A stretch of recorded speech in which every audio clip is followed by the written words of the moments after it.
अभी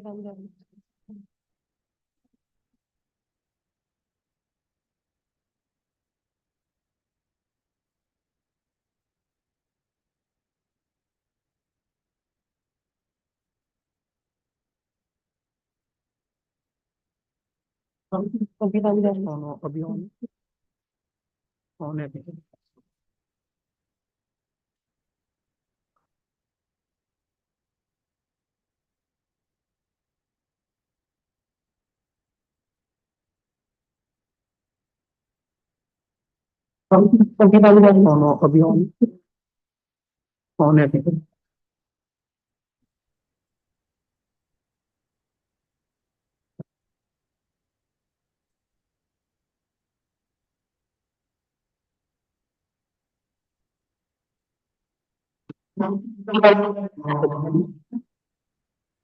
है। म्यूट कर दो, म्यूट कर दो।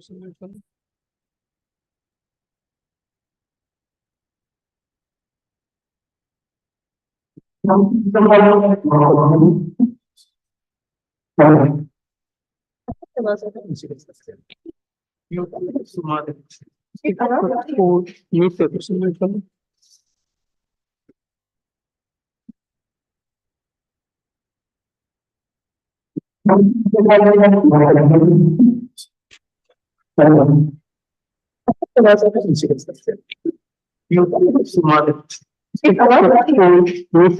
कर दो।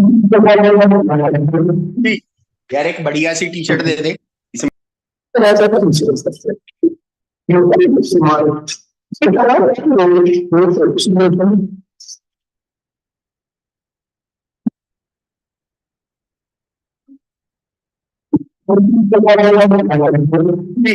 यार एक बढ़िया सी टी शर्ट दे दे।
A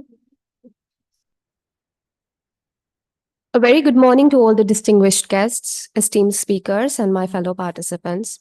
Welcome to the Cancer Pain Continuing Medical Education Conference today, organized by the Department of Onco-Anesthesia and Palliative Medicine in collaboration with the Department of Psychiatry, Aiims, New Delhi. This is a very good morning to all the distinguished guests, esteemed speakers, and my fellow participants. Welcome to the Cancer Pain Continuing Medical Education Conference today, organized by the Department of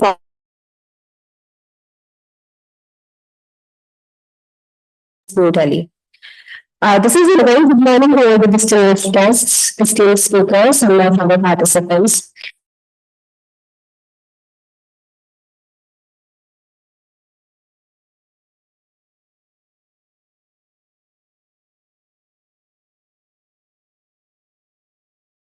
A very good morning to all the distinguished guests, esteemed speakers.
Sorry for the technical glitch.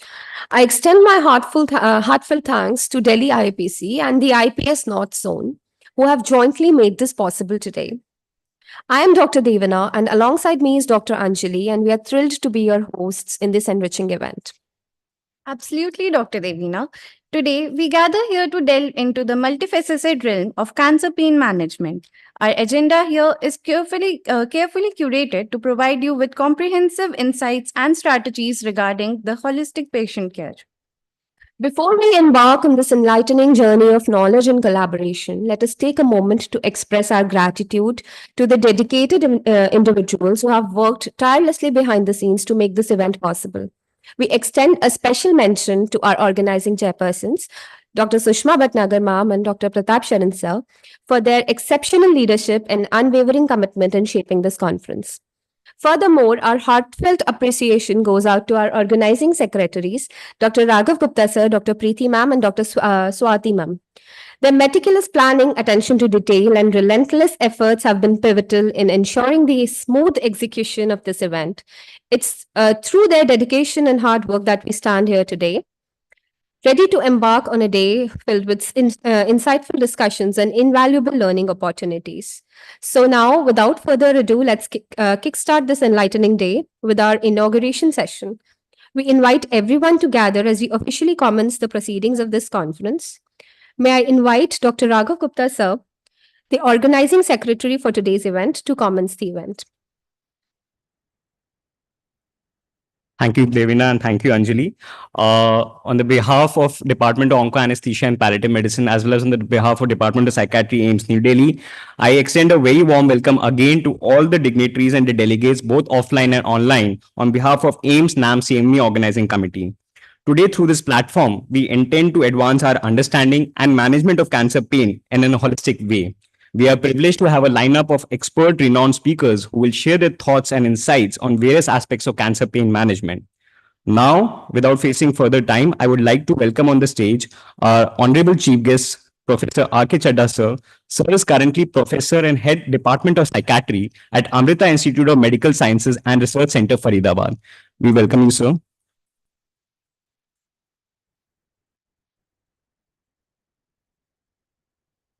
Now, I would like to invite our Honorable Guest of Honor, Professor Sanjay Thulkar, sir. Sir is currently the Additional Medical Superintendent at Dr. B.R.A. IRCH, Aims, New Delhi, as well as Head and Professor of the Department of Radiology at IRCH, Aims, New Delhi.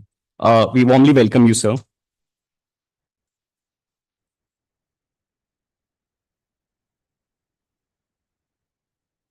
Now, I would like to call upon stage Professor Sushma Bhatnagar, ma'am. Ma'am is the Chief of Dr. B.R.A. IRCH, Aims, New Delhi, Head of the Department of Onco-Anesthesia and Palliative Medicine, as well as President of Indian Association of Palliative Care. Ma'am is the organizing chairperson for this event. Thank you so much, ma'am. Now, I would like to call upon stage Professor Pratap Sharan, sir. Sir is the Head of the Department of Psychiatry at Aims, New Delhi, as well as the organizing chairperson.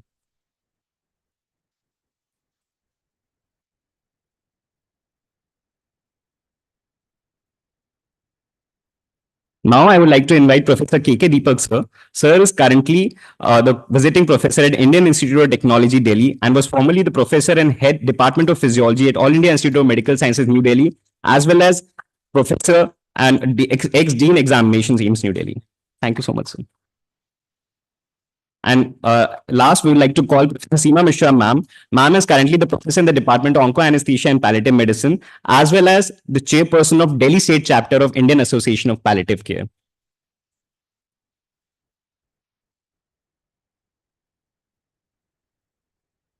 Thank you to all the dignitaries for gracing this occasion. Now we shall start our day with a melodious Saraswati Vandana by our resident Dr. Anjali.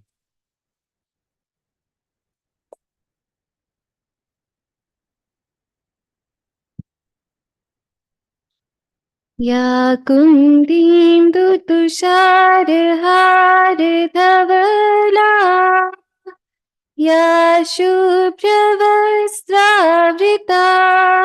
या वीणावरदण्डमण्डितकरा या श्वेतपद्मासना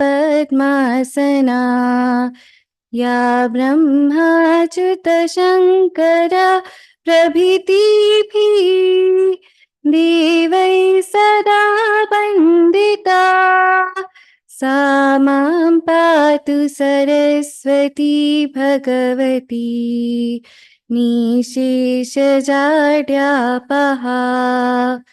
हस्ते स्वाटिकमालिकं विदधतीं पद्मासने संस्थिताम् वन्दे तं परमेश्वरीं भगवतीं बुद्धिप्रदां शारदां बुद्धिप्रदां शारदां बुद्धिप्रदां शारदां. Thank you.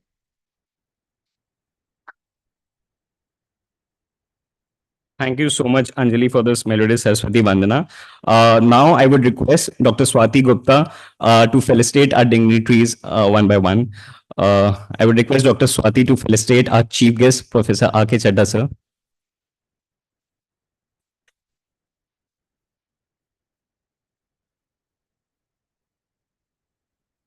Next, I would request her to felicitate Professor Sanjay Thulkar, sir.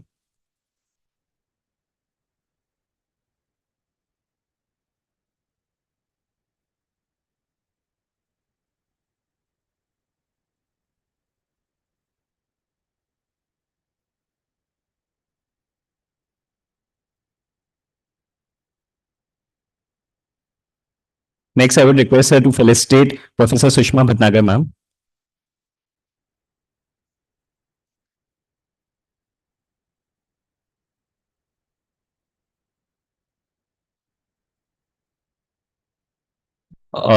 Professor Pratap Sharan, sir.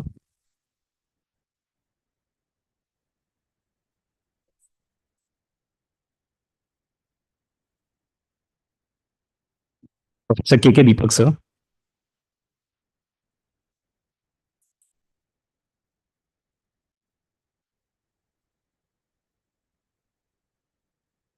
And Professor Seema Mishra, ma'am.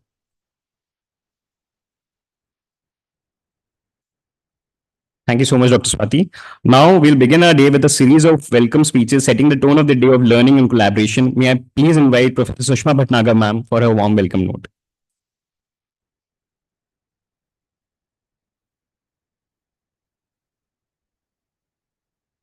Thank you, Raghav. First of all, thank you, Dr. Pratap, Dr. Chadda, Dr. Deepak, Dr. Sanjay, everyone, and all the residents that you are all are here. And we are going to discuss whole day something very different. And this is a very pertinent topic. I tell you why.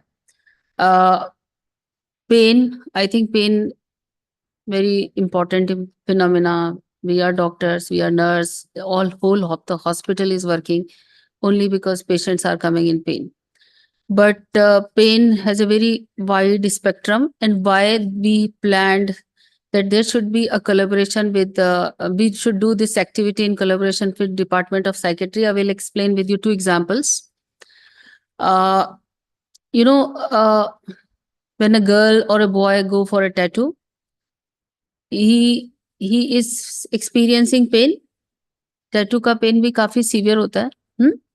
किसी ने लगवाया tattoo का भी, उसका pen भी काफी severe होता है ना. When we are in fever or having headache, तो भी हमारे को पेन होता है, and then we take paracetamol and we are all right. But when patient is suffering with some kind of a cancer or some kind of a chronic debilitating condition, that time if patient is having pain, all three pain are like pain. This is a tattoo वाला pain भी pain है, headache वाला pain भी pain है, और एक patient जो cancer में उसको भी pain है. लेकिन the depth or suffering is different. Tattoo वाला pain is giving you pleasant feeling that you will look beautiful after some time. Headache, because of fever, it looks like that I will take paracetamol and I will be fine. So there is a satisfaction. But in cancer pain or some kind of a chronic debilitating condition pain, there is a huge suffering. And another example, I see every day this, at least if 50 patients, we are saying 10 patients, they come howling and crying in the clinic. They can't even sit on the stool when we ask them to sit, they just keep on crying. But when you start talking to them, and we talking to them not only for an hour or so, but just 2 or 3 minutes, the same lady, she was howling and crying and she was just sitting. She was not, the 2 minutes back, she was unable to sit. Now she's sitting, she's talking to you, she's giving, answering. She's in pain. I'm not saying that she's not in pain, but the severity of pain has gone down. What you have done, you have not done you have not given any medication, you have not done anything. What you have done, whether you have instilled some kind of a confidence by your communication, by your eye-to-eye contact, that this is a doctor who is going to relieve me, something like this. So why there is a huge component of pain which is unaddressed, which we hardly take any interest. And you know, there are so many pain conferences, so many pain meetings happens, but we hardly talk about this component. And one of my PhD students, she's working in ICMR right now. She did one PhD on total pain. And when the total pain, we analyzed what she has found, she published multiple papers on that only the physical component of cancer pain, cancer pain is so severe and excruciating. Cancer pain component was 35.5% only. Rest of the pain was psychological, social, and spiritual. And how we can address this pain, how we can handle this pain without giving any unnecessary medication to the patient and increasing his suffering unnecessary by repeated hospital admissions, repeated hospital follow-ups and all. So how we can do this whole day, we are going to discuss this today. So with these two examples and with my own experience with this PhD students' results, I have told you that this was a need. Actually, I was just thinking when Raghav and Preeti, I would like to congratulate these two young faculty members, those who have planned this. Actually, these are the people, those who have planned this. I was really not miss like how they were planning. They just came to me that we are planning this, and Dr. Pratap has said yes, and we have not even talked to each other, and just everything happened because everyone wants that there should be a close group discussion that why pain has got means like how we can address pain as a holistic manner in how we can address pain or patient as a whole.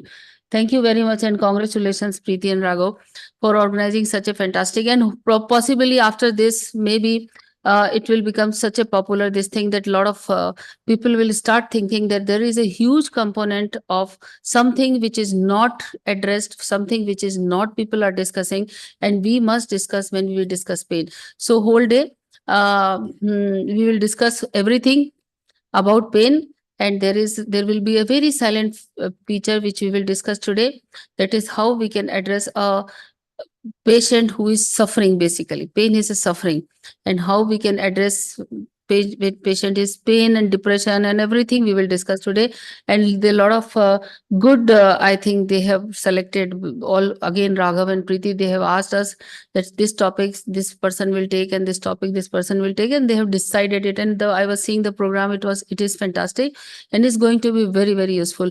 So I welcome all of you, and Raghav has told me to do welcome, and I have given a lot of thank you very much. Thank you so much, ma'am, for your encouraging words as always, ma'am. Now I would like to invite Professor Seema Mishra, ma'am, on the behalf of Delhi IPC to share her thoughts, ma'am.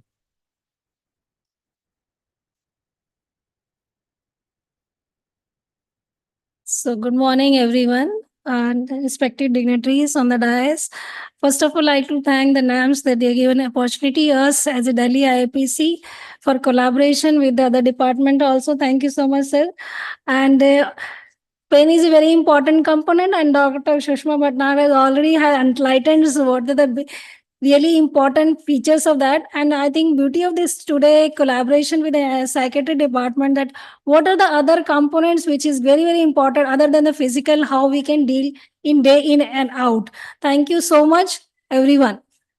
And special thanks to Dr. Preeti, Dr. Raghav, and Dr. Swati. And Madam, I already congratulated them. Once again, congratulations to all of three to organizing this CME. Thank you.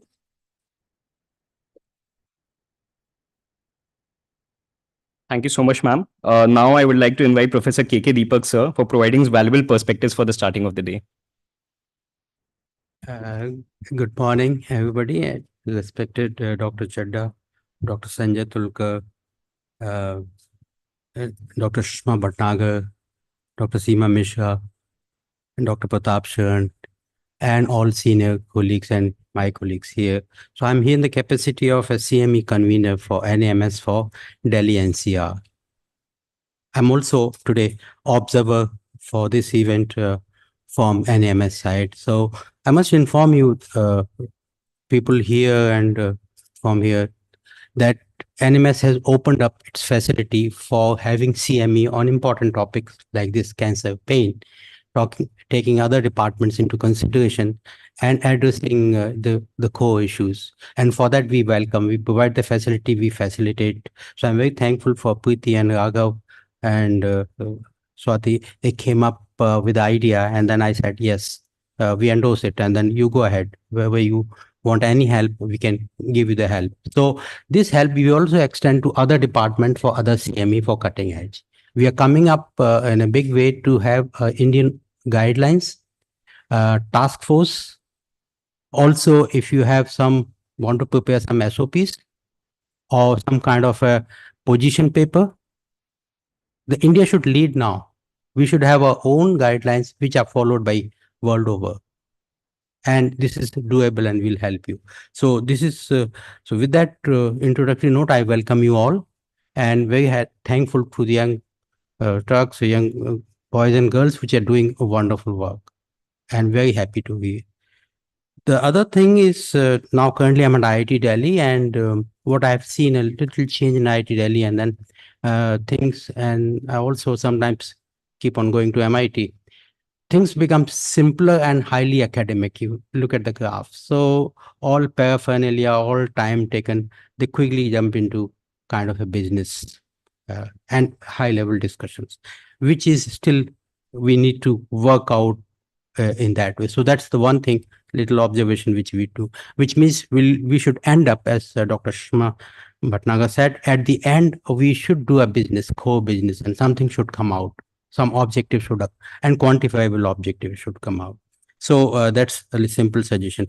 Then I'll take 2 minutes to say dive into kind of a connectivity in the department and an institute. I'm very happy at Aiims, several departments come together. Look at the today, several departments, and these departments have been working together a lot. Like with IRCH, I spent a lot of time in first floor seminar with talking about the cancer and autonomic. And when Dr. Kochipille was there, we had a very beautiful, we have been continuing pain with several people. Much before that, psychiatry department, I've been going since 1981, 80, when we set up psychic care with Dr. Sui Gupta and then Dr. Manju. And then we went into kind of the latest publication by Dr. Devika Kosana from psychiatry, from physiology department and psychiatry.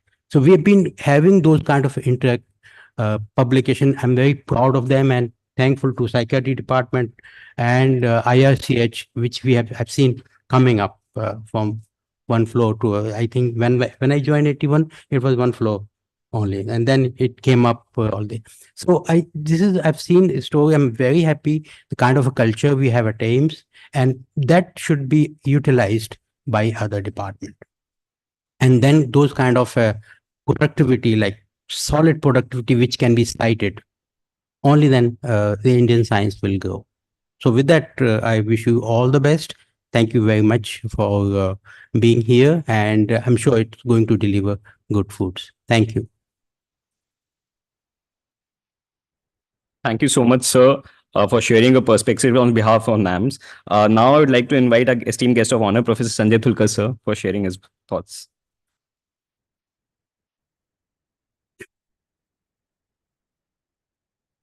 Very good morning, and thank you, Raghav. I thank the organizers for inviting me here. I'm a radiologist basically, and I have a detailed association with pain management. I'm working in cancer hospital, and as we know, most of our patients are in advanced cancer state, and the pain is the most consistent problem with these patients, which make the life miserable for these patients as well as their families. And the radiologist role is they do not treat cancer, but they can these modalities can be sometimes used to identify the cause of pain, and sometimes to assist in the treatment of patient, particularly for intervention pain management. I'm fortunate that I have been involved in this specialty and at IRCH, and I thank Dr. Sushma Bhatnagar, who introduced me to pain management many years ago. This issue is very important, and CMEs like this, which are organized, they help us to spread the awareness about the problem, share our experiences in the cancer diagnosis, pain management, and also learn from the expert in these fields. So I really congratulate the organizers, Delhi chapter of IIPC and whole IRCH team for organizing this CME, and I thank you all.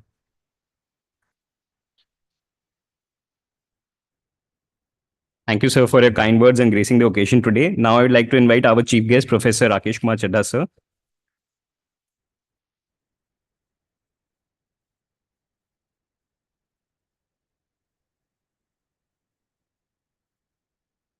A warm good morning, Professor Sushma Bhatnagar, my colleague, Professor Pratap Sharan, Professor Deepak Sutulkar, Professor Seema Mishra, and my old friend, Professor Rajiv Chawla, who is in audience. It was a pleasure to meet him here after many years. I am honored to be here as chief guest for this CME on cancer pain holistic management.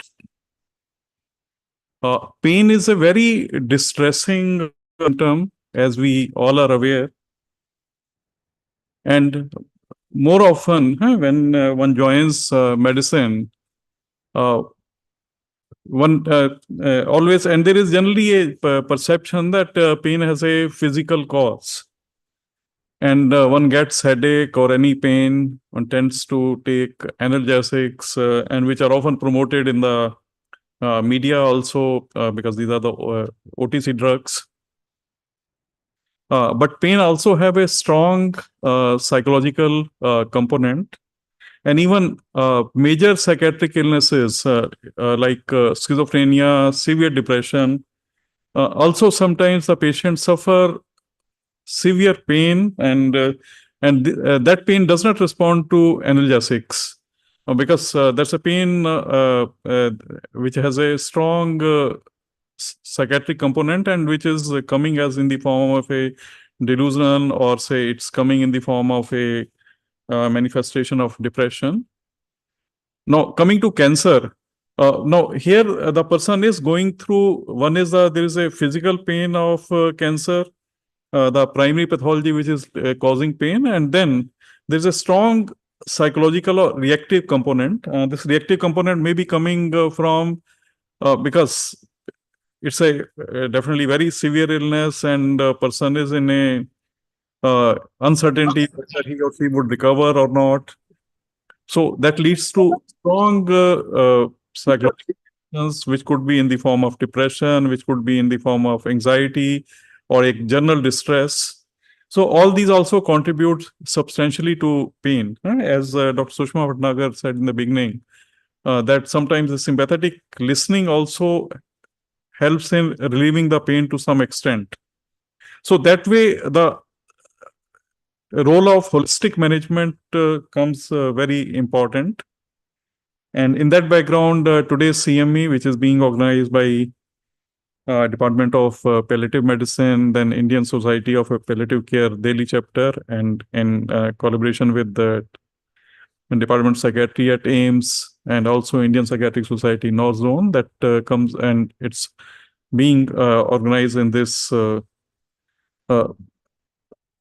auditorium of National Academy of Medical Sciences, which is a hallmark of, say, it's a leading institution which is exclusively for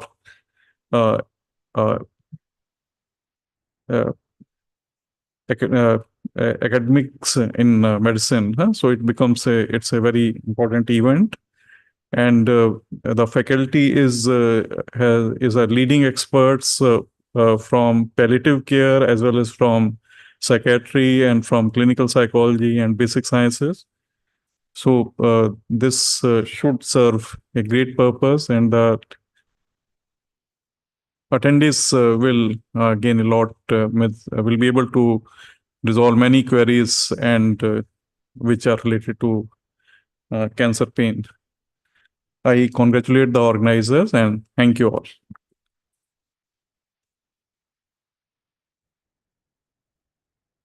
Thank you so much, sir. So to conclude our inaugural session, I would like now to invite Dr. Preeti on the stage. She is also the co-organizing secretary for this event. Dr. Preeti.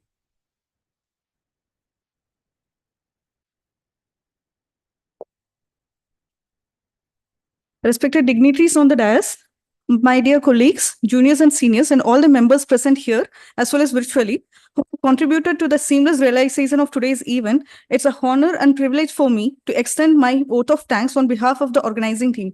At the outset, I would like to express my deepest gratitude to our esteemed chief guest, Professor Rakesh Kumar Chadda, sir, a pioneer in the field of consultation licensed psychiatry in our country. Sir's leadership in the field is a beacon for all the healthcare professionals, and Sir's address today has not only enriched our understanding, but also inspired us to strive for excellence and empathy in our practice.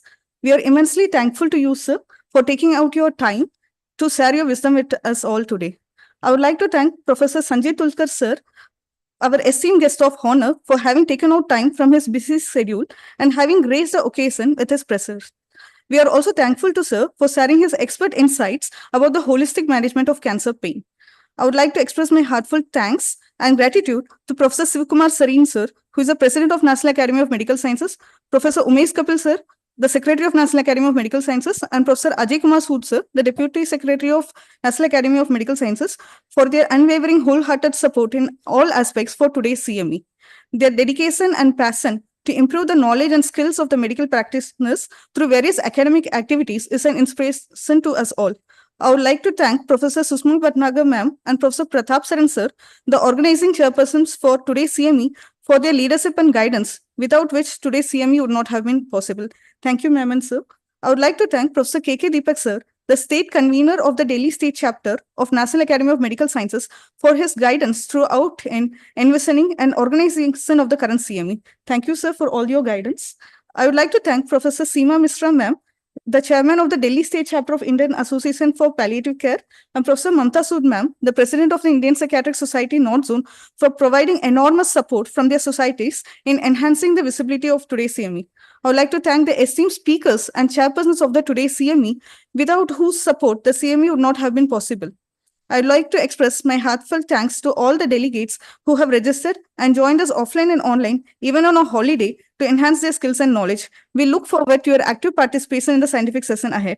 I would like to thank Dr. Raghav Gupta and Dr. Swati Kedia Gupta, my co-organizing secretaries for today's CME, for their enormous contribution in the organization. The collaborative environment of discussion and facing the challenges together had fruitfully culminated in today's CME. I'm indebted to both of you for the same. I would like to thank Mr. Nirmal Singh from NAMS for his guidance and support for the CME. I would also like to thank Mr. Ravi, Mrs. Madhuri, Ms. Seetal, Mr. Rahul, Premji and Swamji from NAMS and the entire NAMS team for their full-fledged support for today's CME. Heartfelt thanks to all the residents and faculties of the Department of Onco-Anesthesia and Department of Psychiatry, Aiims, New Delhi, for their exceptional help in the organization of today's CME. I would like to especially thank Dr. Devina, Dr. Anjali, Dr. Anusa, Dr. Ankes, Dr. Rajababu, Dr. Omar, Dr. Newfight, Dr. Varsa, Dr. Chaitanya, Dr. Prerna, and Dr. Hema. I'm sure that your hard work behind the scenes is going to ensure that our program and not only starts off on the right foot, but also continues to progress successfully. Thank you, one and all. Jai Hind.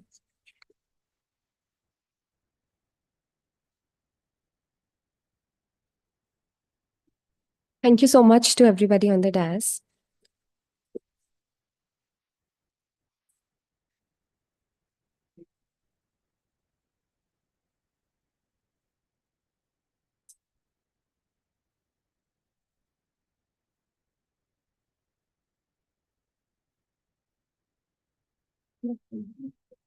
Which one?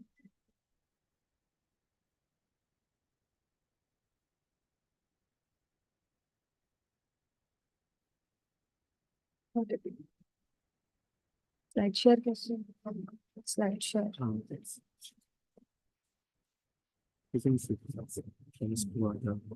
Slide share. Thank you, Bilal. Slide share.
So we have set the tone for the day filled with learning and collaboration. Throughout the day, we encourage active participation and engagement as we delve into the multifaceted aspects of pain management and cancer. Let us make the most of this opportunity and learn, share, and collaborate for better patient care. So we'll begin with our first session today. The topic is rather interesting: biopsychosocial model of pain and the need for interdisciplinary approach. May I please invite the chairpersons, Professor Rakesh Kumar Chadda, sir. He's professor and head of Department of Psychiatry, Amrita Institute of Medical Sciences, Faridabad, President-elect World Association of Social Psychiatry, member editorial board, BJ Psych International, 2011 onwards, associate editor, British Journal of Psychiatry, 2022 onwards, former professor and head, Department of Psychiatry, Aims, New Delhi, former chief, National Drug Dependence Treatment Center, Aims, New Delhi. May I please welcome you, sir.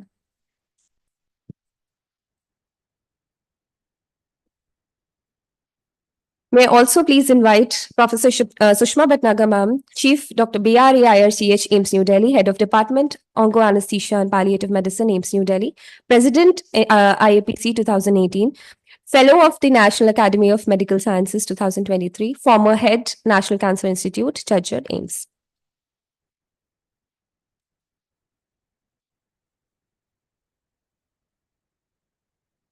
Mics.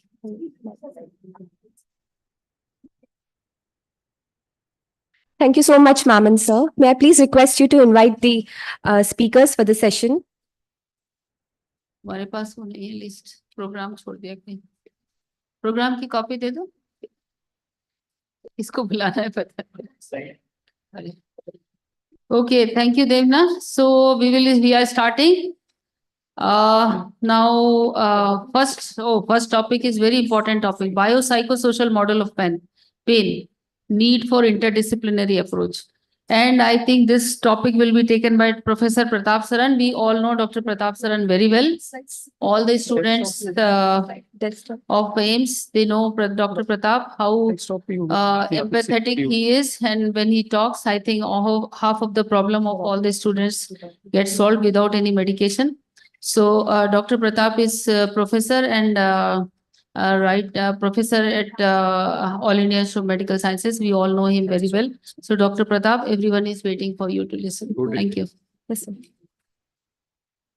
Need to see my mom.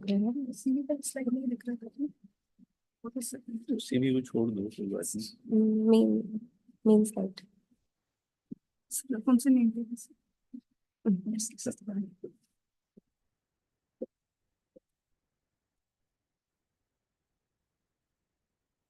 Good morning, everyone.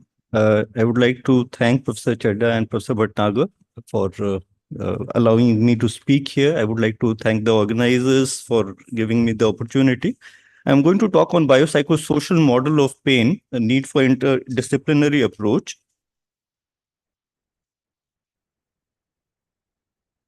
Okay, pain. Yes.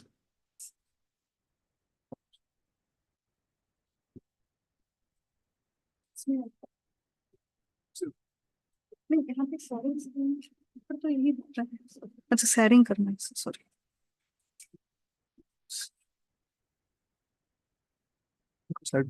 हाँ sir Sharing. Pain is a frequent and feared symptom of cancer. It's believed that at least 50% of people with cancer will have pain at some point or the other, and advanced cancer is probably even more common. There is a strong association between cancer pain and psychological distress. Patients with pain are more likely to report depression, and risk of depression increases with the duration and severity of pain. It seems understandable, but studies also seem to suggest that it is true. And depression and anxiety cause a subjective amplification of pain. So people who are, Professor Chadda had mentioned in his inaugural address that if people have psychological distress, they also seem to have more pain. And severity of distress is associated with increased level of pain. What is clear is that there is a bidirectional relationship between pain and psychological distress. And it's difficult to kind of delineate the as to which is causing what. So both of them seem to co-occur, and it's important that we recognize that this co-occurrence is there and this needs to be taken care of. Patients with cancer-related pain have increased rate of anxiety and depressive disorders. So earlier I was talking about distress in general, but there are enough number of studies which suggest that the prevalence of anxiety and depressive disorders, as diagnosed by DSM or ICD, they are also increased compared to the general population. The rates vary from studies to study, but compared to the general population, the rates are at least about 3 times more. The biopsychosocial model is a framework which integrates the somatic dimension with psychological and social context of the patient, and it helps us to understand the experience of the patient and support the treatment plan. The experience of pain is shaped by biological factors like the site of the cancer, the psychological factors like beliefs about illness as to whether it is curable, it is incurable, whether it's likely to cause pain. So the expectations around the illness, the expectations around how the treatments will work, all these things make a difference about in the pain experience. Usually it will be that when there is negative mood, negative features like pain will tend to increase. So the affect itself makes a difference. And then there is social context. I'll talk a little bit about it later, but social support has been shown to be important in reducing the intensity of pain. Chronic pain is more strongly associated with psychological factors than with illness and treatment-related factors. So the importance of psychological factors is that important, particularly in chronic aspects of pain in cancer. There are various models to explain why pain occurs in cancer, and some of these are that pain and psychological distress together might be occurring because of something which is a shared vulnerability. Like there may be genetic factors which predispose people to have both pain as well as sadness and anxiety. Then there is the issue about anxiety sensitivity, that when pain occurs, people may start thinking that something terrible is going to happen, so they become more anxious.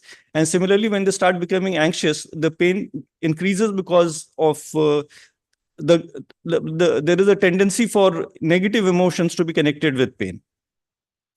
Another basis for the co-occurrence may be avoidance. So when a person has pain, they tend to decrease activity, thinking that rest is better when a person is in pain. While in chronic pain, what happens is that if you become inactive, gradually your muscle tone comes down and the intensity of pain may actually increase. And then there may be attentional bias. A person is so focused on the pain experience itself that they don't do other things which will distract their mind, for example, or think of other cognitive strategies in which to manage the pain. And because of that attentional bias, the pain persists.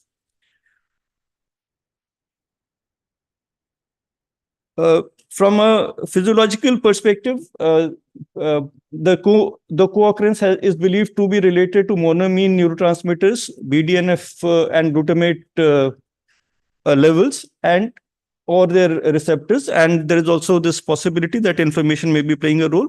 I'm not going into the details because this particular session is an overview. There will be faculty members who will be talking about all these issues in detail later in the day.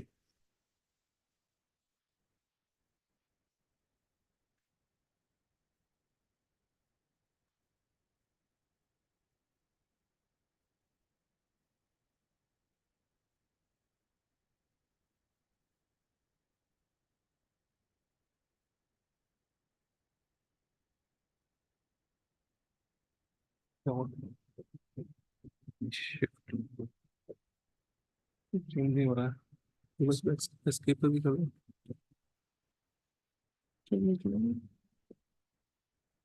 Escape करके इसको बाहर निकल जाता है, escape करना पड़ेगा।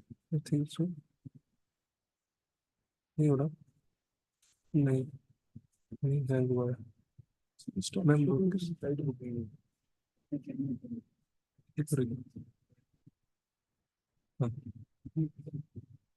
So give me slide. Okay.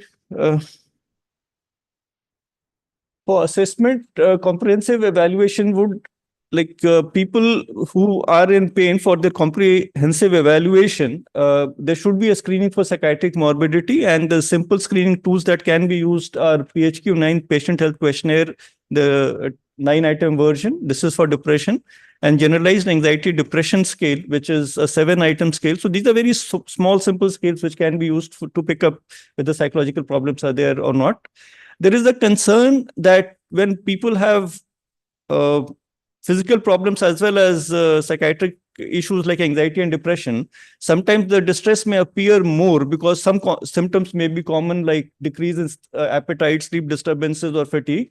And some experts have suggested that we should exclude or substitute these symptoms, but there is no evidence that this is a better strategy. So the generally accepted strategy is that one can apply the PHQ-9 GAD-7, use their usual cutoffs, and then do a clinical assessment to ensure whether depression or anxiety is present or not. Patients with cancer also have an increased risk of suicide. The risk is many times over compared to the general population. And generally, it's been found that pain is a major kind of a reason why cancer patients will think about suicide. So again, if patients have significant amount of pain, but particularly if it is not resolving easily, they should be asked about their ideas about self-harm. And if you want to screen for suicidality, then Columbia Suicide Severity Rating Scale can be applied.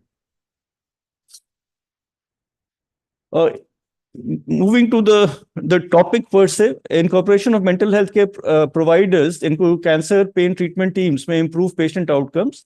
And patients, these particularly mental health providers should be called in if patients have difficult to manage pain, a pain which is not relieving based on the usual strategies, or those with prior history of psychiatric treatment or with current comorbidity of psychiatric disorders. Consulting mental health professionals can do two major things. One is that it can identify psychiatric disorders and help in its management directly. And sometimes it's possible to look into psychosocial factors which impact care and which diminish the response to pain treatment. Collaborative work with pain specialists, oncology teams, and mental health professionals is important for the holistic approach to pain management. I'll come to the non-pharmacological intervention of cancer pain. The efficacy of multiple methods have been established for taking care of cancer pain and psychiatric morbidity. The first thing obviously will be to provide education to patient and families. This is about the pain experience, appropriate use of medications, expectations from their treatment, and about how symptoms will reduce over time. Education itself leads to decrease in pain severity as well as increased rates of remission of psychiatric comorbidity. So education itself plays a significant role. It has been found that educational interventions which increase self-efficacy are particularly useful for decreasing both pain and distress and improving quality of life. And these kind of programs involve coaching for self-care behavior, about how to take the medicines, how to go for assessment, and so on. So simple programs which can be run by nurses or by other cancer patients, or sometimes even internet-based coaching programs have been found to bolster self-efficacy, and this leads to a decrease in the distress and pain in the patients.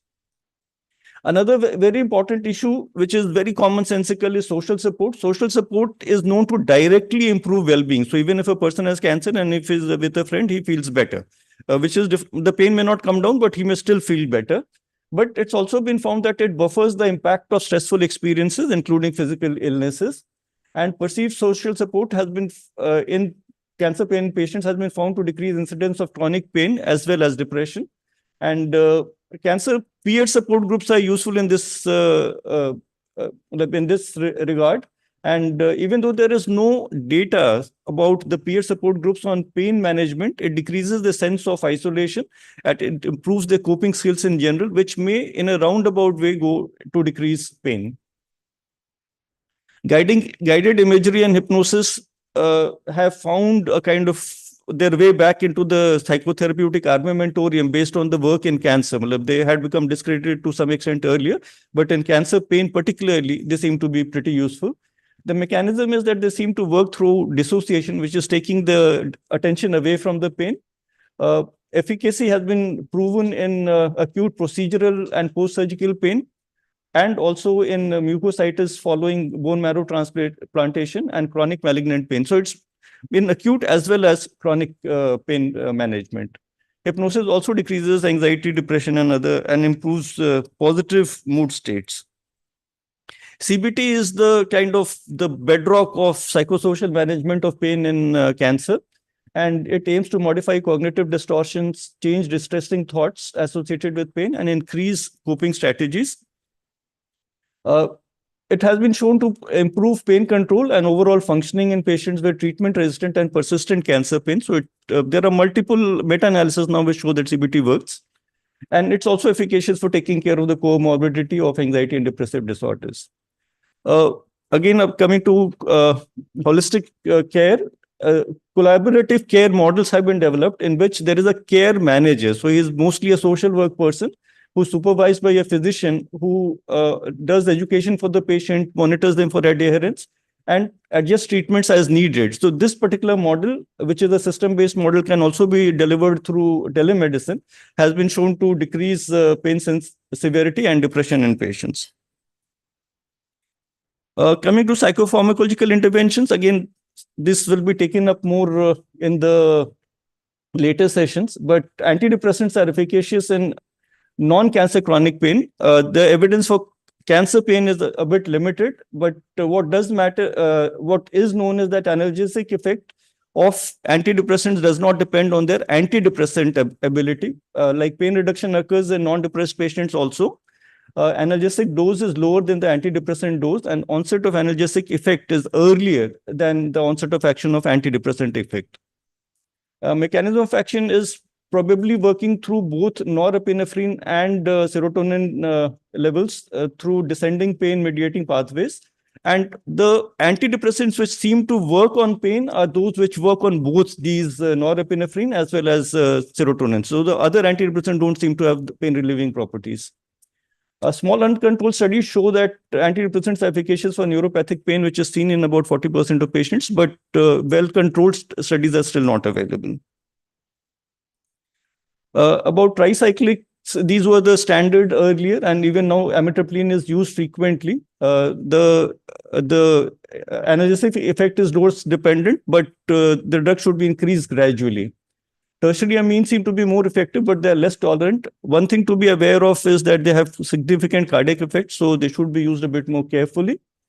And since there is a lot of pharmacokinetic variability, sometimes therapeutic drug monitoring is required when there is too much of side effects, or if the effect is not coming despite a reasonable level of the drug. The serotonin norepinephrine reuptake inhibitors are the other class, which is now becoming more kind of favored.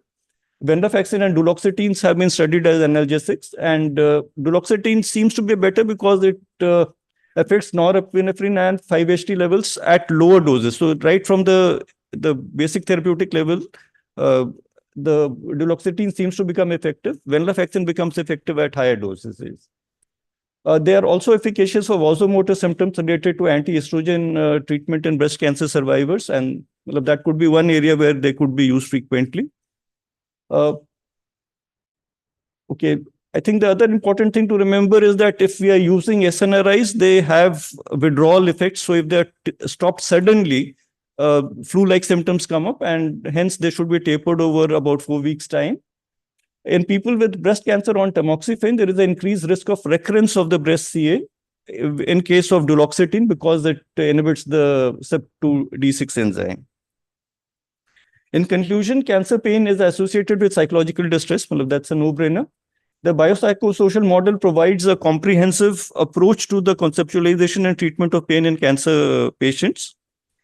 Pharmacological therapies, psychosocial treatments, and system-based interventions, the model in which psychosocial workers can be utilized, are efficacious in reducing both pain and psychological distress.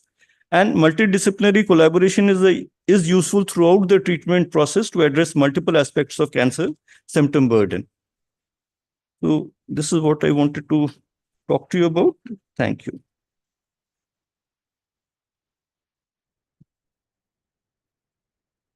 Thank you, Dr. Sharan, for an extensive overview of the topic.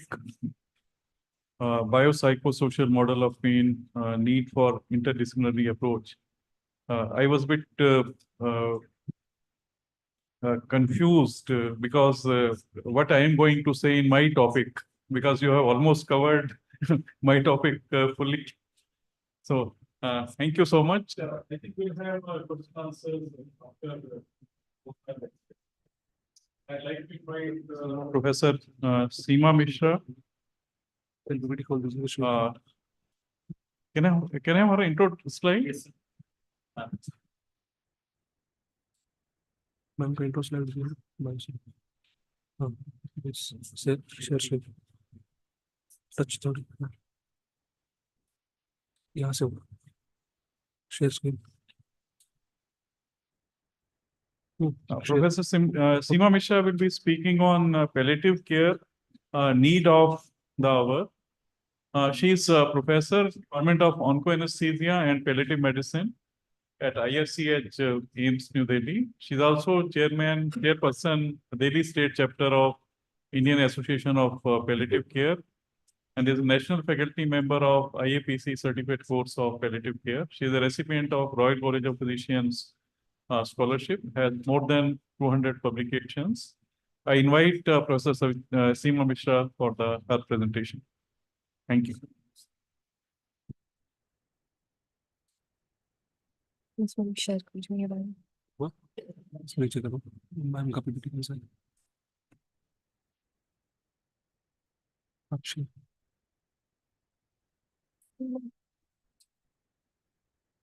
Good morning, everyone, and thank you, sir, for the kind introduction.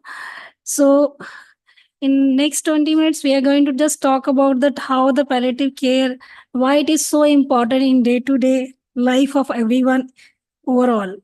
So this is just my outline of presentation. So brief definition that why there is a need and a little bit about the developmental history of the palliative care in the worldwide and in India, and how, when, how, where we can give the palliative care and what are the challenges we face and how the steps are taken with care by the worldwide and Indian government and the Aiims New Delhi itself, and to summary and conclusions. So we'll start with the definition of palliative care.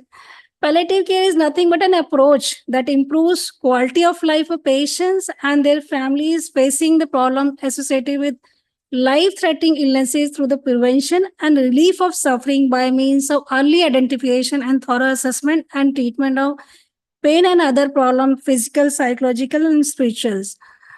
What are the principles of palliative care? It affirms the life and regard dying as a normal process.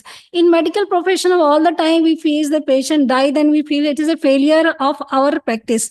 But in palliative care, when the time comes, it affirms the dying as a normal process. And it tends neither to hasten and neither to postpone death. The time comes. And it provides physical, psychological, and spiritual aspects of the patient care and offers a support system to help patient live as actively as possible until death, it to help the family cope during that patient illness and their own bereavement. It always focuses on the team approach. So what is the need of palliative care? When we say the Worldwide Hospice and Palliative Care Alliances, they have published first edition in 2014 and the need estimated was 40 million. And the second edition, it came in 2020 and they found the need is 56.8 million. But unfortunately, only in 12% worldwide, the palliative care need was met, and in India, less than 3%. We just go in subsequent slide why this needs. When we think about diagnostic group, so you can just see the almost 70% non-communicable disease patient, they need the palliative care. In terms of different age group, then almost more than 70 years patient, 40% component of the palliative, it categorized that they need the palliative care. When we think about which type of disease they need, so almost 30% in cancer patients and almost 14.1% in cerebral vascular disease and almost 12.2% in dementia cases. And it is not the adult patient they need the palliative care. What about the children? Almost children, 77% their component of the palliative care when taking all the patient in group, and almost 30% patient of the HIV, they need the palliative care. And Global 2020, when they found that what is the cancer incidence and mortality, you can just see 19.3 million new cases were there, and 9.9 million deaths were there. And what is the India status? In the National Cancer Registry Program in 2020, they expected almost 13.9 lakhs in 2020 and expected to rise almost 15.7 lakhs by 2025. And currently, when talk about the geriatric, 10.5% over the age of 60 years. And by the year 2050, they're expecting it's almost going to be double. So these are the brief regarding that why there's need of the palliative care. So we, whenever we talk about that palliative care, we always talk about the quality of life, but we never talk about the quality of death. What comes in the quality of death? It comes in the mind. You can see you are a near and dear ones. In every family, they must have saw any near dear ones. They have multiple sufferings and they die. That suffering remains those are remaining, the caregiver, it's engraved in the heart and the mind both. So it is very important to think about that in providing the quality of death also. When the study was done and published in 2021, it was found that 81 countries were assessed for the quality of death. Unfortunately, we were in the 59th rank. Now in next 2-3 slides, I will tell you that regarding that how the palliative care was developed over the years. You can just see that first hospice was developed in UK in 1967, and that National Cancer Program was developed in 1975, and the Indian Association of Palliative Care Society was developed in 1994, and after that, every year some other cancer centers were developed and palliative care is provided. So these are some of the figures. Those are pioneers of palliative medicine worldwide, and named like Dame Cicely Saunders and Wolfram Wundt and the Dr. Robert Tigers. And named Dr. Robert is very, very important for Indian context, but he has contributed a lot for the development of Indian palliative care study. But we can see we have never designed the word, or we have created the word for palliative care. But the essence of the palliative care was deep rooted in our ancient ages of that. Because we are in that, those who are dying in the special need, we are always in habit of taking care of near and dear ones, those who are dying. And it started not only from that, it started in 273 BC, that Ashoka, he has built many institutions. And the Varanasi, that is well known for all patients, those are end of life. They go to the Varanasi to have a good death in that sense. So in case palliative care is really, that concept is deep rooted in us, but only the term which was not, we are having it. These are some of the photographs of the palliative care centers, which were over the years has been built.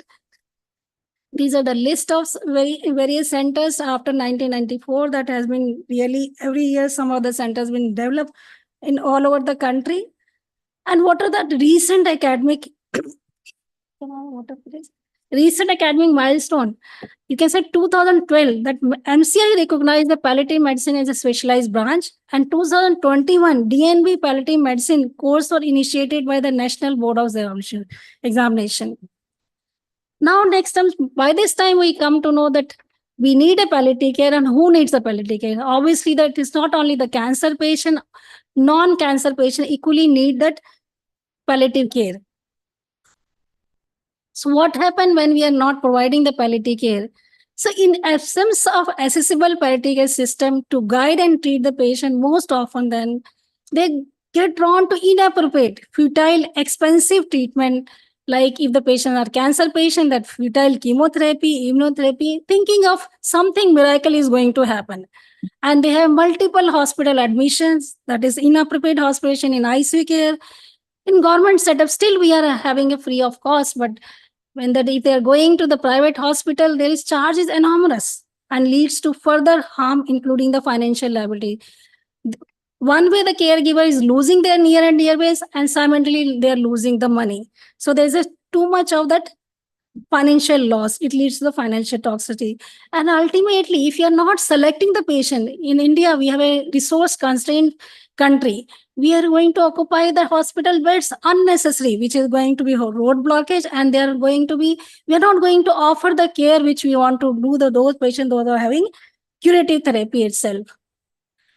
Let us know what are the phases of palliative care there.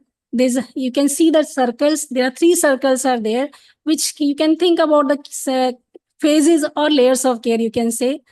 Once it is palliative care, when the life-limiting disease has been diagnosed, you can just see that what are in thinking of palliative care approach, what we can provide it.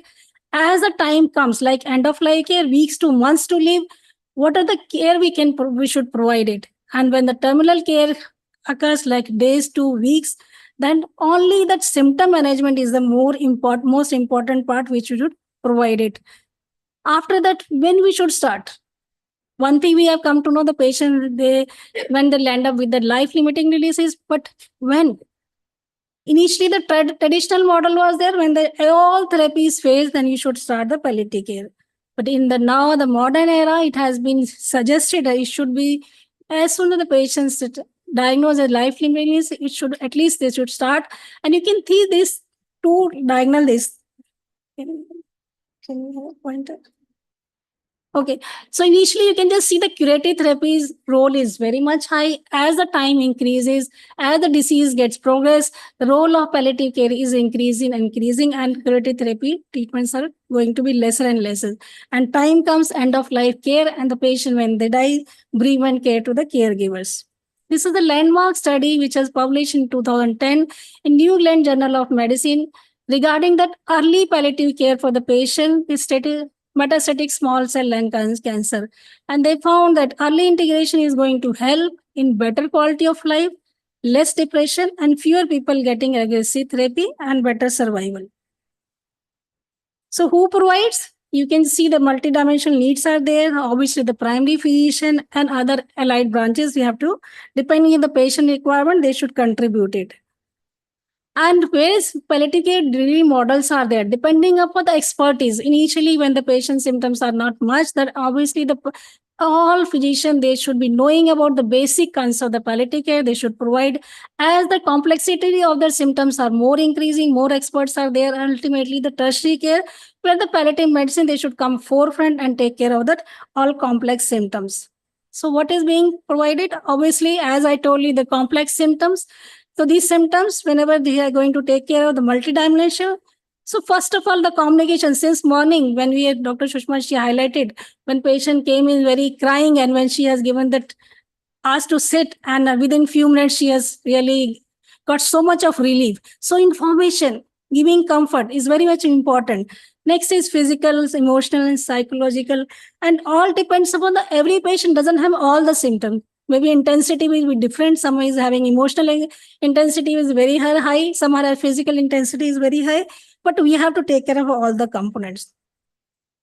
And when we provide the timely palliative care, okay, so what happens when we try timely symptom management, timely psychological support, and we have good communication, so decision making. So if we provide timely these all things, it leads to better quality of life, improve why the symptoms are really taken very, very well. It leads to have a good quality of life, and ultimately it helps in assessing that which pathway they should choose. When the time comes, they should not choose for aggressive therapy. So obviously, these are going to help in long run.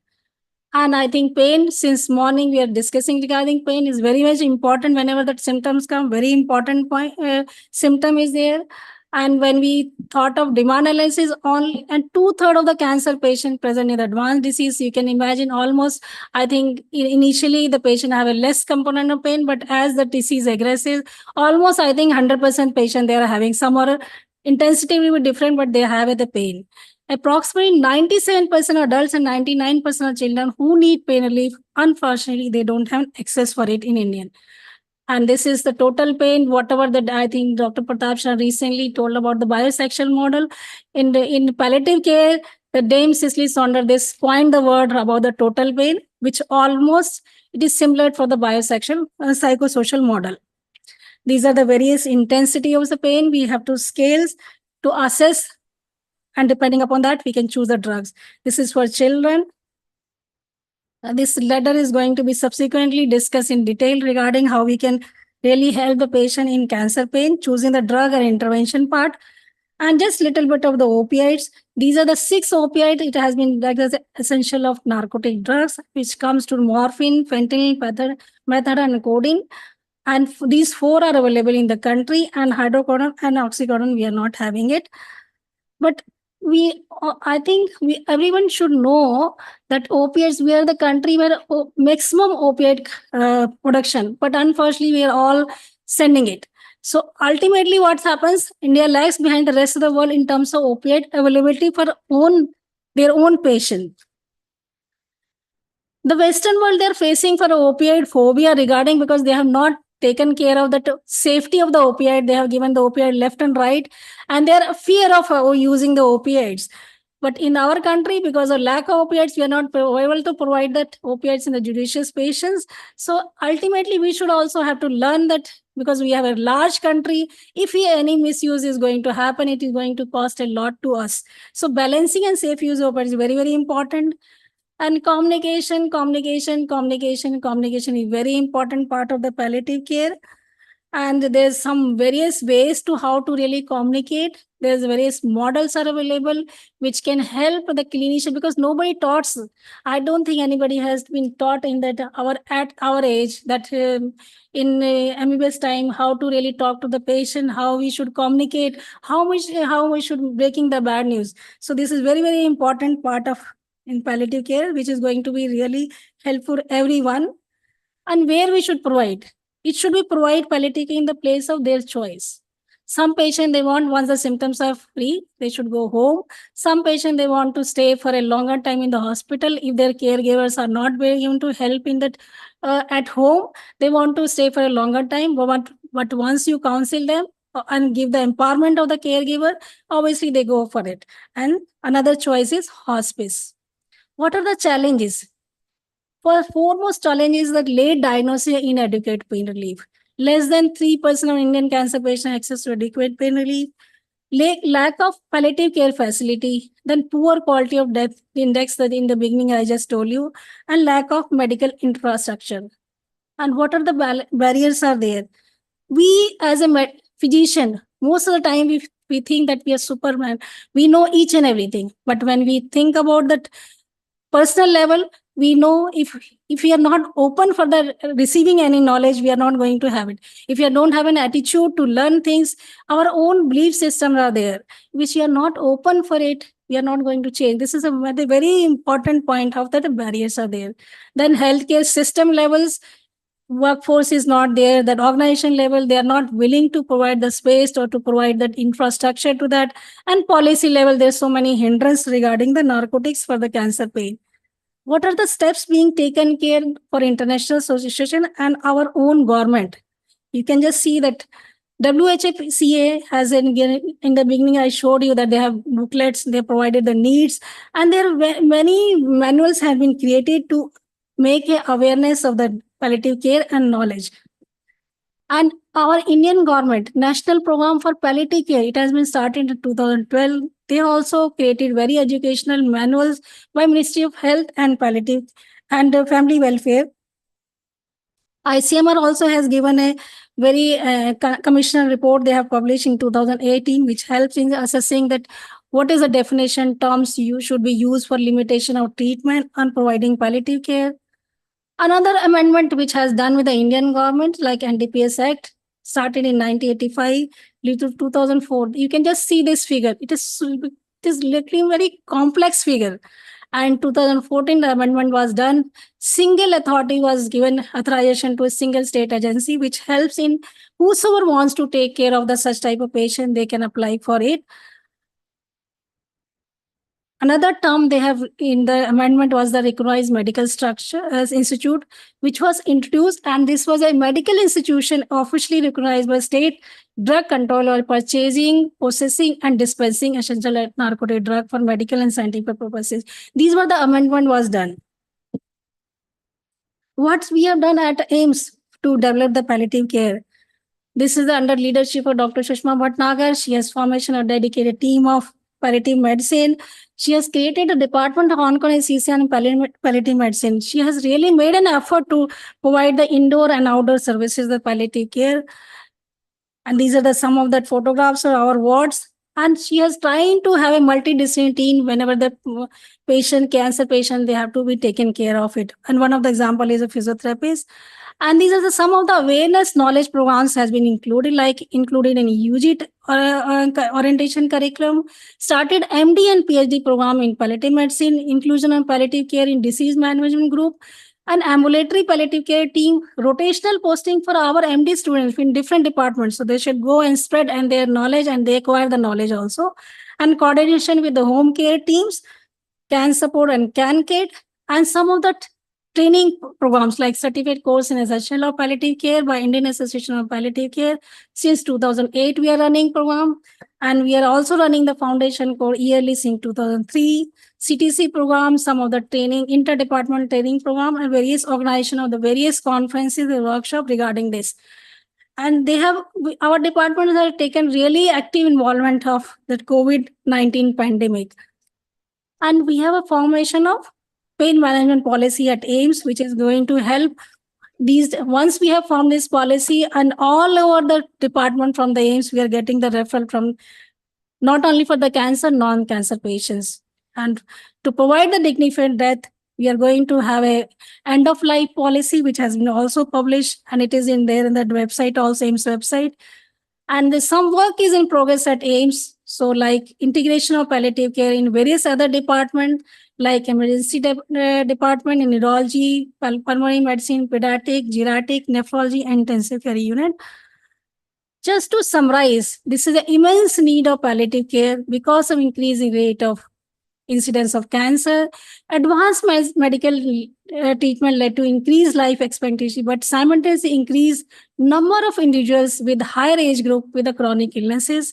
So palliative care maximize quality of life, management of pain and symptom management. It empowers the family members and volunteers. One has to learn the communication, coordination of the medical and supportive services, and assistance with the patient decision making. So they should take care. They should take the path which is going to benefit to them.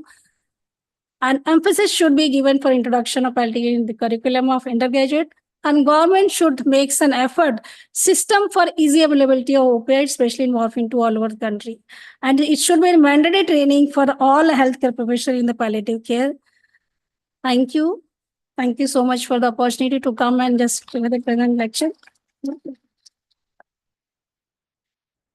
Thank you, Dr. Seema Mishra, for providing very extensive overview of palliative care. We can have up to 2 questions from the audience. Since we are already, for each speaker. Any questions from the audience?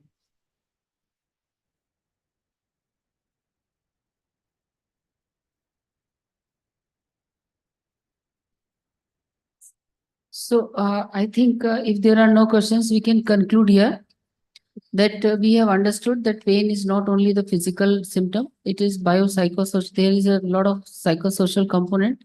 And we have also heard about the basics that what is happening in area of palliative medicine in India, and what exactly it is and how it is associated with pain management. So thank you very much, Dr. Seema and Dr. Pratap Saran, for having an extensive overview of these topics, and we can start the next session. Thank you very much. Thank you so much, ma'am and sir. Sir, may I please request you to felicitate Dr. Pratap Saran, sir?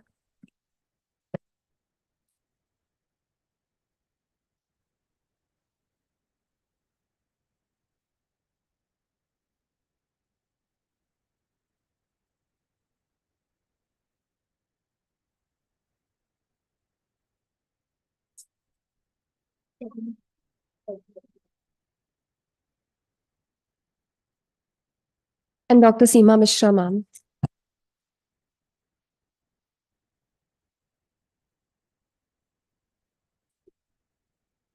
We have definitely begun the day with a true sense of integration in the form of collaboration of psychiatry and palliative medicine here, with Pratap sir delving into the depths of psychiatry, educational therapy, the non-pharmacological managements, and ma'am discussing all the palliative care, the department, and in short, everything palliative, the pain part of it from history to present. And we thank you, ma'am and sir, for the sessions. May I please request ma'am and sir to felicitate Deepak sir?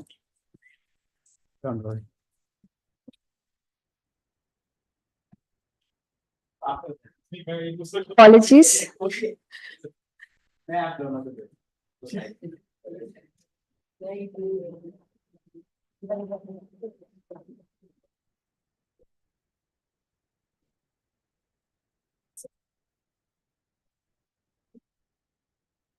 Thank you, Deepak sir and the chairpersons.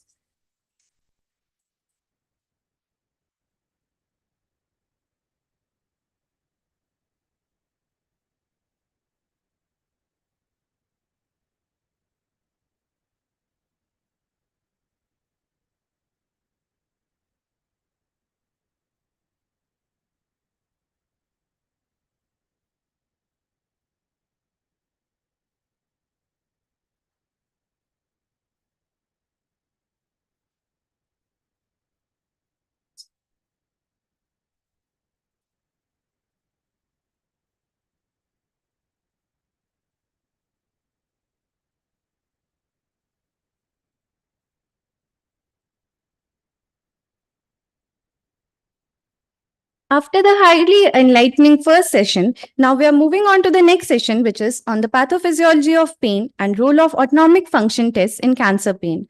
I would like to invite the chairpersons for this session, Dr. H. Malik. He is the professor of Department of Physiology, Aiims, New Delhi.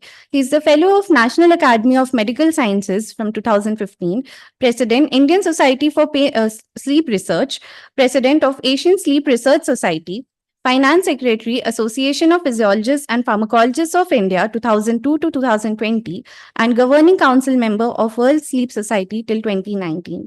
I would like to invite stage to the sir.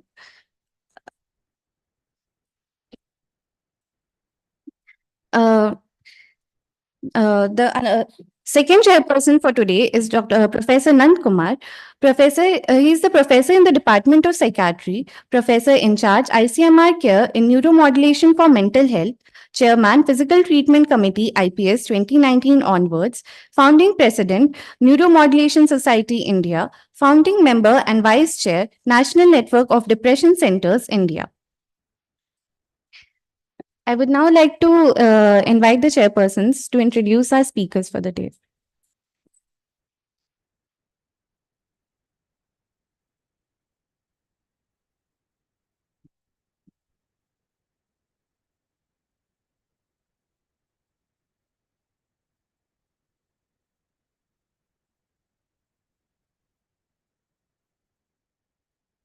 Good morning. Thank you for inviting me. And it's a very important session, what I feel personally, that role of autonomic function test in cancer pain. So with this, I would like to invite very well-known eminent speaker, Professor Renu Bhatia from Department of Physiology. She does a lot of work on neuromodulation also, and she's a part of International Society for Neuromodulation. And recently, she organized a very good conference in Aiims. Thank you, Dr. Renu. So before you start, I would like to say something. Like autonomic function is very important part. In fact, no, if you talk about pain management, it's mostly about autonomic function modulation, because same intensity of stimulus may have a different degree of pain to each others, and that depends mostly on autonomic system hyperactivity, hypoactivity, or no, is poor functioning. If we can do that only, autonomic modulation by any means, the pain can be much minimized, and that we keep on saying in our clinical practice. But how to measure that?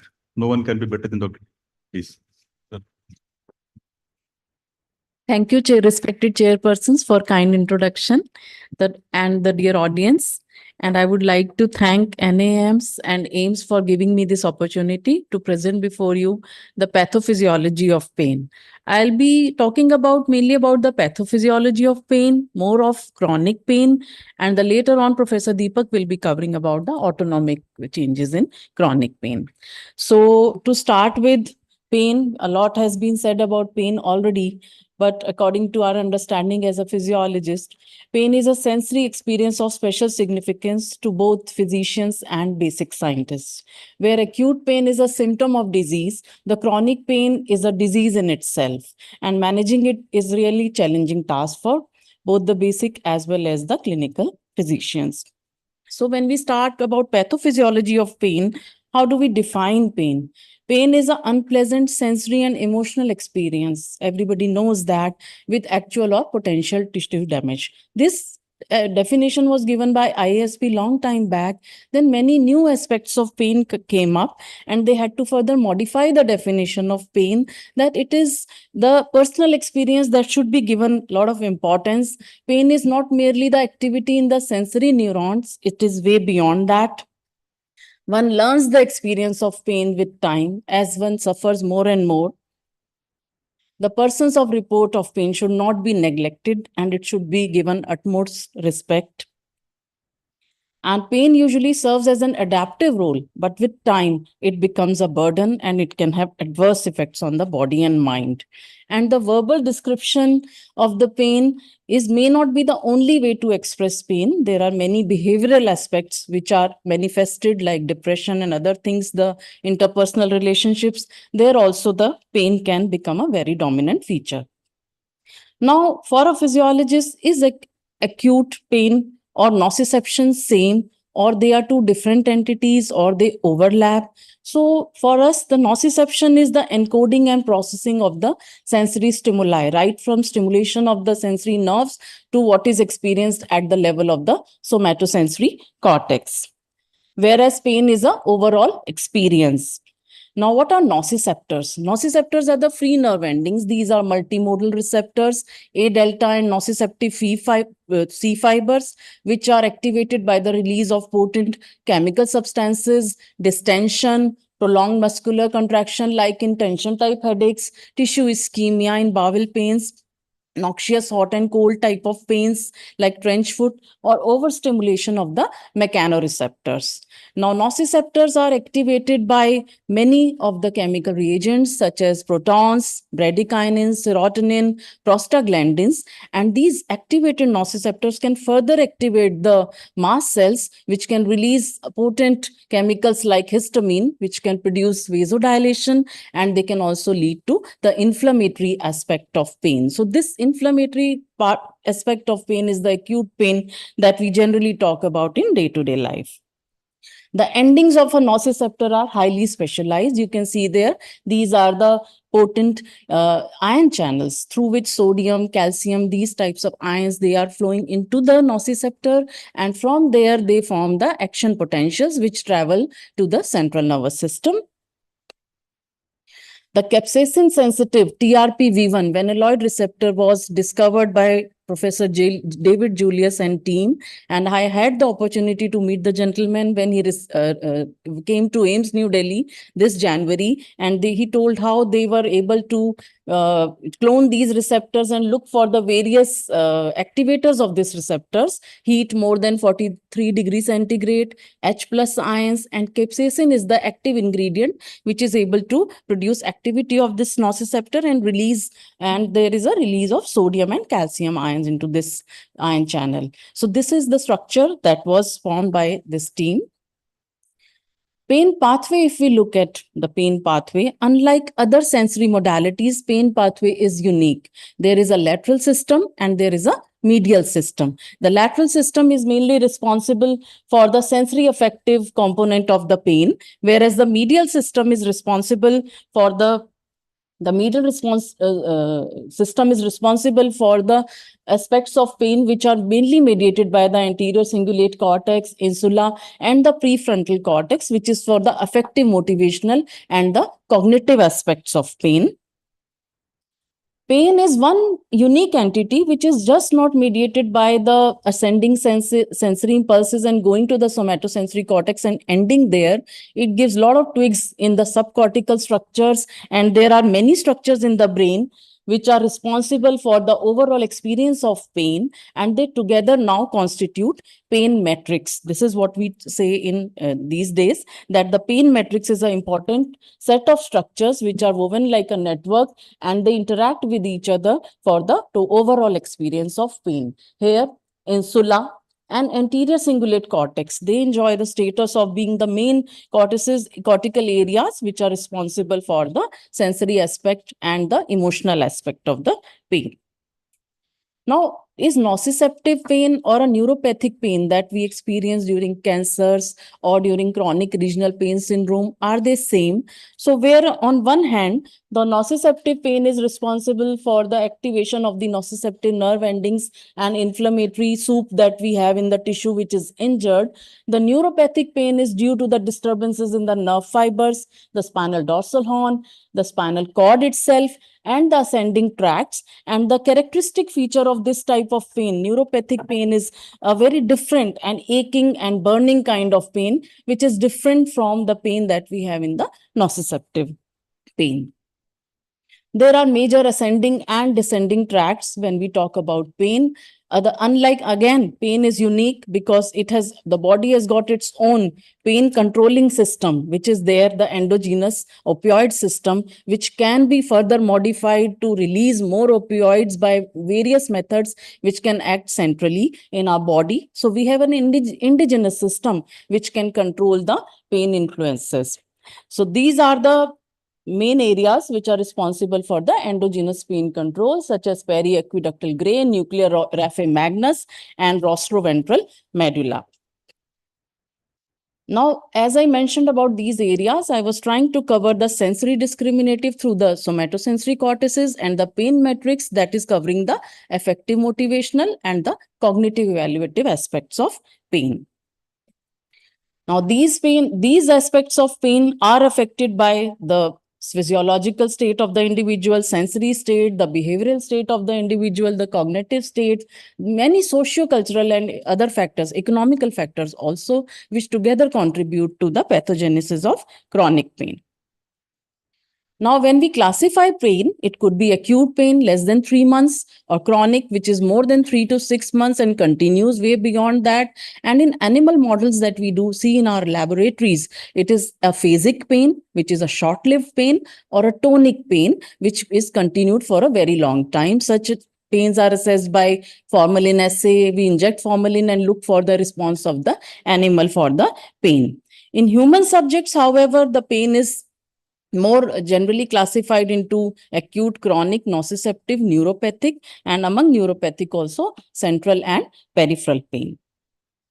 Assessment of pain could be subjective or objective. Now, by subjective, what the person tells you the story of the pain, how the patient feels about the pain, and that should be really respected and taken into account. There are many scales available which can tell us about the subjective experience of pain, and the objective experience is something that the investigator will look at inside the lab and look for the various methods that will help to make the diagnosis better, and also in the follow-up periods for the recovery of the pain. So there are many methods. Many of these methods we have standardized in our own lab, and now we are studying nociceptive flexion reflex, quantitative sensory testing, spatial summation of pain, naloxone challenge, estimation of the opioids, and other biomarkers such as interleukins and all in the pain patients.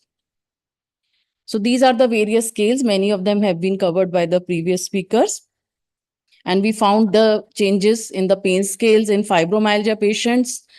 Anxiety questionnaires are there, which show very different results in healthy people and fibromyalgia patient. Depression scores are also quite predominant in chronic pain patients such as fibromyalgia.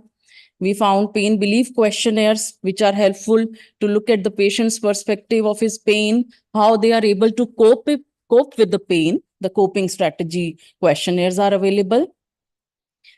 And similarly, we have questionnaires for the quality of life. It is a very robust questionnaire which tells us how much improvement is there in the quality of life to start with. when the disease onset is there or the effect of therapy when we give. So we have applied these questionnaires for chronic pain patients such as fibromyalgia and migraine.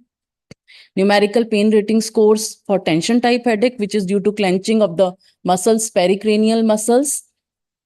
Migraine, there also these scores can be applied to see the recovery also after giving any kind of therapy. In our case, we give transcranial magnetic stimulation therapy. So here neuronavigated TMS was given and the recovery was seen. Headache frequency questionnaires. The questionnaires can be specific to a disease, like in post-mastectomy pain syndrome, we have FACT-B questionnaire to see the recovery post-TMS therapy. Then we can have the follow-up cases where we can look for the difference between the sham and the real therapies using the various pain rating scales. And then there are anxiety questionnaires. I have already covered them. Now coming to the objective assessment of pain, that we have to specify in it, objectivize it, and find out the parameters which we can see and calculate over the time and see the recovery of the patient, the chronic pain patient. So that as a physiologist, pain is a withdrawal response when we give a small, minute electrical stimulation. So this is exactly what nociceptive flexion reflex does. We stimulate the sural nerve and record from the short head of biceps. And this is the setup that we use for back pain patients. And here we record the nociceptive response in response to a short-term painful electrical stimulation. So this is what the record looks like. It has got a well-defined latency, amplitude, and duration. And that can be assessed and compared between healthy people and chronic pain patients. And the effect of various types of therapies can be seen on the nociceptive flexion reflex, so that it is just not a placebo effect. It is actually acting on the nervous system of the patient. So there are many NFR parameters that can be assessed before and after therapy, or between the real therapy taking groups in case of TMS, or the sham people also. So this shows also the effect of TMS in the recovery period and what we get in the NFR of the patients. Now coming to tension type headache, which is a chronic headache, which is due to the clenching of the muscle, the overactivity of the pericranial muscles, EMG becomes a very important tool for any kind of investigation. When you know that muscle activity is exaggerated, one can record EMG in a laboratory setup and see the recovery post-intervention, non-steroidal anti-inflammatory drugs, Botox, or yoga. Mental activity can also increase the EMG activity in the muscles, which can be responsible for painful experience by the patient in tension type headaches. And the time to fatigue will also change between the healthy controls and the chronic tension type headache patients. Another way to assess the system, whether the integrity of pain control system is good, is the endogenous pain control system. There are many methods. Plasma levels can be assessed of the endogenous opioids or their receptors, or one can go for CSF levels of actual release of endogenous opioids in response to pain, or some naloxone challenge or sucrose challenge test that was designed in our own laboratory, where we can see the release of endogenous opioids, because sweet substance can also release endogenous opioids from the brain, higher brain centers. One can also assess pain by quantitative sensory testing. That is, a neurosensory analyzer can be used, and experimental hot and warm, cold impulses can be given to us area of interest. Here, for example, in the masseter muscle, the sensation is provided to the patient, and patient has to rate the pain in terms of pain detection or pain tolerance. That is the cold detection thresholds and the warm detection thresholds, or in terms of how long a painful cold stimulus can be tolerated by the patient. This helps a lot to understand the hyperalgesic states and recovery after any kind of pain management strategy. So this is showing the pain threshold in migraine after TMS therapy and the follow-up periods. Then coming to pain is one experience which can be modulated. Like we can change the pain experience, and there are many ways in pain gets summated also. So in chronic pain patients, the summation can happen over time or over space also in a given area. And there are many pain inhibitory paradigms in our brain, as I mentioned earlier, the descending pain modulatory system, which can be assessed in lab itself. And this is the root cause of hyperalgesia. The hyperalgesia is something that brain cells, they learn more and more to experience the pain. So I just came across this very interesting book at a bookstore where the managing chronic pain was there, and they very simply explained the concept of central sensitization. That is, the radio is blaring loudly even though volume is at the minimum, because our brain is experiencing this exaggerated response to a peripheral stimulus. So the mechanism of central sensitization involves both central and peripheral factors, the nerve injury, the trauma and inflammation that leads to initially the peripheral sensitization, which further goes up in the brain and it becomes a central sensitization mechanism. Some authors or some speakers talked about NMDA receptors, glutamate and nerve factor. These are nerve growth factor. These are responsible for the chronicity of the pain. And also at the level of spinal cord neuron, the area, the receptive field of a neuron enlarges, and more, you can say, the impulses from the non-affected areas also travel high up at the level of the brain, and the neurons in the adjacent area to the injury also start firing, and they give us the experience of exaggerated pain. Facilitation can be studied in the lab by giving visual analog scale rating to a repeated temporally added stimuli in the lab that we can do for our patients, and the response of chronic pain patients will be different from those of the non-painful patients. And similarly, it can be done using quantitative sensory testing in the lab that we have done for many pain patients such as fibromyalgia. And the spatial summation can also be done where the noxious cold water can be given at various parts of the body in an ascending or descending order to assess the spatial summation of the pain. And to assess the endogenous pain control system, in presence of one painful stimulus, another painful stimulus can be given, the one conditioned pain stimulus and one the test stimulus, and we can assess the response of the test stimulus over the time, which can vary in a pain patient and a healthy individual. Now, to study the cortical excitability and pain, that is a very challenging task, but this is the need of the hour because pain changes the brain. It brings about changes in the neuronal networks and excitability of the neurons. So by TMS, we can change the cortical excitability and we can assess the pain of an individual. And we found different results by Anant et al. In migraine patients, and in low back pain patients also, we found that there was a significant change in the cortical excitability parameters such as motor evoked potentials and resting membrane potentials.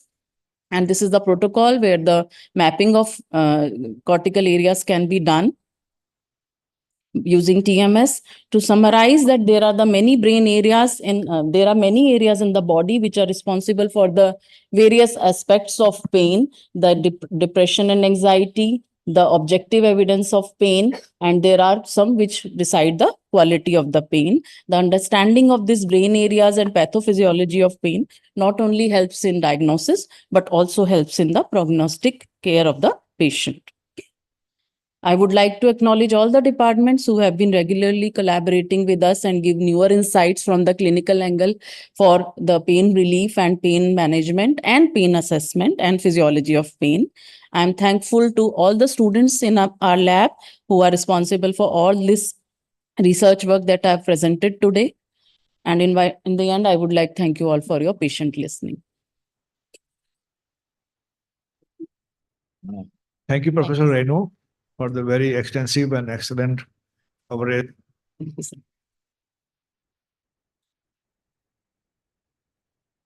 And pathophysiology and some of the work you are doing in the lab. Congratulations. Thank you very much. Thank you, sir. And maybe having some questions, we'll take up at the end of the session. Next.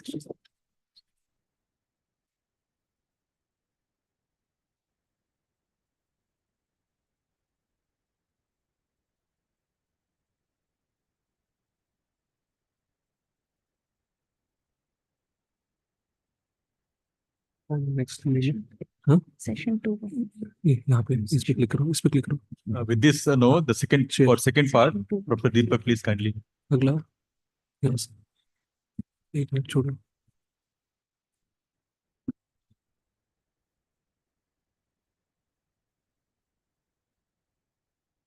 So, good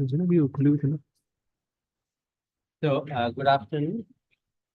No, good morning. Good morning. I feel it's a lot of work. I thought staff. Directly PPT open करना sir का PPT open करना किस नाम से I think sir का PPT किस नाम से किस नाम से sir Dr. Deepak needs no introduction. Whatever you see on the projections, I'll tell something beyond that. He's a very highly esteemed colleague of mine, and we have been working in the department since last 40 years.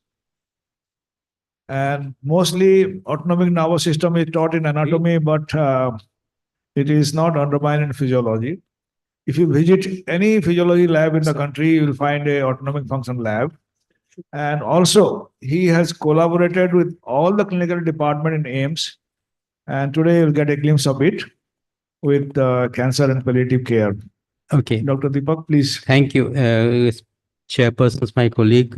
And he has got all the awards available in physiology in the country. Okay. And we wish him many more. Thank you. Thank you, Dr. Nandkumar and my colleague, Dr. Malik. And thank you. I must thank you, Puthi, for giving me this topic. Normally, we choose the topic, but I'm so happy that she gave me and I accepted and become really a challenge. So the first talk by Dr. Sushma Bhatnagar made my job easy when she told 30% pain is because of cancer. The rest of it comes from some other sources. So in the topic, I would say, okay, 30% I have to answer in one way, and I still have 70% to answer. So that's a big deal. And then thank you, Dr. Anu Bhatia, making much job easy by the slides and how to tackle pain locally or centrally. And the talk about the central sensitization speaks volume. By central desensitization, one can think of reducing overall sensitivity. And way back in a department, Dr. B.K. Anand showed how excitability of cerebral cortex can be manipulated. They did simple experiment in the cats and said that central excitability, like, is my cortex excitable? They said by doing a vagal stimulation. That time Vegas was experimented left and right, including Dr. Paintel, then also Dr. Anand, who was doing hypothalamus, and showed, and that was already published earlier. They only confirmed it, that hypothalamus relationship. It was confirmed that if you stimulate vagus, the sensitivity or excitability will be reduced. Okay, so with that, those beginning, and thank you for these two ladies for helping me indirectly making my job easier, because it's a difficult topic. Precisely which test I should do to handle or define cancer pain, to diagnose and this thing. What we've been doing is, Dr. Malik told, we've been working left and right on autonomic functions and completed, and we're still continuing clinical testing on a regular basis.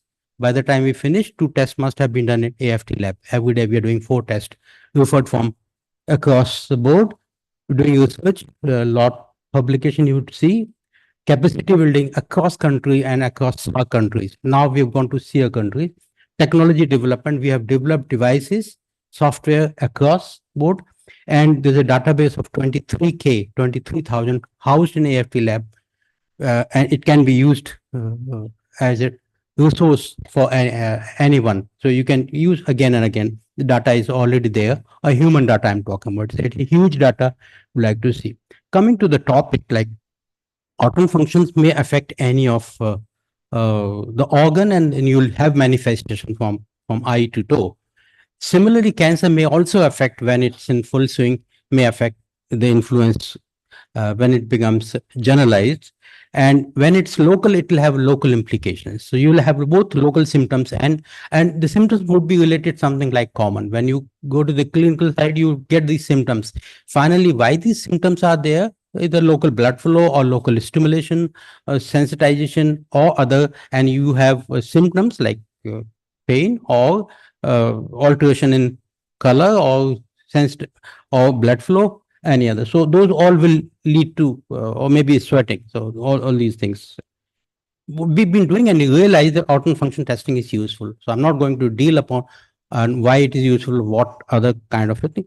Quickly coming for the cancer, it would help in future to establish absent involvement of autonomic fibers. Like recently we published a paper, a very good paper on PNNT, with a tech tumor in PNNT, and then it was autonomic dysfunction. We used biofeedback to treat that, and Dr. Samir Bakshi happened to be on co-author board, and then we discussed a lot. That's what we have done, but that was nothing to do with the pain. It is only autonomic involvement. Therefore, there is a relationship with that. It excludes CNS etiology if it is involved, and predicts prognosis, especially in degenerative disorders. So autonomic neuropathy, normally if you have a chronic pain, a chronic disease or something, autonomic nervous system will be involved. And there will be some kind of a involvement which you can see. And which could be a kind of a later disease when you're thinking of a palliative care, nothing can be done. Or there's a pan-autonomic dysautonomia, the way it happens in diabetes might also happen in cancer at the end stage. But much before we talk about in the beginning, the excitable and the thing.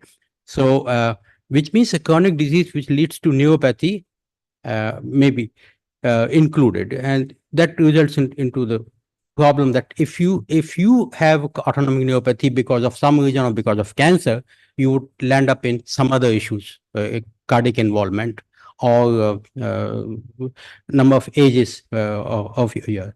So early detection is important, and if you do that, you will preserve longevity, and that's what it's important, that to keep patient stable, preserve quality of life, and it's important to quantify that. So it's a corollary. This is a 70% of which is not because of cancer. It still has a lot to contribute to your well-being and general well-being. So I'm talking of little general, but that's important. So what ANS testing can provide, where the lesion in neuroaxis, which particular branch is affected, can make a differential diagnosis, and further workup is required.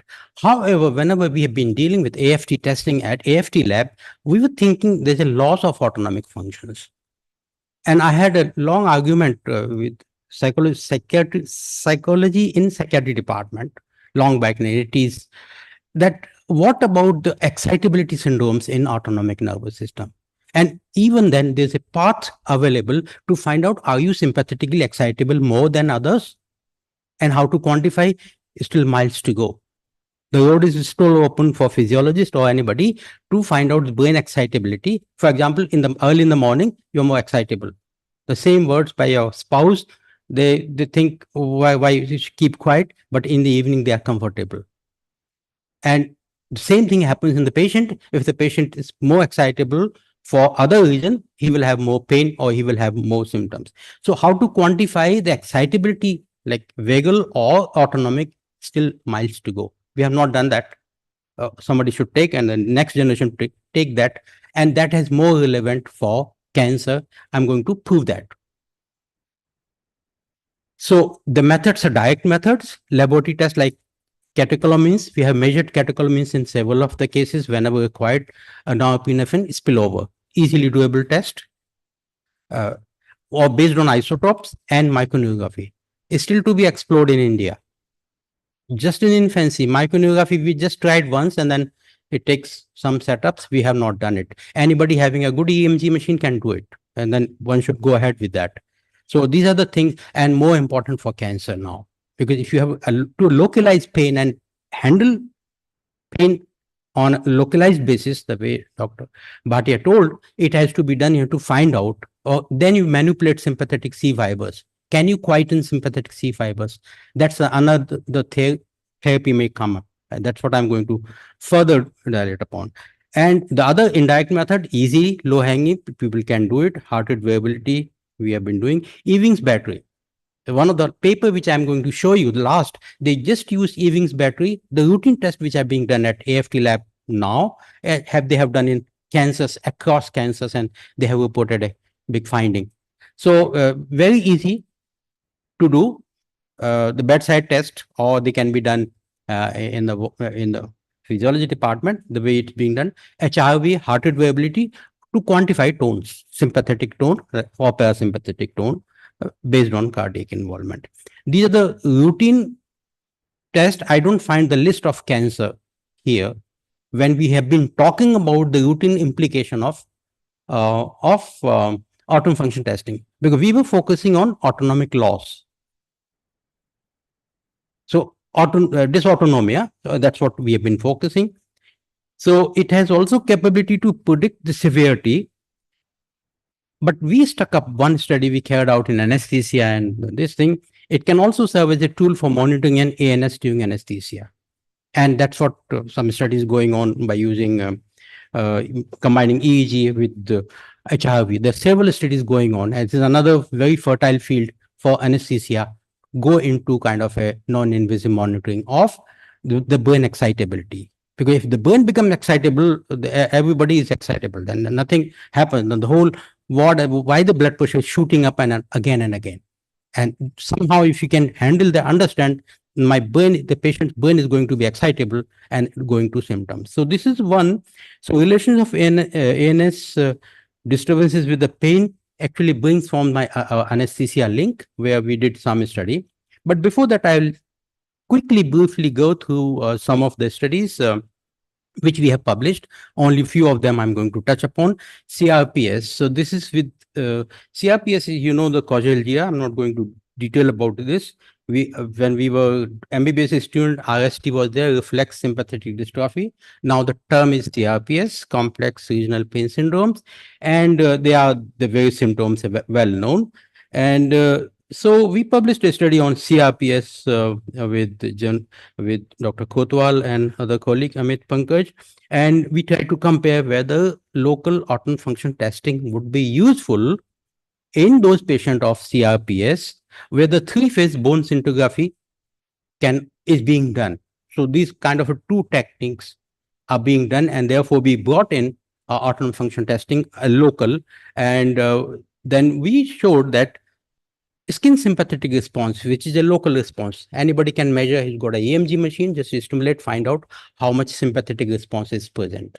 So, and that SSR may be positive or negative.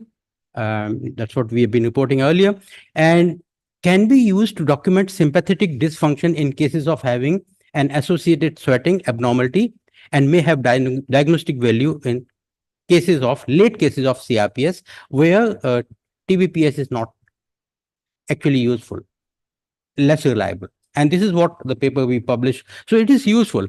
Now we have to think whether we are talking of sympathetically maintained pain or sympathetically blunting, which has happened and pain is still there. One has to see the life cycle of excitability. In the beginning, the excitability, after some time, there's exhaustion. Even in a diabetes, in the beginning, there's a normal, there'll be loss of parasympathetic, sympathetic, and after that, dysautonomia. And the pain will still be there because of the local reason. The other study we have done a lot work earlier with Dr. Purvi Kulshrestha, when then Dr. Renu Bhatia joined, and she's working admirably in fibromyalgia. And we have published good papers on that. And we have come out in this fibromyalgia that we reported sympathetic excitability, more hyper blood pressure in them. And when we gave amitriptyline in these patients, we could show local increment in blood flow. And we could show that it improves. However, we could not figure out why there's a pain in fibromyalgia. Is it a local or central excitability? That hypothesis is still dwindling between central sensitization and versus peripheral sensitization. And there's a large number of women suffering from fibromyalgia. So therefore, the question still remains the question of fibromyalgia, which is a pain. So ANS and pain perception, the function of sympathetic nervous system includes the modulation of inflammation, nociception, and above all, immune system. So the immune receptors, nociceptor receptors, inflammatory receptors, and opioid receptors actually at one point of time interact with the autonomic receptors. There is available the basic theory that they can influence each other. Therefore, the opioid and pain and opioid and autonomic, they both are related, very much related, and they interact, and that's what is important. So, but it still need to be worked out how it can be tested to help patient. What has been shown that alpha adrenergic receptors have been implicated in causal GIs and in CRPS syndrome. Beautifully, there's a lot of work has been done. I'm not going to those. So coming to the point, the relations of ANS to the related of anesthesia, trauma, and inflammation, and quickly come out in the trauma when a pain is more and the anesthesia is required to quieten.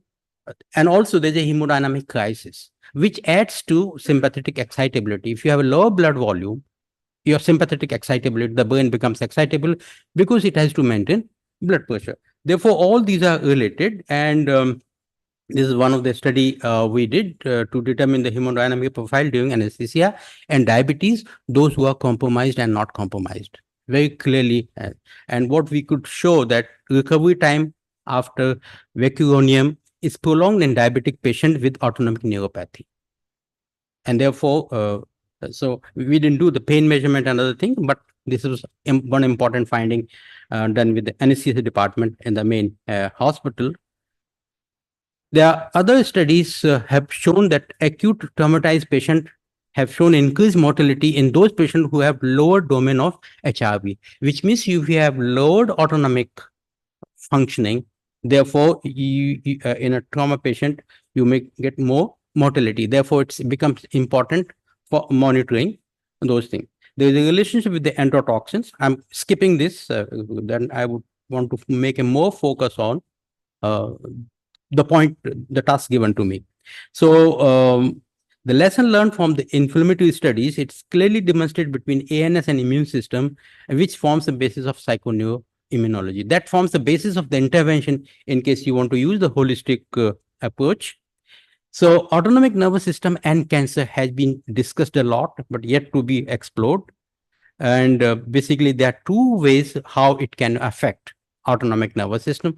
First, because the cancer is primarily affecting the central nervous system where autonomic control centers are situated. It has a well-defined system. So the tumors involved like fucocytoma or preganglioma or neuroblastoma or PNN-NT tumor, which we have reported autonomic involvement in the intervention.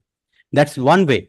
The second way, the indirect complications, ANS complications, which includes because of the feature related to the cancer therapy. So the chemotherapy itself is going to play a big role in inducing autonomic loss. And so that we know it's already the book picture that they are in the brain, they are autonomic ANS centers. This has been investigated large. And so there are tumor-related complications when you have primary tumors or indirect, which are related to. So if it is a brain center which is having autonomic and sympathetic and parasympathetic, which is well known, like here, these are the book picture. Now you'll find this thing. Brain has a defined autonomic network. We published this network not with this relation, but cerebral ataxia, SCA, with Dr. Achal Srivastava. We've been working a lot. We have published about defining and working out central autonomic network. But the same network would be involved at other places because it's a common denominator and it's a well-defined network. And this well-defined network has a complete control, and also there are local controls which are available. The beauty of the two systems, like sympathetic system, is distributed control, which means even at a local level it can influence. One can increase local temperature or local pain, and they can be a local sympathetic because it's a distributed control. And these controls keep. Vagus is a centralized control. Sympathetic also have a centralized control. So therefore, they would influence various parameters. The one question came: how autonomic nerves may affect tumor progression. So what has been seen? There's an integrated activity between the two, the tumor cells and the autonomic nerve. And the main implication is that the intratumoral nerve spreading of the cancer progression lies the local release of neurotransmitter that directly delivered to the tumor microenvironment. So the autonomic nerves, they are delivering, and it's already there. There are several other receptors which are also present. And the local release provides the cancer cell with a higher, which is not that correlated neurotransmitter concentration than those achieved in the bloodstream. Therefore, it becomes very important how the tumor growth, which it has been said that the local controls are sympathetically controlled. Even the ovulation, you can inhibit by local inhibition of sympathetic. So it's very important regulation of local blood flow. If you can somehow tweak sympathetic control on either side, you can control the local, the hostile environment which is being created. Thus, the neurotransmitter affect the behavior of a cancer cell. And that's where the research lies. That's what we should look for. The small, when you have animal models available, when you have this available, then you can think of that. So tumor, stroma, or cancer cell have ability to attract autonomic nerve fibers. Now look at here. They want more and more blood, and who can give you more blood? It is the sympathetic nerve fiber which can come and help in vasodilation or vasocontrol. Therefore, somehow if you inhibit that, perhaps the sequences, the pain follows later, but the sequence of the tumorigenesis may be affected. So this is something which impressed me. There are two more papers very nicely available, published in Nature Review, Cancer, that is sympathetic nervous system regulation of the tumor microenvironment. If you can control tumorigenesis, obviously pain will follow. You can do. But how to quantify that is a bigger question. Can you quantify sympathetic excitability local by stimulation technique or quantification technique or so scintigraphy? Perhaps yes. That's the way. That's the way we should go and hit the target. Second one, does the vagus nerve inform the brain about the preclinical tumor and modulate them? Look here. The vagus is, which is a wanderer present everywhere, backs and inform there's a local insult. There's a problem. Before it becomes bigger problem, better you deal with. Sympathetic is going to deal locally. But when it goes beyond, then there's a storm. And that's all. So this is important. Now, coming to the questions again, do we test autonomic functions in cancer? If so, for what? The question still remains. Try to answer. Now, if you look at worldwide, the autonomic nervous system has been basically, the neurology department is the basal referral, and neurology people have been talking about the guidelines and SOPs.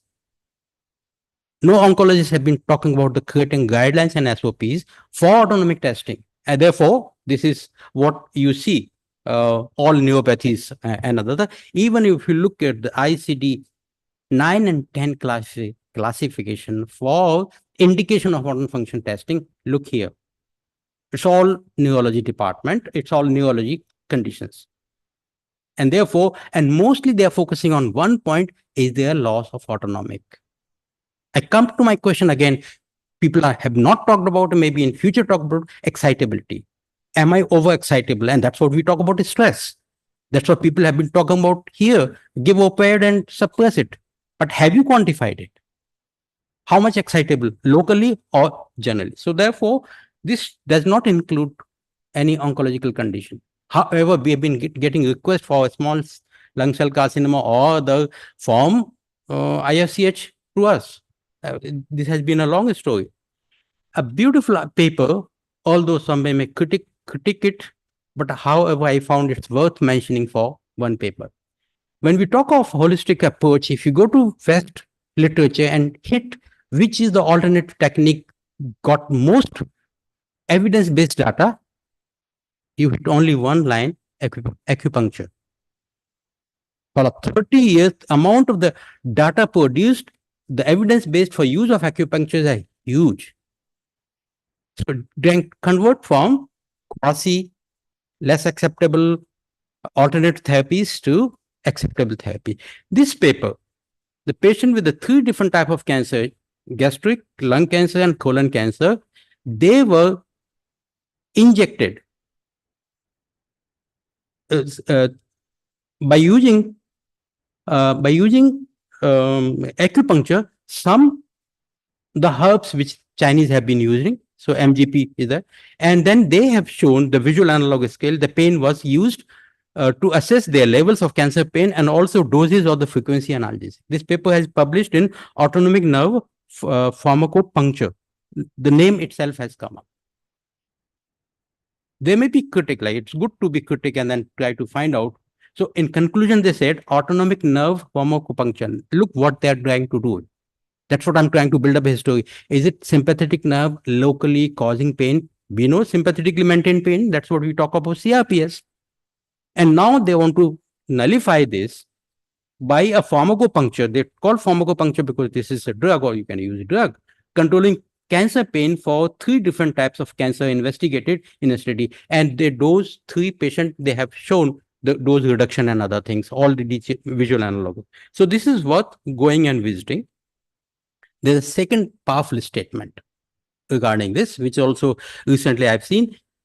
The SNS is sympathetic nervous system, induce, facilitate, potentiate chronic pain. Well-known statement. We call RSD or whatever. It may be happening locally. Increased responsiveness of the injured sensory nerve to catecholamines, increased expression of alpha-1 adrenoreceptors on a primary afferent nociceptors and hyperalgesic skin, and there is a central sensitization. So there's a case for quantification of central sensitization, that is sympathetic excitability by using invasive or non-invasive means, and also for the local.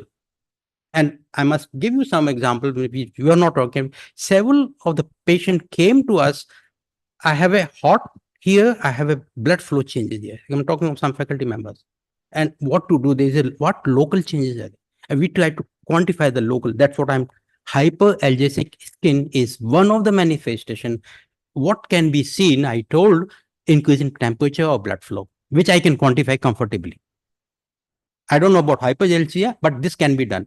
But by using hot and cold, that can also be done. So this is a case for developing test for this.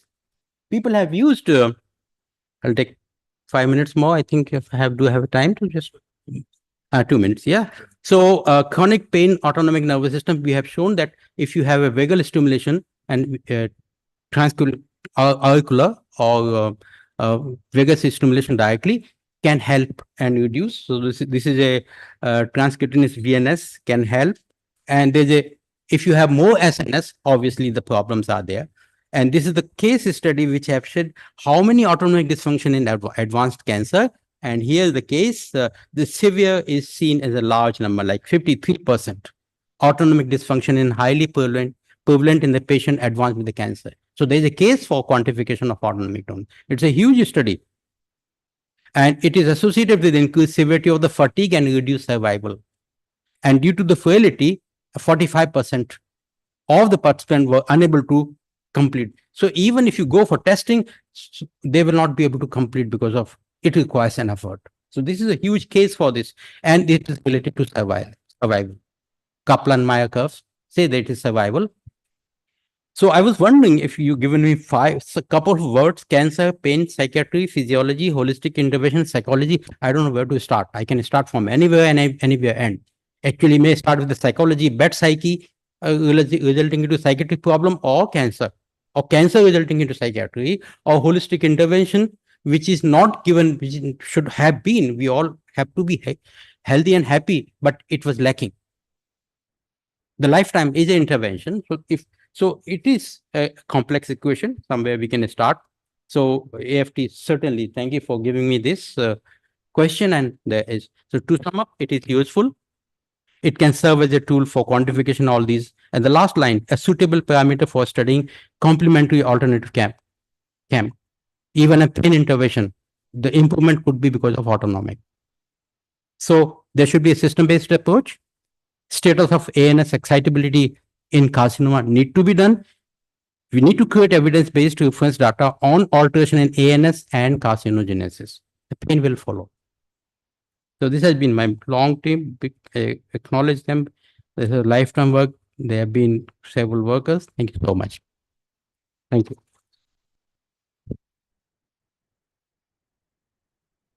This is tendency to swipe. Thank you, sir. Thank you very much. It's always a delight to listen to you, and we can keep on listening till the evening. But of course, the time factor is there, and it's so beautifully presented, no? And what triggers in my mind that this can open also one area to develop lot of neuroceuticals, multiple mechanism to modulate the sympathetic system locally or centrally, and most likely but it's emerging area in the entire world. Thank you again, sir. Thank you very much. So with this, I invite any questions. from the audience? Hello, sir. Yeah. Actually, I had a question. Not exactly, it's not purely academic discussion, but just. So the question was regarding the spear, like the talk by Dr. Renu. So the like pain is described as a personal experience, right? So it's of nociceptive as well as of it can also be neuropathic pain.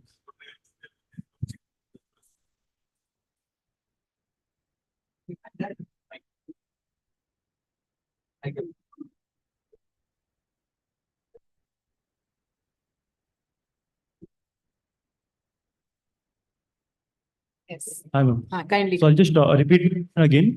So there's a difference between pain and neuropathic pain, and the different mechanisms that stimulate the nociceptive receptors. Different felt experience that the person feels. No? So is that the same for but neuropathic pain? Like, does it match the same? Like, what's the of pain that the neuropathic pain that is felt? I did briefly mention the two are little different in their experience as well. As I mentioned that it's a nociceptive pain is more of a inflammatory kind of pain because the nerve fibers are in an inflammatory soup, and it's kind of, you can say, the sharp kind shooting pain, that burning, and the temperature also increases.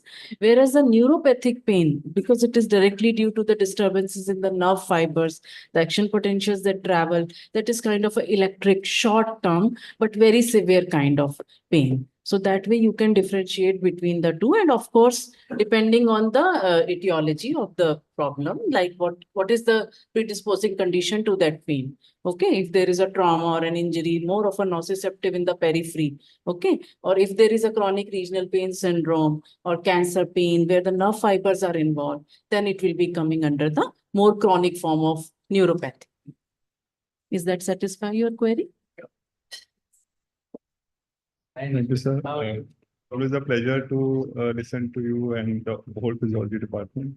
And you're absolutely right that autonomic dysfunction is important component in anesthesia also.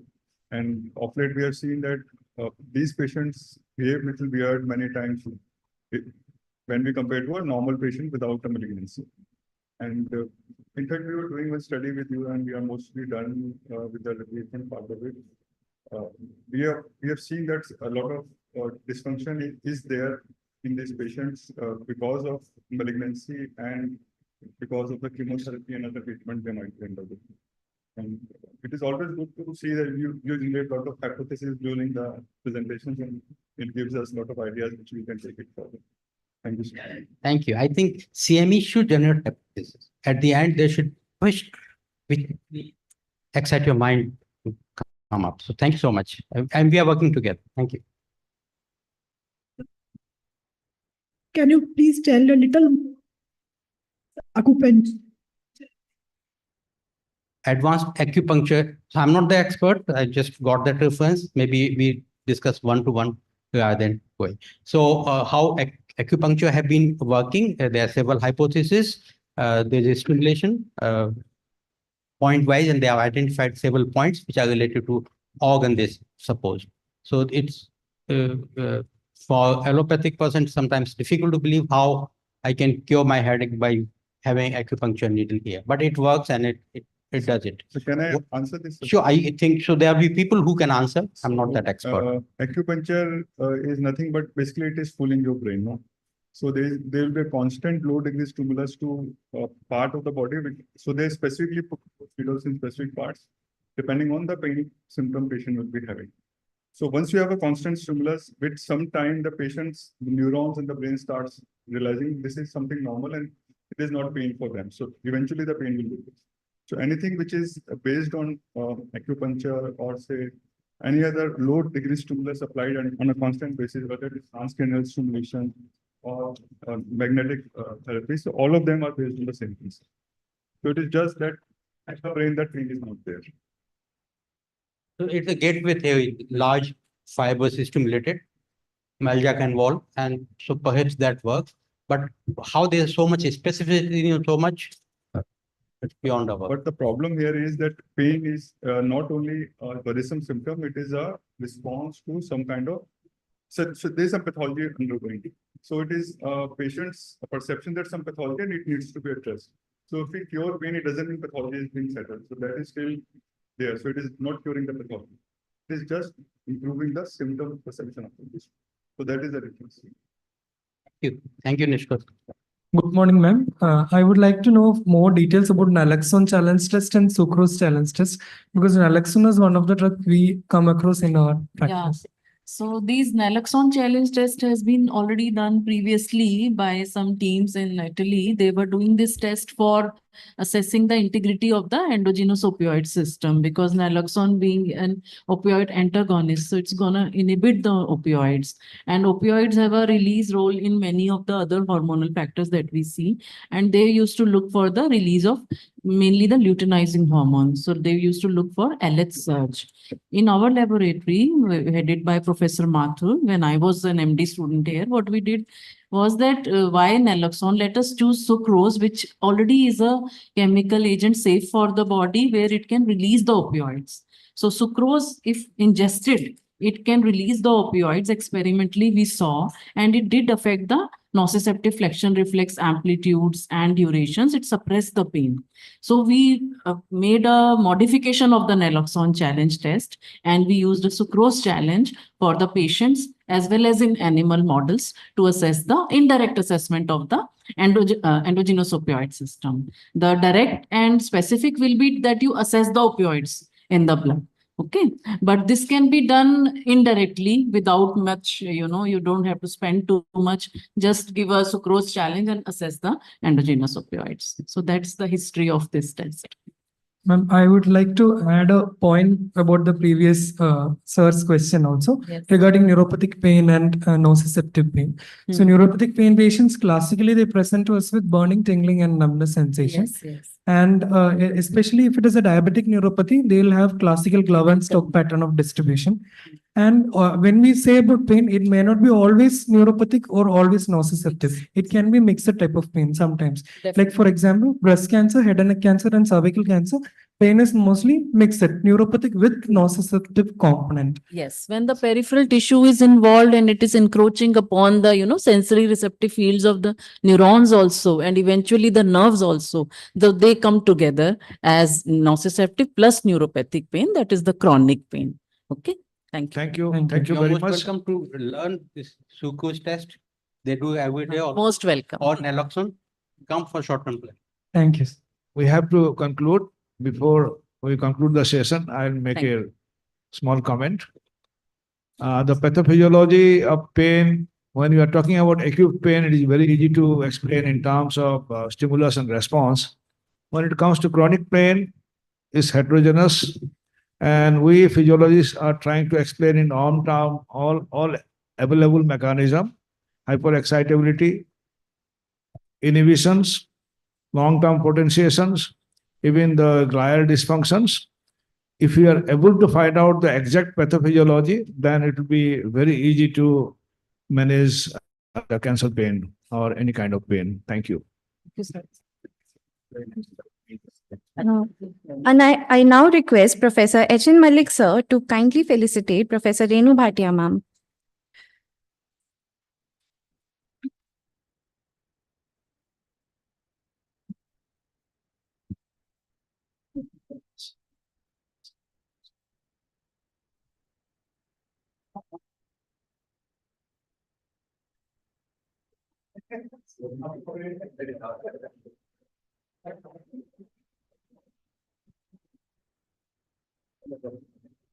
I request Professor Nand Kumar sir to kindly felicitate Professor K.K. Deepak sir.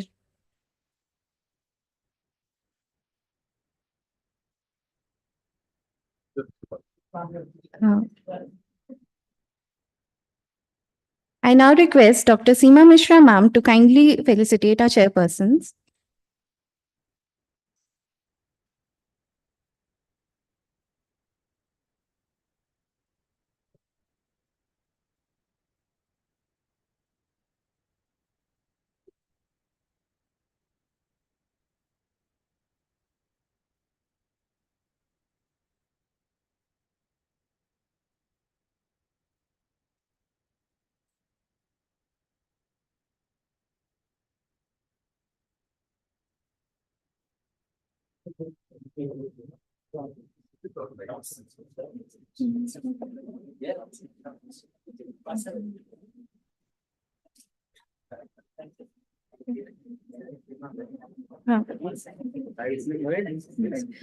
Let's take a moment to reflect on the key insights shared, and we shall meet you after a short tea break. I also request the audience members to kindly submit their pre-test forms at the registration counter during the tea break. I request the online audience to kindly stay logged in, and we shall be joining after 10 minutes.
Academy of Medical Sciences, India, focusing on NAMS Vision 20.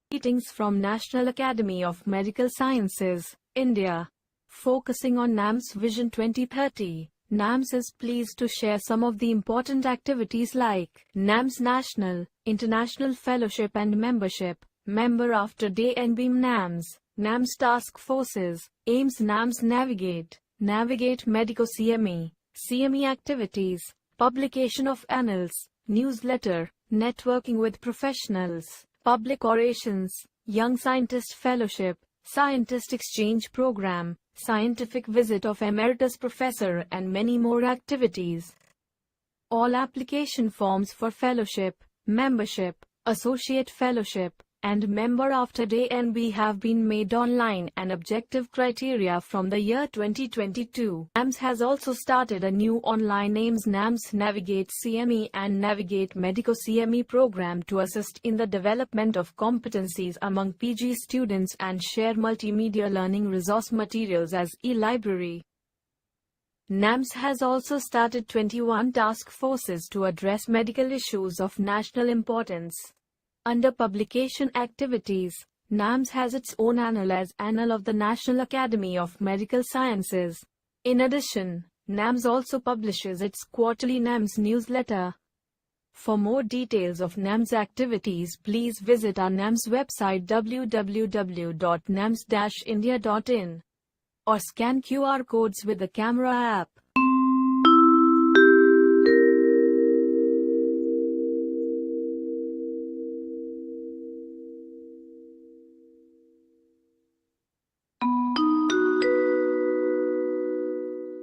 Greetings from National Academy of Medical Sciences, India, focusing on NAMS Vision 2030. NAMS is pleased to share some of the important activities like NAMS National, International Fellowship and Membership, Member After Day and Beam NAMS, NAMS Task Forces, Aiims NAMS Navigate Medico CME, CME activities, publication of annals, newsletter, networking with professionals, public orations, Young Scientist Fellowship, Scientist Exchange Program, scientific visit of Emeritus Professor and many more activities. All application forms for fellowship, membership, associate fellowship, and member after day NB have been made online and objective criteria from the year 2022. NAMS has also started a new online Aiims NAMS Navigate CME and Navigate Medico CME program to assist in the development of competencies among PG students and share multimedia learning resource materials as e-library. NAMS has also started 21 task forces to address medical issues of national importance. Under publication activities, NAMS has its own annal as Annal of the National Academy of Medical Sciences.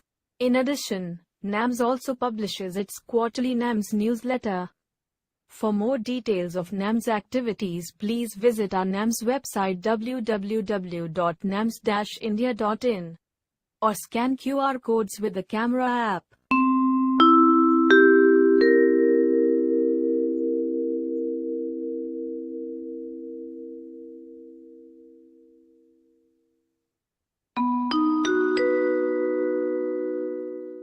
Greetings from National Academy of Medical Sciences, India, focusing on NAMS Vision 2030. NAMS is pleased to share some of the important activities like NAMS National, International Fellowship and Membership, Member After Day and Beam NAMS, NAMS Task Forces, Aiims NAMS Navigate Medico CME, CME activities, publication of annals, newsletter, networking with professionals, public orations, Young Scientist Fellowship, Scientist Exchange Program, scientific visit of Emeritus Professor and many more activities.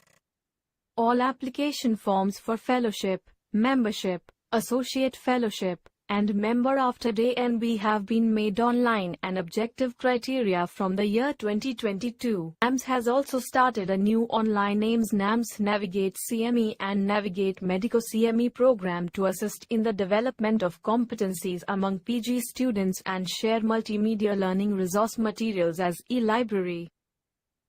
NAMS has also started 21 task forces to address medical issues of national importance. Under publication activities, NAMS has its own annal as Annal of the National Academy of Medical Sciences. In addition, NAMS also publishes its quarterly NAMS newsletter. For more details of NAMS activities, please visit our NAMS website www.nams-india.in or scan QR codes with the camera app.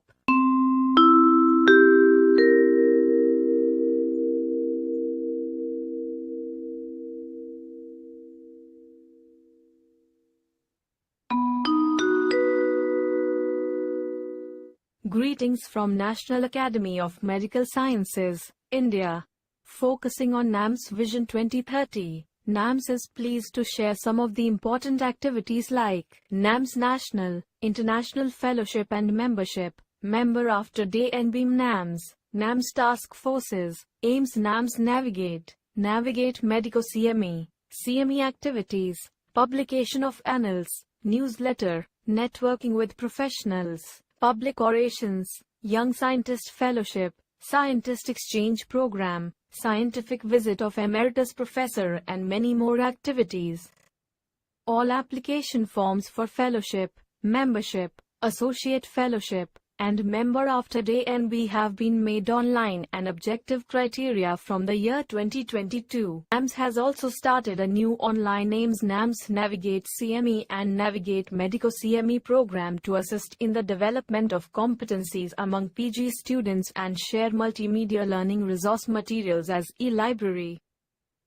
NAMS has also started 21 task forces to address medical issues of national importance. Under publication activities, NAMS has its own annal as Annal of the National Academy of Medical Sciences. In addition, NAMS also publishes its quarterly NAMS newsletter. For more details of NAMS activities, please visit our NAMS website www.nams-india.in or scan QR codes with the camera app.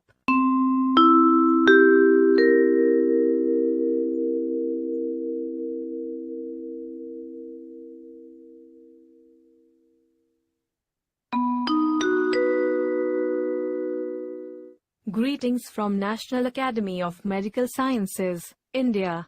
Focusing on NAMS Vision 2030, NAMS is pleased to share some of the important activities like NAMS National, International Fellowship and Membership, Member After Day NBEAM NAMS, NAMS Task Forces, Aiims NAMS Navigate, Navigate Medico CME, CME activities, publication of annals, newsletter, networking with professionals, public orations, Young Scientist Fellowship, Scientist Exchange Program, scientific visit of Emeritus Professor and many more activities.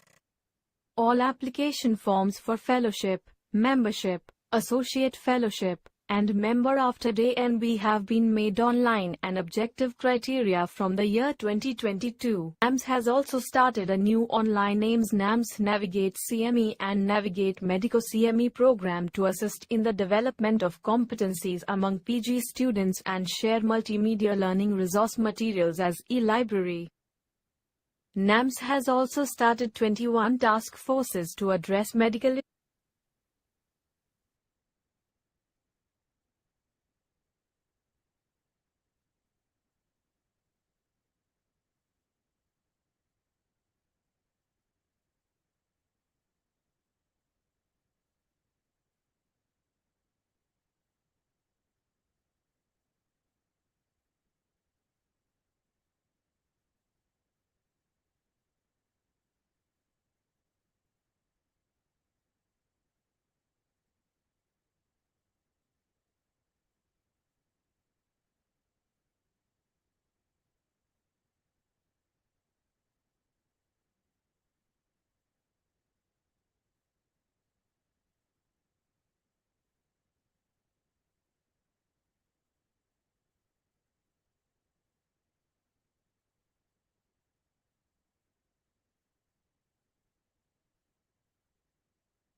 Start.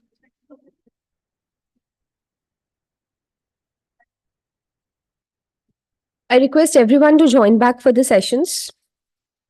We're back after a short tea break, rejuvenated and ready for more insights.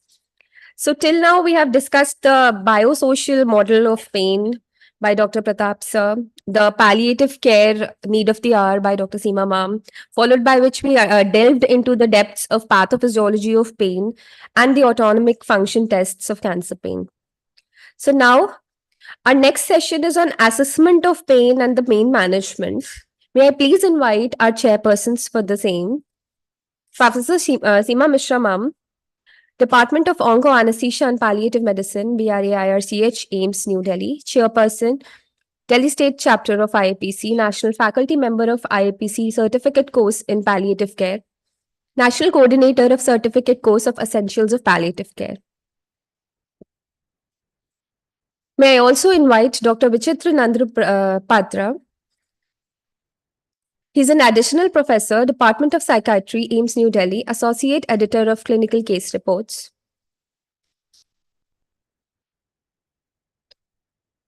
May I please request the chairpersons to introduce our speaker.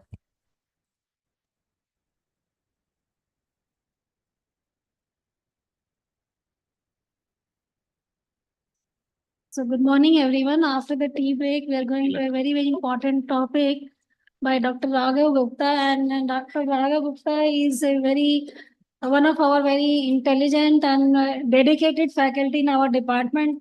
And wherever he goes, he just brings awards to the department to make our department's honor again and again. So he is personally also very dedicated, hardworking, and very down-to-earth personality. Dr. Raghav Gupta, can you start your lecture? Sure.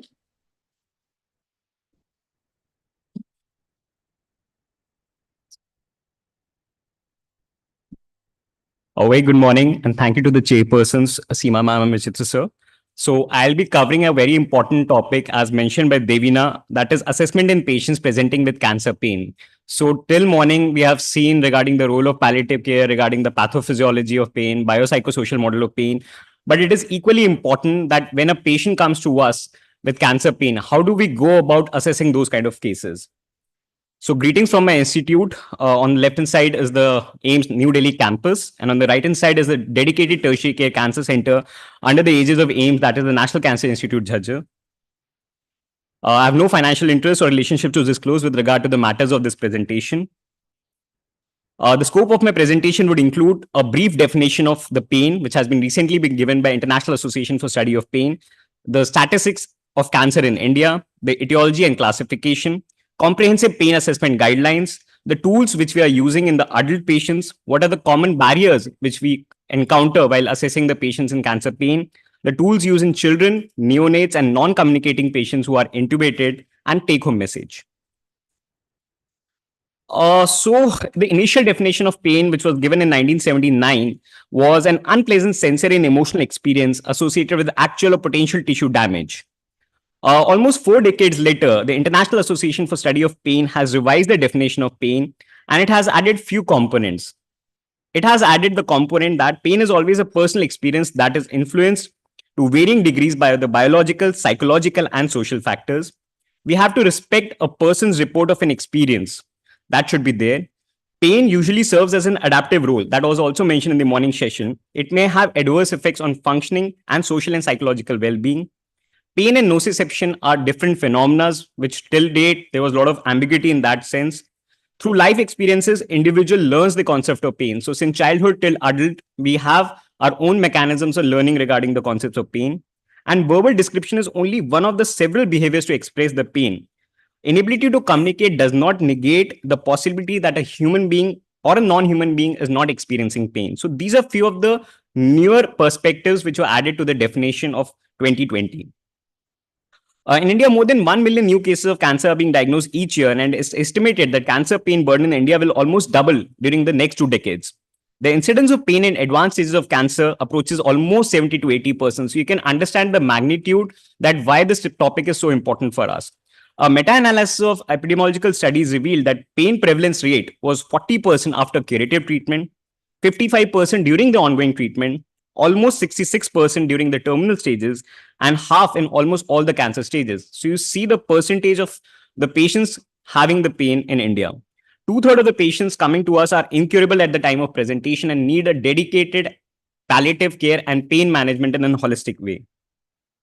So there are different etiologies of cancer pain. One, it is caused by the tumor directly, almost 60 to 90% cases because of the tumor infiltration of the viscera or the bone, compression of the adjacent nerves, blood vessels, and the organ obstruction. Second, caused by the painful diagnostic or therapeutic procedures such as bone marrow biopsies or chemotherapy, radiotherapy, or surgery. Third, pain caused by the malignant disease indirectly in 10 to 25% of cases, such as infection, viral, bacterial, fungal, inflammations, deep vein thrombosis, or lymphedema, very, very common. And fourth is the pain caused by concomitant existence of the conditions which are commonly ignored. So whenever a patient comes to present with cancer, then majority of the times he forgets about the other comorbid conditions which the patient is suffering from, such as diabetes, hypertension. So those are the associated things which we have to remember when we are dealing with pain. So classification, I'll briefly go through it. Etiology, caused by cancer, as I already mentioned. Concurrent pathologies. Pathophysiological classification can be nociceptive, neuropathic, or mixed. Location-wise, it can be from top to bottom, head and neck, chest, vertebrae, abdomen, extremities. Temporal, it can be acute, chronic, or the breakthrough pain in any patient. And severity can be mild, moderate, and severe. So with this brief description regarding the etiology and the classification, enough has been emphasized in the morning lectures also, but I would just want to highlight this important point that pain, till many ages, it was always considered to be the physical component only. But three more important components are very important in the concept of total pain management. That is the emotional, social, and the spiritual part. So emotional, patient may be having concomitant anxiety, depression, sadness. Social, they can be financial worries, loss of job because of the disease, worries about the future of the caregivers and the family members. And spiritual, fear of dying, anguish or anger with God, the loss of faith, and finding meaning to life. So these are all the important components, and we'll be dealing in the subsequent lectures by the experts that how do we go about managing these concepts while managing the pain. So comprehensive pain assessment, self-report of the pain is the gold standard of care. The goal of assessment is what? To find out the cause and to find out the optimal management strategies. Individualized pain treatment is based upon the etiology. We should know what is the etiology of pain, what is the characteristics of the pain, what is the clinical condition of the patient, and the goals of care. So the European Society of Medical Oncology guidelines for adequate assessment of cancer pain at any stages. First part is to assess and reassess the pain by the help of mnemonic. We can easily remember that is the Socrates, the site, the onset, the character, whether the pain is radiating or not, associated symptoms, temporal pattern, any exacerbating or relieving factors, and what is the severity. So this is the first step, that is assess and reassess the pain continuously. Then we have to assess and reassess the patient. Complete physical examination with concomitant radiological and biochemical parameters. How does it interfere in daily quality, daily living, the social life, any presence of emotional symptoms or spiritual concerns, any comorbidities. So that is to be assessed from the point of patient. And then assess and reassess your ability as a physician to inform and communicate with the patient and the caregivers. That becomes very important because many a times we assess the patient, we assess the characteristics of the pain, but somewhere we are lacking in communicating our information to the patient and the caregivers. So that is the third important step as highlighted by the ESMO guidelines. There are various pain assessment tools in the adults. I'll briefly describe about them. Verbal pain intensity tools can be numerical rating scale, verbal rating scale, visual analog scale, and FACI scale. In critically ill patients, I'll be dealing about critical pain observation tool and pain assessment in advanced patients with dementia, and comprehensive pain assessment tools such as brief pain inventory, McGill pain questionnaire. So the pain scales either can be unidimensional or multidimensional. As previously I have mentioned in the previous slide, among those only we categorize. So unidimensional can be visual analog scale, NRS, that is the numerical rating scale, and various types of pictures of faces which can be showcased to the patient. Multidimensional scales such as McGill pain questionnaire and brief pain inventory. These are the two important ones. So these are the pictorial representations of the unidimensional scales. The visual analog scale, in which we are mentioning one X spectrum is the no pain, and the other is the pain as bad it could possibly be for the patient. Second is the verbal rating scale, in which the patient can highlight amongst these boxes whether the patient is having mild, moderate, or severe pain. The third one in the right-hand corner you can see is the numerical rating scale, and the patient can tick mark from 0 to 10. In common clinical practice, what we usually do is many patients who are coming to us, we ask them ki out of 1 paisa, how much they are having actually the pain. Is it athana, chavanni, how much it is, 25 paisa, 50 paisa, 75 paisa. That gives a brief indication to us. And the fourth one is the Wong-Baker Facies pain scale. We can also showcase these to the patients and tell us that is it hurting little bit, is it hurting little more, or is it hurting the worst. So these are few of the unidimensional scales which can be used in our OPD and IPD settings. Then coming to the two important ones, I'll not go into much details of it, but definitely I would recommend all of you to go back and see on the research articles and read about the McGill pain questionnaire and the brief pain inventory form. These are the detailed ones with a lot of dimensions associated with not just the physical component, but the daily activities of living, the psychological and the social components. So these questionnaires can be used on the IPD settings and for the research purposes to gain more insights that how the pain can be assessed and what are the other components which needs to be taken care of. So there are few common barriers of pain assessment. As I mentioned, extremes of age. A small child or an elderly patient with a lot of dementia, we'll find it difficult to assess their pain. Adults with cognitive disturbances, patients with cultural, language barriers and educational barriers. So language barriers are another common problem which we might be facing in a clinical practice while communicating with the patient. But that doesn't mean that the patient is not suffering from pain. Intubated patients in our ICUs and seriously ill patients because of which their general physical conditions. So sometimes the patients are not able to come to the cancer pain setups because they are having so much of severe pain, but they are obviously in distress and their caregivers come to us and tell us that they are having so much of pain. So these are few of the barriers in which we find it difficult to assess the pain. So if I come to the example of pain assessment in children, the gold standard for pain assessment in children also is self-reporting. We have to ask the child. We have to believe the child when he or she is complaining of pain. Do not assume that a child is exacerbating or lying about their pain. This is one of the common mistakes we often tend to do. Children often minimize pain rather because they are afraid of painful procedures or treatments to help them because they don't want to upset their parents. They feel that they may be given injectable which may increase their pain. So children with pain for a long time do not always show signs of pain. They may be quiet, they may look sad, they may not cry, and may not participate in their daily routine activities as usual. So we must remember that when we are dealing with children. So coming to the assessment of pain severity, if it is more than 3 years, self-reporting is the gold standard. And out of which I'll tell you about Facies pain scale, which we can use for 4 years and above, and numerical rating scale in children of 8 years and above. If the child is below 3 years or any patient with decreased consciousness, we can use behavioral scales, out of which one of the example is FLAC scale, which I'll be describing. So Facies pain scale for children 4 years and older, Wong-Baker Facies pain scale, in which we are showing the spectrum of no hurt to hurting worse. So if it is less than 2, it is mild pain, 4 to 6 is moderate pain, and 8 to 10 is severe pain. Coming to the numerical rating scale for 8+ years, as I already mentioned, if 0 is no pain and 10 is the worst pain you can imagine, how much is your pain right now? That we have to ask. So 1 to 3 is mild, 4 to 7 is moderate, and 8 to 10 is severe. These scales may be used for 8 years and above, provided they understand the numbers. They have the ability to express the pain in quantitative terms and can communicate verbally. Then only this scale becomes important. We can also use other methodologies such as finger pan scale, in which is your pain a little pain, middle pain, or a big pain. Sometimes it becomes easier for the child to understand and to just match it with your fingers and thumb. So this can be helpful in young children. Coming to the FLAC scale, the behavioral scale, which I mentioned. So 5 things. FLAC is a mnemonic only. So face, legs, activity, cry, and consolability from 0 to 2. So faces, if I give example, no particular expression or smile is 0. If it is clenched jaw, quivering chin, that means it is 2 from the point of view of face. Similarly, for crying, if it is no cry, it is 0. If it is frequent complaints, sobbing, screaming, then it is severe. So we divide each of these scores between 0 to 2. So observe the child for 2 to 5 minutes while doing this FLAC scale. Ensure the child's legs and arms are uncovered because L, the legs, is one of the important part, and A is also an important part. Scoring, if it comes out to be at the end, it comes to be 0. That means no pain. Child is comfortable. 1 to 3 mild. 4 to 6 is moderate, and 7 to 10 is severe pain. So this is one of the observational pain scales.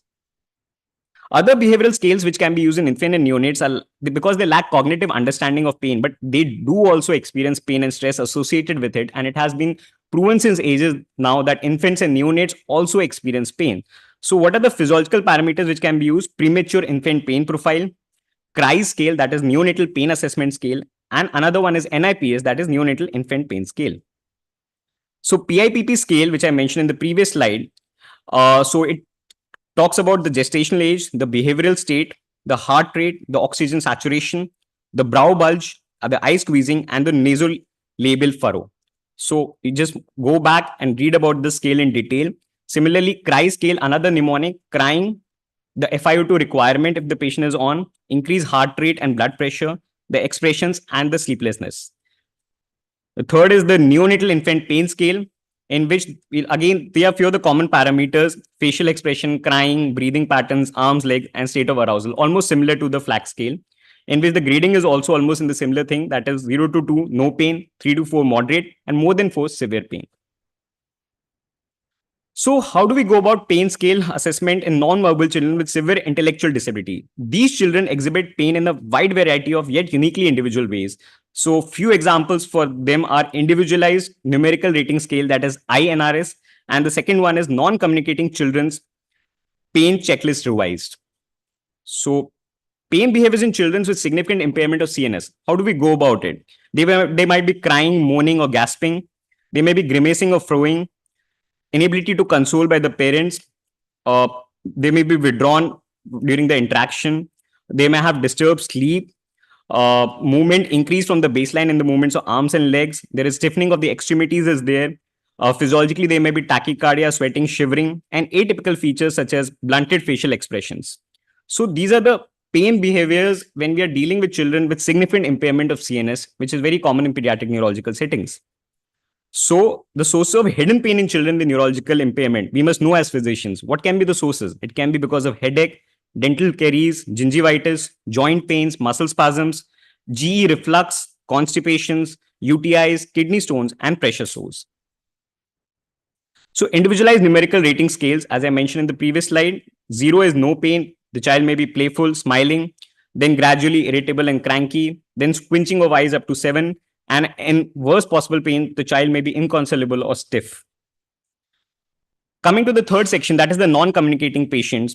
So where the few of the common scales are behavioral pain scale, critical care pain observation tool, the pain assessment in advanced dementia scales. So this is one of the important scales, pain assessment in advanced dementia scales, in which it caters to 5 items. That is the breathing pattern, the negative vocalization, the facial expression, the body language, and the consolability. And the critical care pain observation tools, which we can use in our ICU settings regarding the facial expressions, the body movements, the muscle tension, the compliance with the ventilator or the vocalization of the patients are extubated. And then we give a total marks from 0 to 8. So the take-home message from my presentation is that cancer pain is common but underrated. Knowledge of pathophysiology, which has been dealt in the morning also behind pain, is important for managing the pain. For the best practice in pain management, we are required to elicit the etiology. Unless and until we know the cause of the pain, we will not be able to manage the pain, will not be able to identify whether we are going to use pharmacological measures, interventional measures, or non-pharmacological measures. Holistic approach should always be followed. By holistic approach, I have already mentioned that apart from physical component, psychological, social, and spiritual component is very important. History, examination, assessment, and accurate record keeping should be practiced by all of us in our daily clinical practice. Thank you. This is my email ID, and I'll be happy to answer any questions later on also. Thank you. We'll solicit the questions after the second presentation. Now I request Professor Nishkas Gupta to start the presentation. So after the assessment, then sir will be talking about the pharmacological management of cancer pain.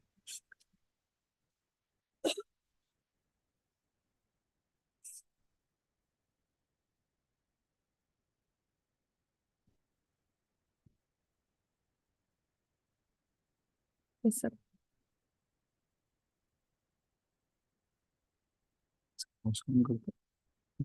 Yes, at this point works.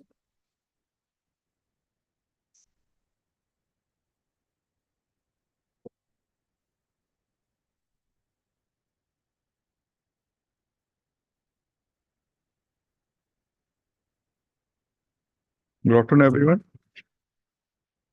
So before I start, I thank the organizers for this wonderful session. since morning we have been discussing about pain, and cancer pain is one of the pain things which is not addressed properly at many places. And considering the malignancy is increasing at a very fast pace, and it is an important thing which needs to be addressed by most of us. I'll be briefly discussing about the medical management of cancer pain. So this is a slide. No, this is an important thing to know that what is pain actually. Pain, everybody will have an experience in their lifetime, various incidences, small injuries, small kind of experiences that are painful, and they will be painful throughout their life. The important thing to note is that every person will have a different perception to a stimulus. And that is the whole basis of pain management in cancer patients. So many times, even a small stimulus, most of us will say it is okay, that it is not hurting. Some of them might show that it is more painful and they will be needing some drugs for that. So it basically will depend upon perception of the patient. And if patient says it is pain for us as a physician, and something needs to be done. And whatever we have in our early childhood days, any experience, that will stay for life. So that kind of memory is there, and these experiences will add on and become more painful if you have some kind of malignancy or other associated problems. So the important thing is that up to 2/3, I will say even little more, say up to 90 to 100% of patients who are undergoing oncology treatment will have pain during their life, during the life cycle of the treatment. So the symptom is so common and needs to be addressed. But the best part is that we have a lot of things available in our armamentarium as anesthesiologists, as palliative care physicians. So a lot of drugs are there. If used judiciously, most of the times you can handle properly and patients are happy. So this we can skip, mostly it's discussed. Now coming to types of cancer pain. So we had a discussion in the previous session also. We have broadly a nociceptive pain, neuropathic pain, and nociceptive can be somatic or visceral, which most of us understand with our experiences. And neuropathic is mostly a pathological pain. So nociceptive pain is a protective mechanism by the body, and it is painful because body wants to realize that if that stimulus continues for a longer time, it may cause a more permanent damage. While a neuropathic pain means there's some damage in the neurons itself, which is leading to the pain perception. So I'll skip this. Okay, so this also we can skip. We'll come to the management part. So the problem in the cancer pain management is that it is not only somatic or neuropathic. Mostly it is a mixed kind of pain. Why do I say so? Because it is not a single event that is leading to pain. So there are a lot of things happening in the cancer patient. So you have a disease itself. There can be a compression on the surrounding structures. There can be some metastasis to the bone. Patient will have undergone a lot of treatment, surgery, radiotherapy, chemotherapy.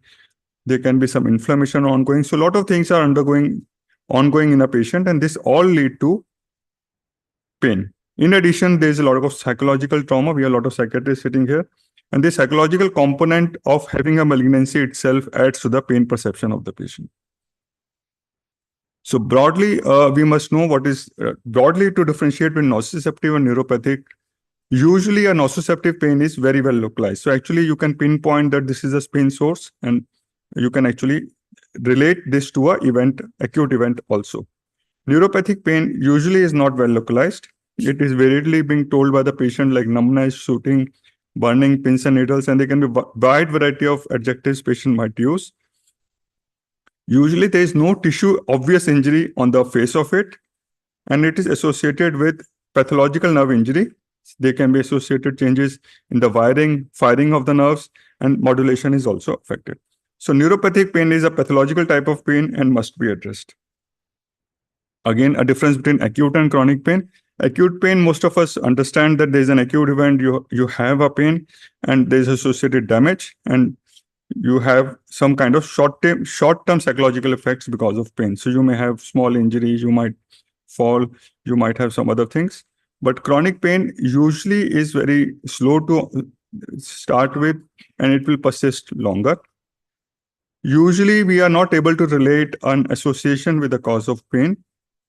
Severity is also not associated with the severity of damage. So we are not sure that, so major trauma will lead to major acute pain, but for chronic pain, you may not be having that kind of association. And as I said, it is often associated with a lot of psychological issues and dysfunction in the central nervous system. This I can leave. Now coming back to the main part of it, the management of pain. And cancer pain management broadly is divided into various categories. So it can be a normal analgesics, what we give systematically. We have primary anti-tumor treatments, interventional techniques. It is a full class ma'am will be taking. And then there can be psychological and rehabilitative interventions, and they are an important component. The important thing I want to stress is, so we don't go from one step to the other. All of them coexist and have to be done together for the best benefit of the patient. This all of us know, WHO ladder. So we always tell you that it is a stepwise approach, go from step 1, step 2, step 3. So this is the usual perception. However, in cancer pain management, patients often come in acute pain crisis. They have severe pain on VAS score, say 8, 9 on 10. So it is often suggested you can do a climb down approach also. So you start with the step 3 and gradually reduce depending on the need. So the first important thing for the patient is to relieve the pain immediately as far as possible, and we use the best possible drugs available to us, and gradually we can taper down depending on the need. So this is the broad category. So step 1 is NSAIDs and acetaminophen. Step 2 is weak opioids like tramadol, tapentadol, codeine, and hydrocodone. And step 3 is a strong opioid, usually morphine, methadone, or fentanyl, which is available in our setup. So this I have discussed. And as I said, it can do a step down, step up approach, depending on the need. There's additional step 4, which has been added, that is interventional nerve blocks. So that can also be started at the initiation of the patient presenting to us. And we did not wait for the 3 steps to fail before going to intervention blocks. So as I said, the main aim is to reduce pain as quickly as possible at rest and during pain. So many a times we'll ask for the patient usually are not having pain at rest, but slightest of movement will lead to pain because of the malignancy. There may be compression symptoms, there can be other issues. So we need to assess the pain in a rest state as well as the movement state. And we have to time the drugs depending on the pain patient is having. So if patient has a mild intensity pain, so we have discussed about the assessment patterns, and Raghav had discussed various scales we need to use. So important thing is that we use age appropriate scale and the condition appropriate scale. So depending on whether patient is elderly, delirious patient, so that kind of scale will be different. ICU patients, we use different scale. For pediatrics, we use different. So that has been discussed. So if it is the overall perception of pain is mild with NRS less than 4 or equivalent scale, then we can limit to a non-opioid analgesic like acetaminophen or NSAID. We know the mechanism, so I will not go into detail. They basically reduce the symptoms related to inflammation and tissue injury. The problem is that long-term side effects like GI irritation, bleeding, renal dysfunction, cardiovascular events are associated, and we have to be very careful if we want to give it for longer duration. For moderate to severe intensity, we use opioids. So typically at our setup at IRCH, we start with weak opioid like tramadol. And depending on, we usually start 50 milligram TDS or so and gradually increase the dose till patient is having a good relief. If somehow patient is having not a good relief or there are some side effects like vomiting associated, we switch over to other opioids like morphine. Coming to non-opioid analgesics, paracetamol is the safest drug available as of now. Typically, we give 650 milligram 4 hourly or 1 gram every 6 hourly. Maximum dose is 3 to 4 grams. So depending on the reference we are saying, some people say 3 grams, some people say 4 grams.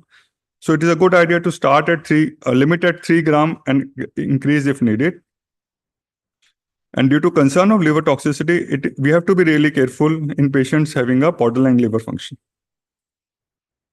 And these are the NSAIDs. NSAIDs we do not use very routinely for longer term. They are used more like an SOS medication or intermittent short duration medications because of the associated side effects. So we can use any of them depending on the availability, and sometimes patient will say that they have a better relief with this particular drug. So we can always do that. Only important thing is that we use for short term, and we have to be really careful in patients with renal disease, GI dysfunction, cardiac toxicities, and thrombocytopenia and bleeding disorders. Coming to weak opioids, so we have tramadol and tapentadol. Tramadol is a weak mu agonist. Basically, I thought I overshoot my time. So we have norepinephrine and serotonin reuptake inhibition by tramadol, usually for mild to moderate. Maximum dose is 400 milligram. We do have Ultracet available, which is a combination of paracetamol and 37.5 tramadol. And it can be used because it is difficult to break the tablet. So depending on the weight, Ultracet is a good option, considering it is a combination, and patients with borderline weight 30 to 40 kgs or very, very mild pain, which require tramadol less than 50, it is a good option. Analgesics, which have an adjuvant role, have a good role in cancer pain. So something like steroid, which acts as adjuvant analgesic for management, specifically for metastatic bone pain. It has an anti-inflammatory and anti-swelling effect and reduces the peritumoral edema.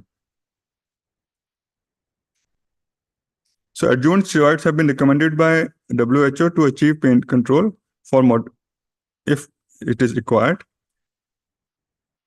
However, the evidence is weak, and we should also take into account the location and type of pain, presence of infection, associated possibility of deranged blood sugar levels, the stage of the disease, because many times a lot of malignancy treatment does not allow a steroid given by us. So that has to be also thought of when we prescribe this drug. So patients might come into pain crisis in our setup. So a lot of times in IRCH also, patient will come to our OPD or emergency or the PCU ward, and they are in severe pain, and they usually not relieved with paracetamol or Voveron. So in this stage, it is a good idea to give an intravenous bolus drug. So the peak effect for morphine can be 5 to 15 minutes. So we start with morphine, say about 3 to 5 milligram IV bolus, wait for some time, and then start with an infusion at our setup.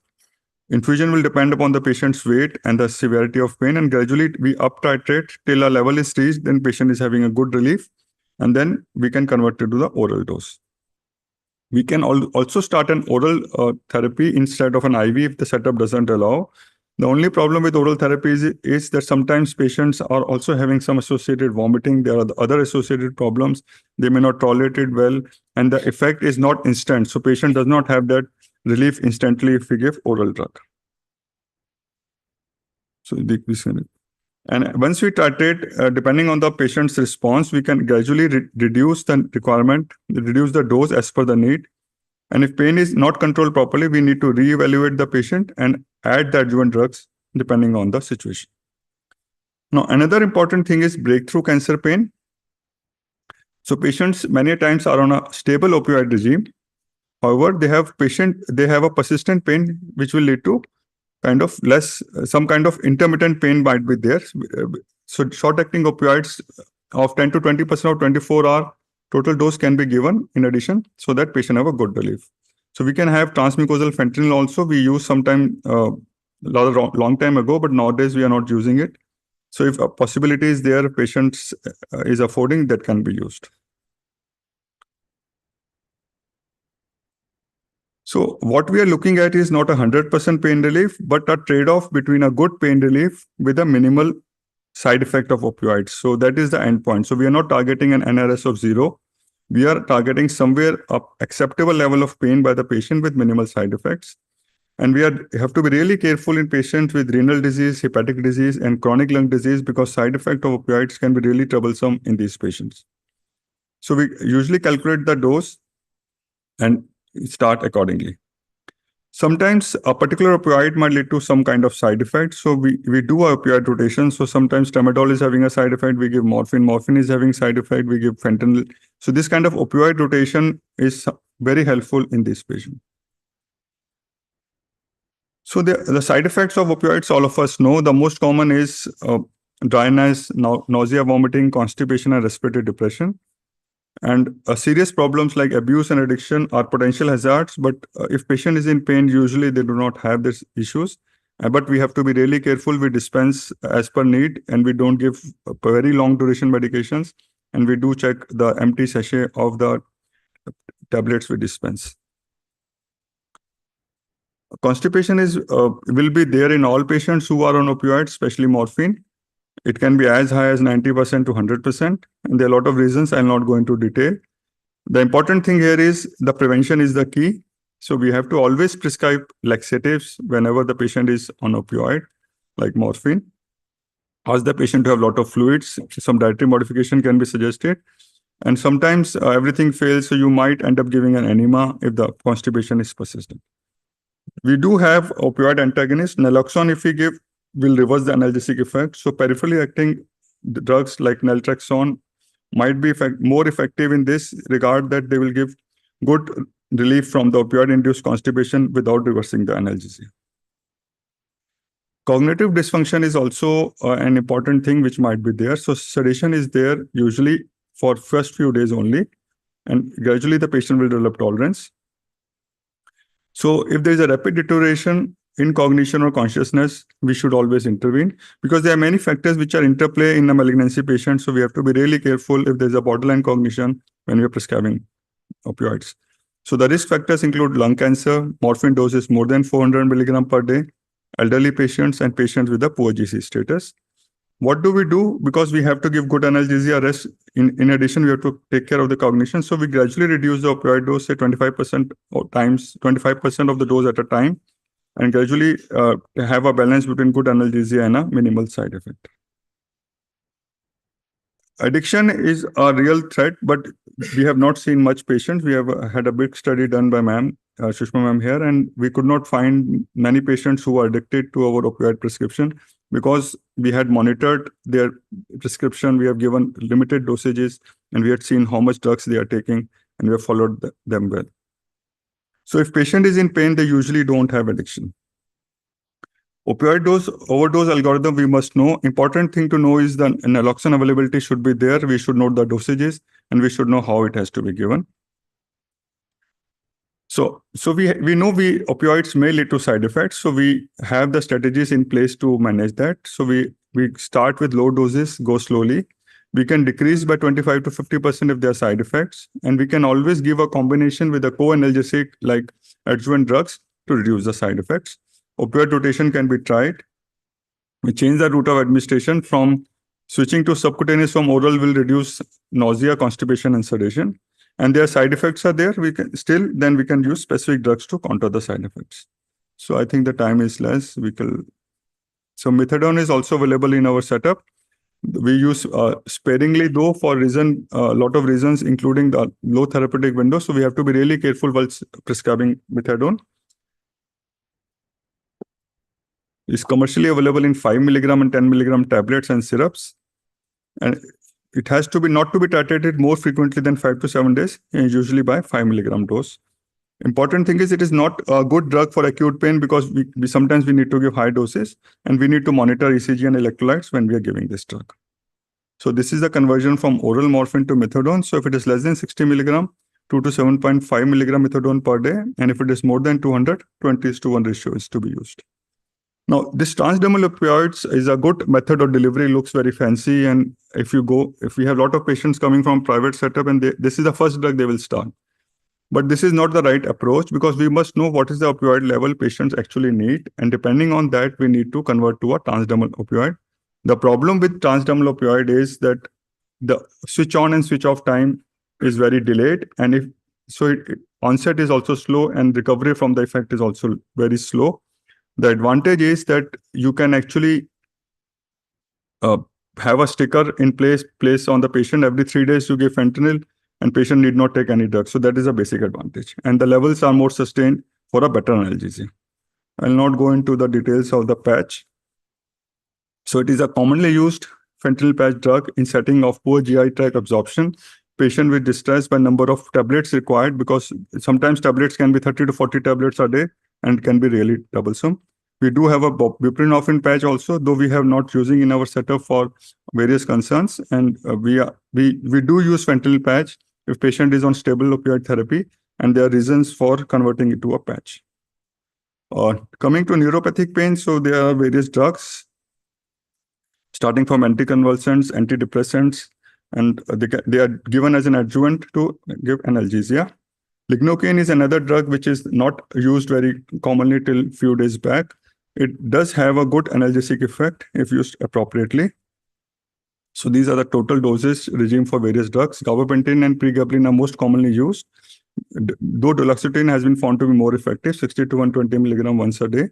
We have tricyclic antidepressants, which can also be given. The problem with TCAs is, especially in elderly, we have to be aware of the side effects, and it can be really troublesome in patient of 60 to 70 years having some baseline BPS symptoms, which may precipitate a problem for them.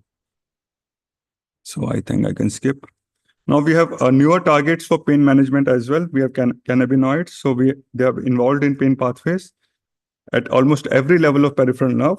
So they are now available probably in the country, though I have my very limited experience with cannabinoids, but there are future potential targets, drugs to be used for pain management. And melatonin also have an anti-nociceptive effect by action on the MT2 receptors, and very effective in patients with fibromyalgia and migraine headaches and some neuropathic pain. The effect on cancer pain is not studied much, but it can be used in select patients. Well, ketamine is a wonder drug. So if a lot of times we have tried everything, nothing is working, a small shot of ketamine works. Now it is coming up as a very good drug for pain management across specialties. There's a potential risk of hallucination, anxiety, chronic cystitis, and abuse potential. And it has to be given IV, so it will be difficult to give orally. However, the benefit is that it treats central sensitization, CRPS, and trigeminal neuralgia and myalgia-like symptoms. And it is very effective because depression can be coexisting, and it really helps in these patients of malignancy who do have depression. So there are a lot of non-pharmacological management we have discussed already. So all of them, basically, they work on the theory of modulating the neural pathways, and they have some benefit if given in addition to analgesic therapy. Alone, they may not be of much use in patients. Well, this is cancer pain management approach, as I said in the beginning. So it has to be really flexible. You can't have very rigid step approach. So depending on the need, depending on the setting, depending on expertise, we can actually do that.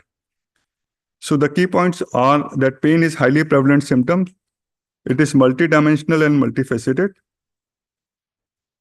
The best part is we can have a good relief with well-accepted treatment guidelines. So we have a lot of drugs available. A combination can be used depending on the need. Assessment is the key, and we should be assess them properly before we start them on drugs. And opioids have an important role. We prescribe lowest effective dose to provide pain relief. We should be aware of the side effects, reevaluate patients more frequently, and intervention therapies may be used if required, and we'll have a full lecture after this. So they are also have an important component. Thank you very much. I can take questions. Thank you, Sam. Now we can take a few questions from the audience. Okay, one only.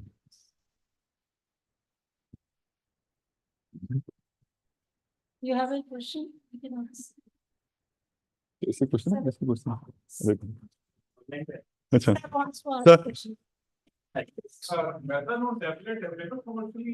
Yes, it is available, sir. So if you at IRCH we are using it, though we use little selectively. Ma'am can add more comment on it. Yes. Sir, sometimes patient who is having neuropathic pain and on a high dose of anti-neuropathic drugs keep on complaining pain. In that case, how to differentiate whether the patient is actually having pain or want opioid, or the patient is addicted to opioid? How we should differentiate? So, well, there is a thing. There is a session on, so we'll discuss. So in short, basically, we have to assess using a multidimensional pain score. So sirf only NRS may not be able to tell you assessment of pain. To renew sitting, we have objective assessment of pain at physiology lab. If you want, you can reassure that. Mostly patients of malignancy on pain don't have addiction issues. So you have to have a careful history, see the tablets. see, talk to relatives. So that problem as of addiction is not there. Diabetic neuropathy, severe diabetic neuropathy, the patient keeps on asking to accelerate the dose. So there's a difference between diabetic neuropathy and cancer. No, cancer patients in pain usually have a limited lifespan. They are mostly therapy has been done. A lot of reasons for patient having pain, and those things usually is not a problem. Diabetic neuropathy is a different kind of issue, and it is actually neuropathic pain. Basically, actually will need your time and patience and your explanation.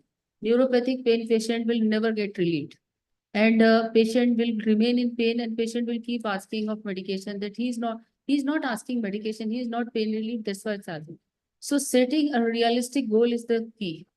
That, and how will you set the realistic goal? By explaining them that this is the reason you are having pain. We are trying to optimize your pain as best as possible. And if as best as possible, if pain is relieved, it is okay. If pain is not relieved, then we have to give them a realistic hope that it will not go. If you will try to relieve completely, patient will be sedated and patient will be overdosed. And patient is asking medication more because he is not relieved. And this will need your time and your explanation and patience that how much you have talked to the patient. And regarding opioid, that they are asking more medication or opioid, I think addiction, finding or selecting or thinking that this patient is addict. I think this saying that because patient is asking more medication, he is an addict on medication, I think it's wrong. Because we are unable to do our duty properly, that's why we say that this patient. I think if you have to talk to the patient, you have to make them understand that this is a neuropathic character pain, and you have to make them understand that this pain, there is a certain goals which we are trying to achieve, and this will be the realistic pain-free period. You may have pain, and we have to. And second thing, which IASP is constantly saying, that for neuropathic pain and for complex pain, we should try to use non-pharmacological approach as much as possible. So in non-pharmacological approach, the maximum, I think, which works well is your communication and your counseling. Besides other like TENS or acupuncture and all which we were talking. So we have to go on multimodal analgesia for these patients by making them understand that what is happening and creating a realistic goal for them. Okay, clear? We can take one of the delegates. They have asked one questions regarding, as opioid withdrawal may also lead to muscle aches, how to titrate opioids in those patients with the prolonged use. This question for you. Well, in patients with cancer with on opioids, it will be really. It is unlikely that we end up stopping the opioid totally, and opioid withdrawal does not lead to only muscle pain itself. It will be the other things which might lead to muscle ache, and because patient is already debilitated, patient is weak, there is malignancy ongoing. Right time है यहाँ पे बताने का कि देखो opioid जो है वो हमको सर्टेन ग्रुप ऑफ पेशेंट्स को ही देना है. सो आइडियली जो opioid should be given to severe intractable cancer pain patients. For non-malignant pain patients, we should try to avoid forever. I think we should try to avoid as much as possible. And once patient is on patient is malignant and he is almost in the advanced stage of cancer. And because moderate to severe pain, we can relieve by medications and by by giving. So in advanced stage of cancer, and if patient is on opioids, there is hardly any chance that there will be opioid withdrawal. We can't stop.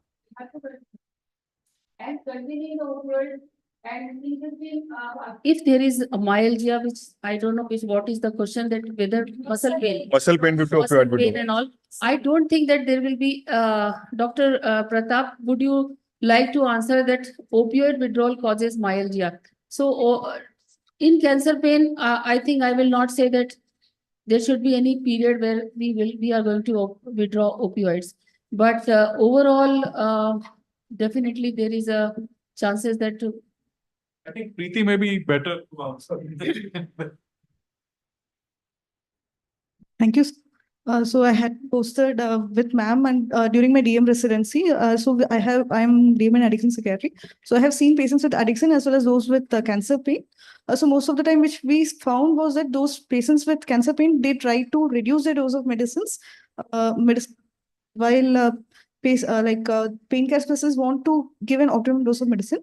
Opiate withdrawals can occur. Most muscle ache is a symptom that can occur in opioid withdrawals, and most often we can manage it with NS. Pain relief occurs. So if there is a opioid withdrawal and the patient is suffering from muscle ache, we can give NSAIDs. The mechanism of action is different. Actually pain physician बनना बहुत आसान है बोलना, लेकिन हमको patient को understand करना बहुत जरूरी है that what type of pain it is, nociceptive है, न्यूरोपैथिक है, नॉसिसेप्टिव में सोमेटिक है, विसरल है, what medication will work for the best patient. This medication is not working for the patient, should I try another one, rather than increasing the pills burden, because we keep on increasing medication, we keep on adding medication. It is not the right approach. We have to give some time with the patient, understand the pain, and then try to give the medication. Actually, the problem with opioid is there's opioid phobia, not only in the patients, but in the physicians as well. And most of us at places don't prescribe them properly. And even if you prescribe, patient don't take properly because they think they'll get addicted to it. So उसको morphine के बाद को उसको लगता है doctor साहब addiction हो जाएगी, इसको इसके सिवाय कुछ भी दवाई दे दो. But the problem we must understand that opioids are the best analgesics specifically for cancer pain. And we must ensure that they have it the way it has been prescribed. So if it is a 4-hourly dosing, usually for morphine, it has to be 4-hourly. They can't take it 8-hourly and then expect a good pain relief. That will never happen. So that has to be done, and there is no need to taper them very fast. The long-term side effects are minimal. Rather, they are much safer than NSAIDs, which we think they are very safe drugs and we take day in, day out every day.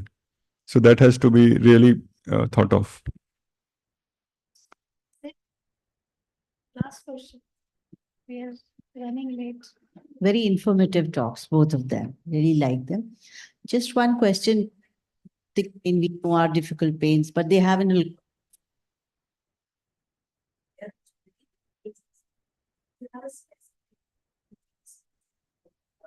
something specific for them. Would you like to answer? So bone pain, see, as I said, cancer pain is a mixed pain. So bone pain will have a good amount of neuropathic component and as well as a somatic component as well.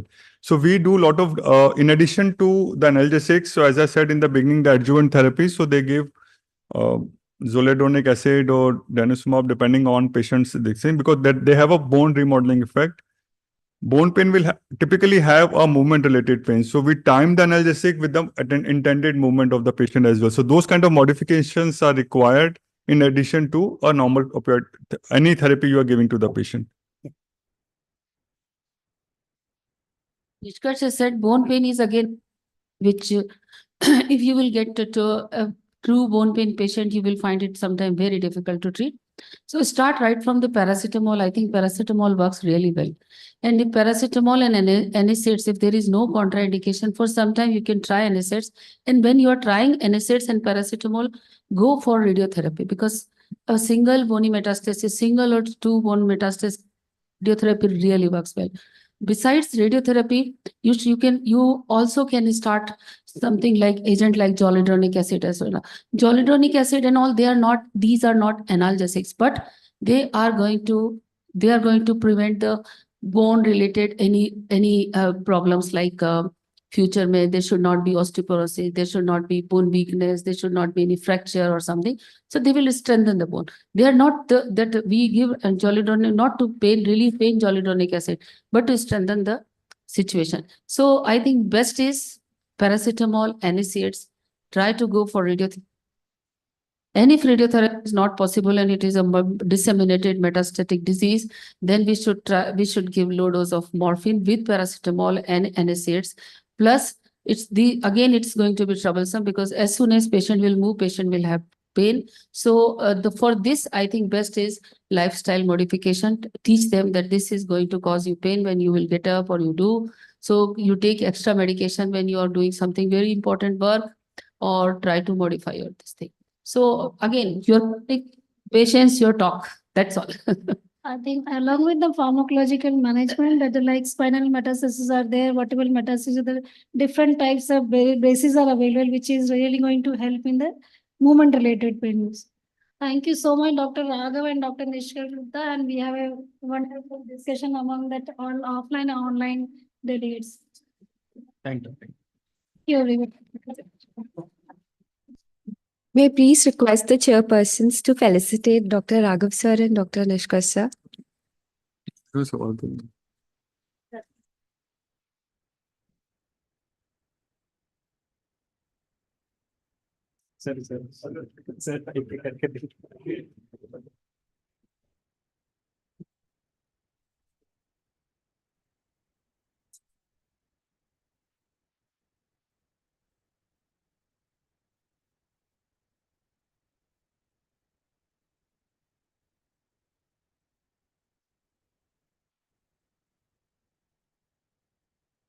May I also please request Professor Rakesh Kumar Chadha sir to felicitate the chairpersons.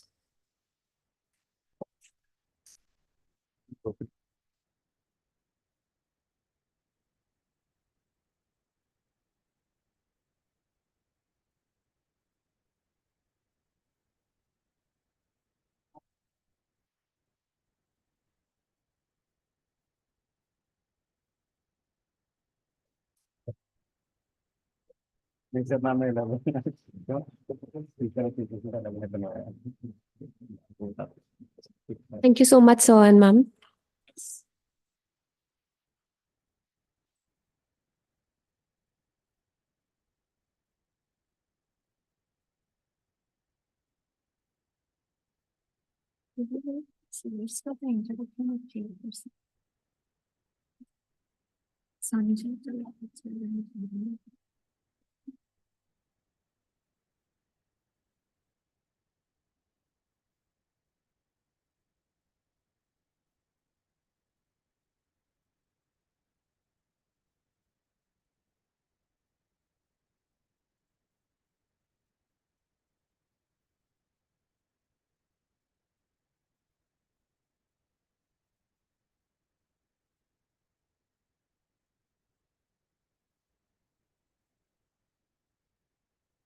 No, that's slides not displayed.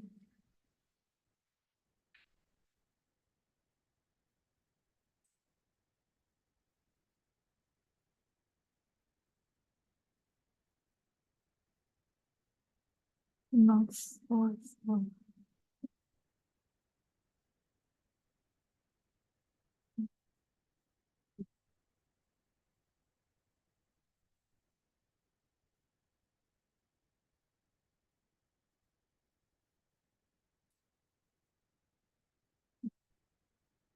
The next session is on assessment in patients presenting with pain due to cancer.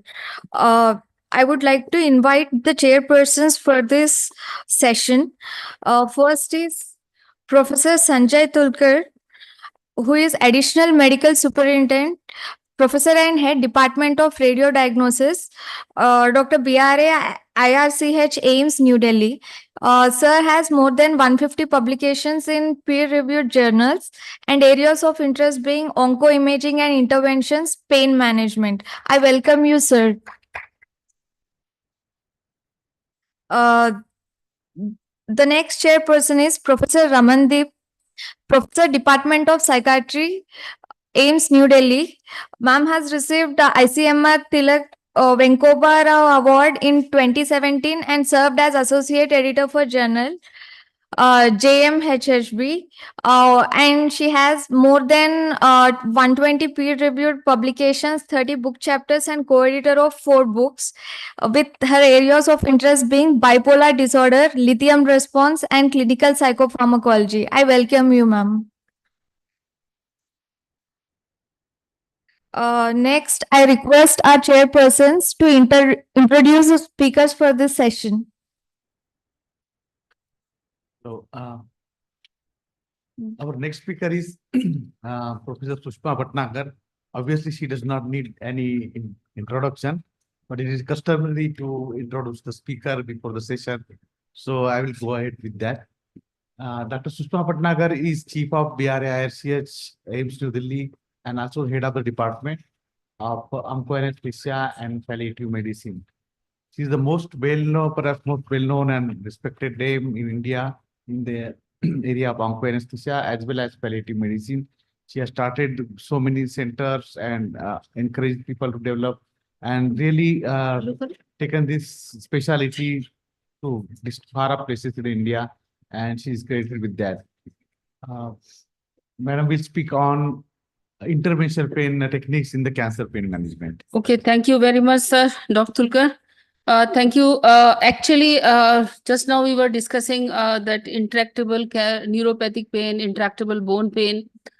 So there is one more option available, that is interventional pain management. Although for this audience, I don't think that it will be a lot of interest, but I will try to make it very, very interesting for you also. This lecture is basically all pain physician in the world. 90% of the pain physician, those say that we are treating pain, they work 100% on interventional pain management. But you have realized since morning that pain is not only 70% of other things which we have to learn in pain management. So what exactly in interventional pain management? So this is very important, that when should we do intervention and when should we not do intervention. This is also absolutely important. So selecting your patient. So for example, if a patient is having a neuropathic pain, so we will keep on discussing that question only. And if pain is so when we start thinking that this patient will need intervention, when pain is well localized, means pain is governed by a single dermatome or a single nerve fibers. Frequent episodes of breakthrough pain, which we have discussed just now in bone pain. Cancer survivors for a longer life expectancy, we should not put them on medication. There are cancer survivors, those are in pain, but they are having pain constantly. So we should not put them on medication. We should try to give some kind of an intervention or some non-pharmacological therapy. And when oral analgesics are not working at all and they are having intolerable adverse effect, when should we not do intervention? Obviously, when patients say, no, I don't need any needling, uncorrected coagulopathy, lack of expertise. If we don't know how to do intervention, we should not do intervention. And when we are not very sure about the diagnosis, that which dermatome pain is governed or which nerve fibers pain is governed, we should definitely not do. Relative contraindication, patient when is on chemotherapy or patient is having neutropenia or some kind of a neurological deficit already patient is having, and if you will give medication or you will block the nerve, there is a chances that this deficit will increase, and there will be uncertainty that what has happened and why this has happened and because of what this has happened. So whenever you will do intervention, you have to learn, this is very important, that whatever you are doing, you should be 100% sure that what I'm doing is right. So understanding your patient, understanding the disease, understanding the clinical diagnosis, that this is a patient where if I will give this particular block, this patient is going to be benefited. So by knowing your patient, it will make the success story better. Taking informed consent is very important. Understanding while you are doing informed consent, you usually would go and just say that sign on this paper. It is not the right way. Taking informed consent means sit down with the patient, talk to him that what we are going to do. This is the pain which we are planning. For example, if you are doing some kind of intercostal block, make them understand by giving various drawings that this is the pain which pain is coming from this nerve, and I am going to block this nerve by this medication, and this is going to give again realistic hope that this may give you better pain relief. Sometimes pain is disappear completely, sometimes it will not disappear, and you may have to continue low doses of medication. So building confidence by sitting down with the patient, and it does not need half an hour to 40 minutes like in a counseling session in psychiatry. We don't need so much time, but we need time. We need time to make them understand that what exactly. So confidence building and informed consent is a very important aspect where you will make them understand that what you are planning to do, so that they will have a realistic hope, and they will also understand that there can be some kind of a side effects and which we have to deal with. So usually intervention, it's very simple to understand. We do on a spinal level and we do on a nerve level. And when we do on a spinal level, this is neuraxial technique like at the intrathecal and epidural. And when we do on nerve level or nerve bundles, it is neurolytic like celiac plexus, superior hyper. So these are the various interventions which we do especially in cancer pain. In head and neck cancer, glossopharyngeal nerve block, maxillar and mandibular block, brachial plexus block, very, very common. Intercostal nerve block for single nerve, intercostal metastasis, celiac plexus block and splanchnic nerve block, epidural steroids, hypogastric block. This is a question which can be answered in like for bony metastasis patient, if there is a vertebral collapse.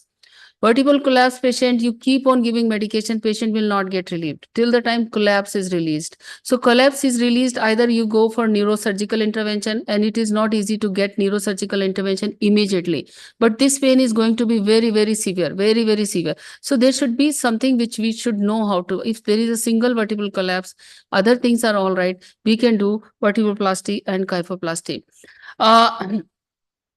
But there are lack of very, very less evidence actually, especially in cancer pain patients, there are hardly any evidence because of various reasons. Because in cancer patient, large, well randomized controlled trial is very, very difficult to conduct because patients are so much in pain. We can't just give them and keep them in two arms. So it is always very difficult. So you will, when you will go and search for the this is the best literature search, because hardly any articles you will find, for example, in celiac plexus block in cancer patients or splanchnic nerve block in cancer patients, because there are articles, but always RCTs are very difficult to find. Issues of ethics, feasibility, cost, and most of the things which are published are based on observational studies or by the individuals and those who are expert in this area. So there are few evidence which we have created in our department. First thing which we have published is how pain and palliative care, if we will integrate, this will be a best model. This was we have published, and we have published and we have shown in this that early and efficient pain control in conjunction with palliative care leads better outcome for patients and better survival. This is a 10 years data which again which we have collected. This is showing 5 years data only, but we have collected 10 years data. And what we have shown that if we will integrate systematically in cancer pain patients, the dose consumption or opioid consumption will decrease and it will improve quality of life. So if you really want to decrease opioid consumption, if you really want to balance opioid uses in cancer pain patients, try to integrate interventional pain procedures as much as possible in a structured manner. This was again, this is not our paper, but it's published into 2023. That early, this was a very good paper, that early versus delayed computed tomography celiac plexus block for palliative management. And again, they have shown the same results. And consistently, all the articles are saying that integration of interventional pain procedures reduces pain exhibition, opioid, and decreases opioid consumption. This was again a very good article published in Anesthesiology, Neurolytics, Splanchnic Nerve Plexus, Pain Relief, Survival, and Quality of Life. Again, this says that neurolytic splanchnic nerve plexus block is an effective option for controlling, and it decreases opioid consumption. So if you really want to worried about opioid and you want to reduce opioid consumption in your patient, please use structured manner interventional pain procedures. This was our own paper where we have again an observational. This was an observational study where we have shown that early neurolysis in gastrointestinal and pelvic malignancy improves quality of life and decrease medication. This was a paper which was published and also got the selected in the best paper in one of a conference of oral oncology, where we have shown that radiofrequency ablation for head and neck cancer patients. And what we have shown that when we do head and neck cancer patients, radiofrequency ablation, if especially maxillar, mandibular, and glossopharyngeal nerve block patient, better, it definitely improves quality of life. For example, carcinoma tongue patient, if you give glossopharyngeal nerve block, they are unable to eat, they are unable to talk, they are unable to yawn, and we keep giving medication. They are pain free, but whenever they are doing some chewing or they are yawning, they have pain. So give glossopharyngeal nerve block, they will have a better quality of life. This was again a paper which we published on ultrasound guided interventional nerve fluxes. This was a paper which again published in American Journal of Hospice and Palliative Care, where we have shown that incidental pain or breakthrough pain decreases by giving intercostal nerve, doing intercostal nerve RFA, and it improves quality of life.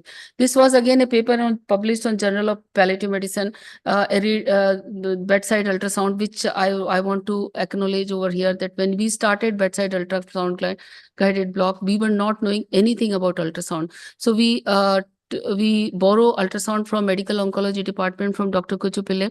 We took help from Dr. Thulkar, and the day we took help from Dr. Thulkar, is still Dr. Thulkar is almost 25 years. He is helping us in any of our ultrasound guided procedure. Whenever we do ultrasound guided procedure, we are taking help from Dr. Thulkar and his department. This is the way we have collaborated, and this is the way the collaboration should happen. Then only we will be able to do something substantial.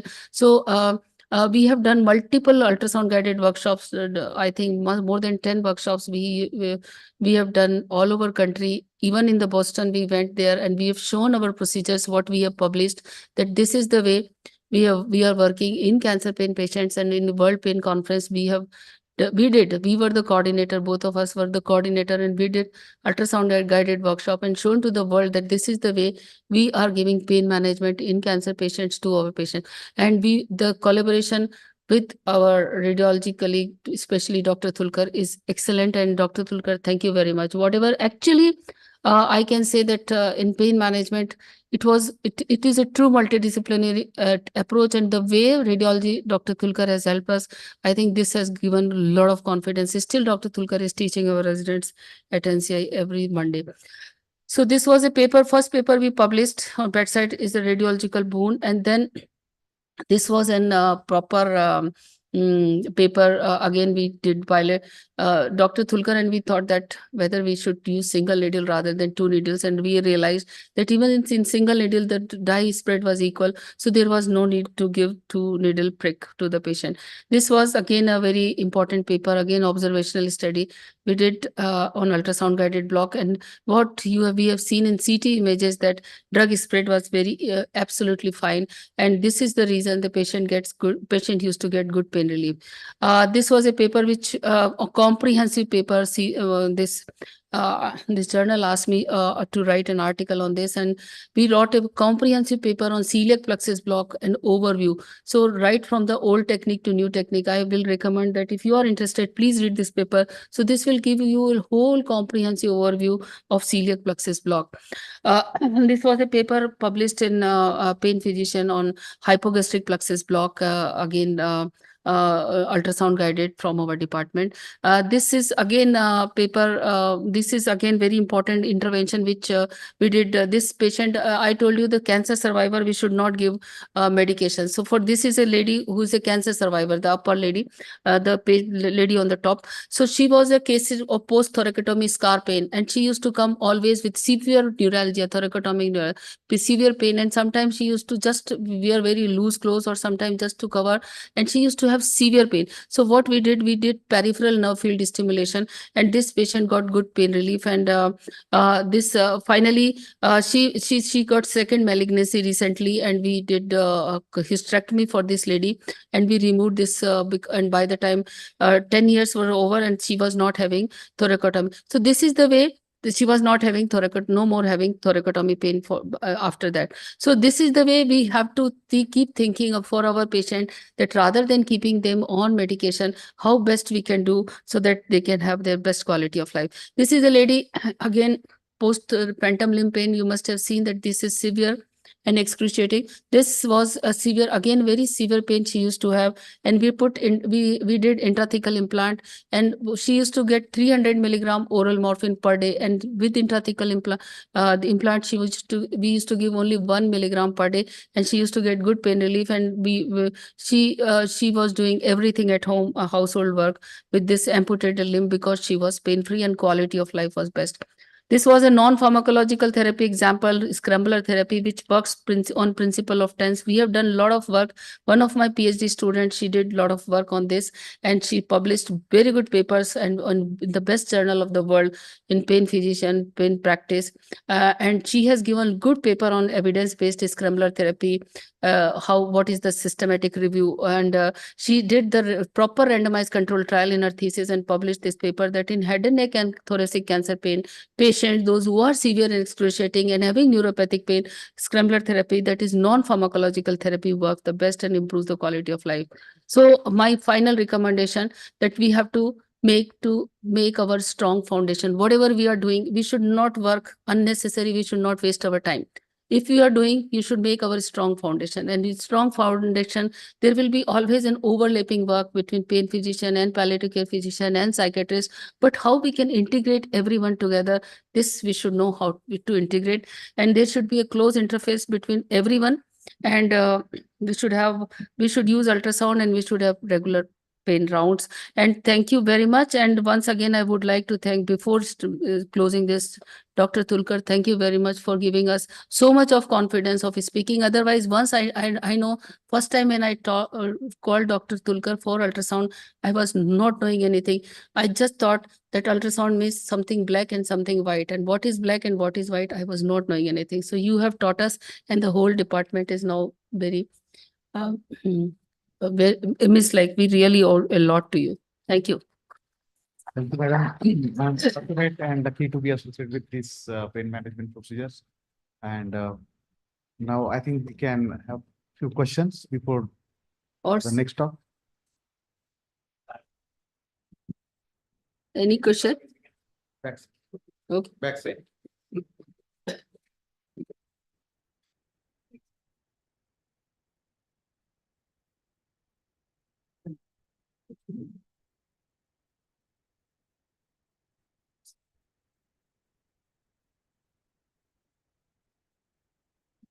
Raghav, there is a question from backside.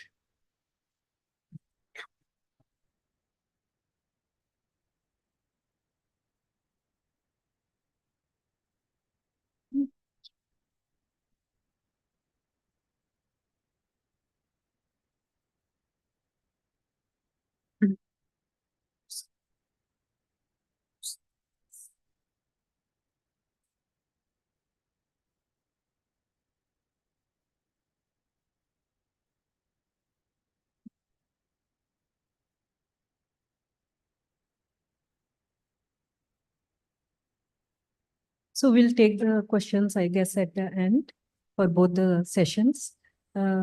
It's a pleasure to introduce next speaker for this session, Dr. Praneeth Suwari. He's a consultant in charge, Department of Pain and Palliative Medicine at Hyderabad. He has publications in national and international journals, and his areas of interest include end-of-life counseling, refractory cancer, and research in palliative medicine.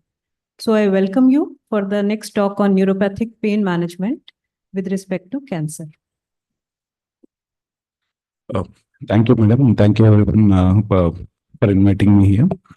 So just before lunchtime, I would make sure that this will be wrapping up very fast. So today's topic that I'll be presenting is neuropathic cancer pain management. These are the contents that I'll be brushing upon.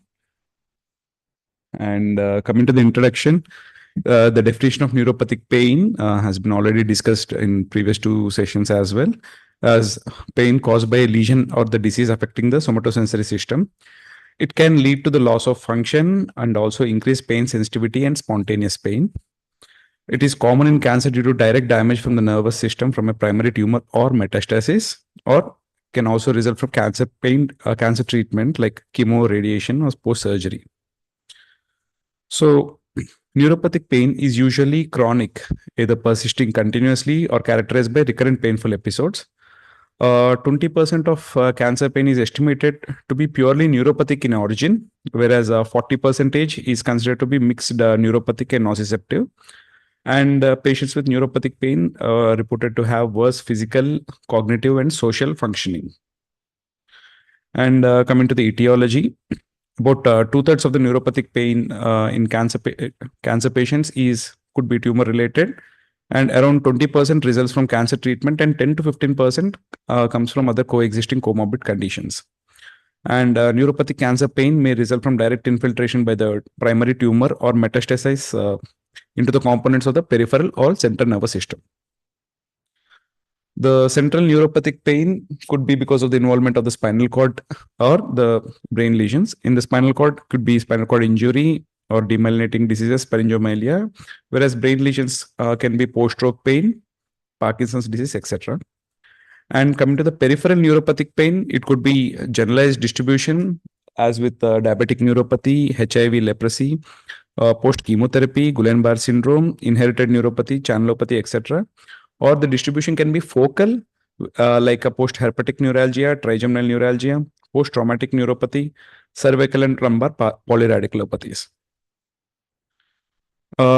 Also, neuropathic pain can be a consequence of paraneoplastic neurological syndromes. Paraneoplastic syndromes usually are a result of immunological mediated, and these are the remote effects because of the immunological triggers, and they can affect the function of the nervous system at any level, including the central, peripheral, and neuromuscular junction and the muscle level. And post-surgery, there can be neuropathic pain because of the direct damage to the peripheral nerves. It can manifest in the form of phantom limb pain, post-mastectomy pain syndrome, post-thoracotomy pain syndrome, etc. And post-radiation, there can be it can result from chronic painful radiation-induced neuropathy. Delayed local damage to the nervous system in the field of radiotherapy is common, sometimes manifesting months or even years after treatment, and it is often progressive and irreversible. It may result from nerve compression from the radiation-induced fibrosis, direct nerve and blood vessel injury from the microvascular changes. Example, brachial plexopathy following irradiation for the lung or breast cancer, lumbosacral plexopathy after pelvic radiation, or axial neuropathy of the spinal cord following cervical radiotherapy. Chemo-induced peripheral neuropathy, a very common entity seen, noted especially for the people working in the cancer setup. It is a common painful and dose-limiting effect of chemotherapy. Symptoms begin in the first 2 months of the treatment, worsen as the treatment progresses, and then stabilize soon after the cessation. However, sometimes the symptoms can persist even after the cessation of the treatment, and most commonly results from the direct neurotoxic effects, mostly at the dorsal root ganglions or their axons, causing pain in the stocking and glove distribution, sensory loss or sensory ataxia, pricking and burning sensation, or electric sensations can be the features. So the common drugs are taxanes, platinum-based drugs, Vinca alkaloids, thalidomide, proteasome inhibitors. And these are the drugs which are implicated for the etiology of CIPN. This is the common grading scale that is used for the grading of chemo-induced peripheral neuropathy. WHO scale and NCI CTCAE scales are commonly used. They're graded 0, 1, 2, 3, 4, and 5. And most important to note that is in grade 1, commonest presentation is decreased deep tendon reflexes, and grade 2, there will be severe paresthesias or light muscle weaknesses, etc. The pathophysiology of neuropathic pain can be from the periphery to the brain, and if in the peripheral nerve, it could be neuronal hyperexcitability, ectopic firing, altered signal transmission, and at the level of dorsal root ganglion, it can be increased excitability, altered gene expression, ectopic firing, altered signal transmission, etc. At the level of spinal cord, there can be it can be because of inflammatory mediator release, glial cell activation, increased synaptic efficacy, decreased inhibitory tone, etc. And at the level of brain, it can be because of the inflammatory mediator release, similarly glial cell activation, cortical remodeling, increased descending facilitation, or decreased descending inhibition. So these can be the mechanisms for the neuropathic pain. Coming to the assessment of the neuropathic pain, there can be positive symptoms, negative symptoms, or autonomic features. Positive symptoms like spontaneous pain, continuous paroxysmal or evoked pain like allodynia, hyperalgesia. Negative symptoms like loss of sensation to light touch and vibration, hypoesthesia, and pain, hypoalgesia. and autonomic symptoms like mottled skin, sweating, redness, swelling, etc. The special interest group on neuropathic pain, NUSIC guidelines have given upgraded system for the management and diagnosis of neuropathic pain. So, if the presenting symptom is pain, the history should be focused on the is there a history of relevant neurological disease or lesion, and is the pain distribution neuroanatomically possible? If it is no, it could be unlikely that it is neuropathic pain. But if there is a possible neuroanatomical distribution, then it is labeled as possible neuropathic pain. And then from history, we need to go to the examination where we need to look for any sensory signs in the same neuroanatomically possible distribution. If there are sensory signs, it could be probable neuropathic pain, and later a confirmatory test can be done. But probable neuropathic pain diagnosis should be sufficient to initiate treatment for neuropathic pain. And the commonly used screening tools are a LAND scale, DN4 questionnaire, pain detect, neuropathic pain questionnaire, neuropathic pain scale, etc. This is the Leeds assessment of neuropathic symptoms and signs scale. In the questionnaire, there'll be a pain questionnaire and sensory testing. In the pain questionnaire, we'll be asking about strange, unpleasant sensations, etc., if they're present or not. And the scoring is given. And also we'll need to examine for the autonomic signs like are there any mottling noted? Are there any skin changes noted? And in the examination, we look for allodynia and altered pinprick threshold, and total score is weighed. And if the score is less than 12, neuropathic pain is unlikely to be the contributing factor. And if the score is more than 12, neuropathic mechanisms are likely to be contributing to the patient's pain. This is the DN4 questionnaire. It consists of only 4 questions. And in the first 2 questions are the interview of the patient. Does the patient has one or more of the following characteristics like burning, painful, cold, or electric shocks? And is the second question is the pain associated with one or more of the following symptoms in the same area like tingling, pins and needles, numbness, itching, etc. And then we go to the examination of the patient. In the question 3, is the pain located in an area where physical examination may reveal one or more of the following characteristics like hypoesthesia to touch or hypoesthesia to pinprick? And in the question 4, in the painful area, can the pain be caused or increased by brushing? So depending on the score, it is the total is weighed on a scale of 10. So this is an ESMO guidelines for the assessment of chemo-induced peripheral neuropathy, and we should be asking in the history what are the individual risk factors including comorbidities, and are the potential neurotoxicities of an acute or chronic nature, and are the symptoms expected to increase with the therapy continuation, or is the increase in the symptoms expected after the therapy has stopped also, that is coasting phenomena. And then we need to ask for sensory symptoms, motor symptoms, and autonomic symptoms. And then we need to test for the positive symptoms or negative symptoms. Coming to the management of neuropathic pain, the pharmacotherapy includes antidepressants, anticonvulsants, opioids, local anesthetics, and NMDA antagonists. This has been previously discussed by Dr. Nishkar sir, so I'll not be discussing much. But this is an algorithm for the neuropathic cancer pain management, which is published in 2022. So it is based on the clinical experience that whenever you have made a diagnosis of neuropathic cancer pain, we can go for opioid titration, and if there is a sufficient analgesia, we can maintain the prescribed doses with the opioids alone. If there is insufficient analgesia, we can add an adjuvant drug for the neuropathic cancer pain management. And with the adjuvant drug, if there is a sufficient analgesia, we can continue maintaining the prescribed doses. But if there is insufficient analgesia, opioid rotation can be considered here. So when rotated on an opioid, like from morphine to methadone, and if the analgesia is sufficient, then we can maintain the prescribed doses of the opioid. And if even after rotation of the opioid, the analgesia is insufficient, then we may need to consider for spinal local anesthetics, etc. So this is the level of evidence for the next thing I'll be talking about for the pharmacological management of cancer-induced peripheral neuropathy, the ESMO guidelines. So they, for the management of chemo-induced peripheral neuropathy, the level 1 evidence is available only for one drug, that is duloxetine.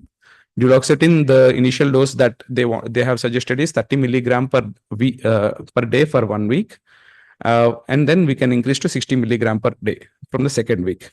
So for chemo-induced peripheral neuropathy, the level 1 evidence currently available is only for duloxetine. The other common drugs that we use in Indian setup like gabapentin, pregabalin, the available evidence is level 2 evidence. And for the intervention pain management, the European Society of Medical Oncology currently says that interventional treatment for neuropathic pain are not currently recommended because the evidence is weak or inconclusive unless used for neuropathic pain syndromes unrelated to cancer, is what they are suggesting. And definitely there is a role for non-pharmacological management, which probably will be discussed even more in the coming sessions. And these like various non-pharmacological management like acupuncture, neurofeedback, physical exercise are available, and the current available level of evidence is grade 2. So with this, I'll conclude my session. Thank you.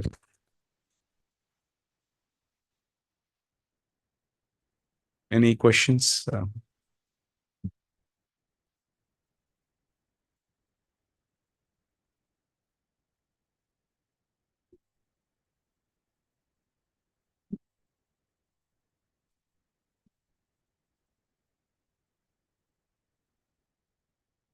Good afternoon, all.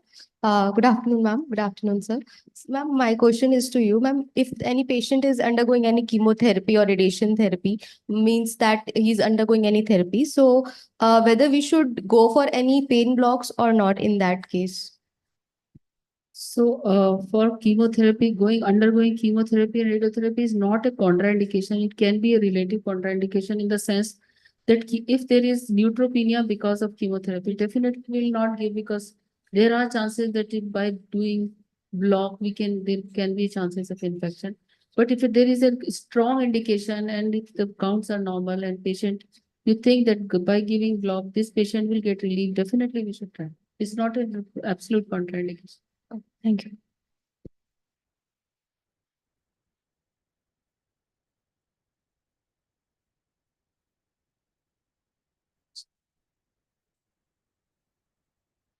Any other questions, clarifications?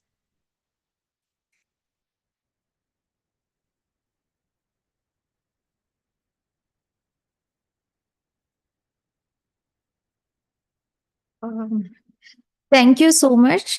The session provided valuable insights into tailoring treatment plans according to individual patient needs. It's remarkable how meticulous evaluation can significantly enhance patient outcomes. Thank you very much. I would like to invite Professor Sanjay Tulkar sir to felicitate Professor Sushma Bhatnagar.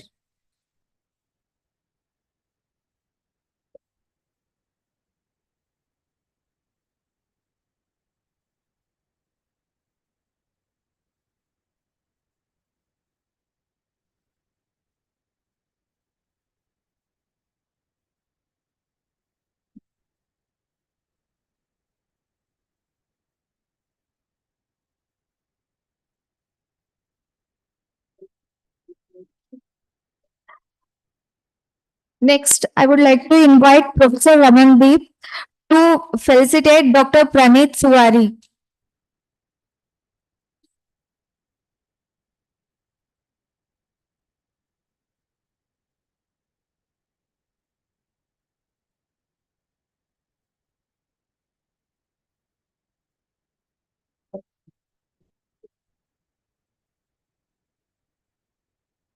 Next, I would like to invite Professor Pratap Sharan on the stage to felicitate both our chairpersons.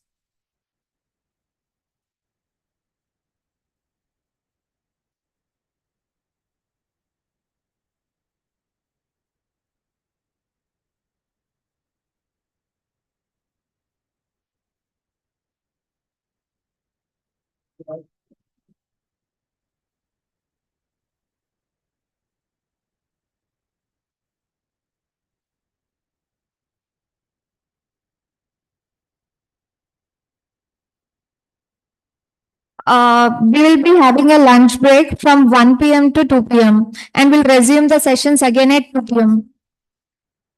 Okay. Okay, 2:30 p.m.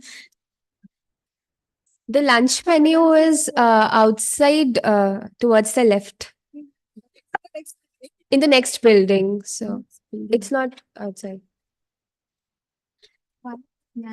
I request the online participants to not log out. We shall resume after 1 hour.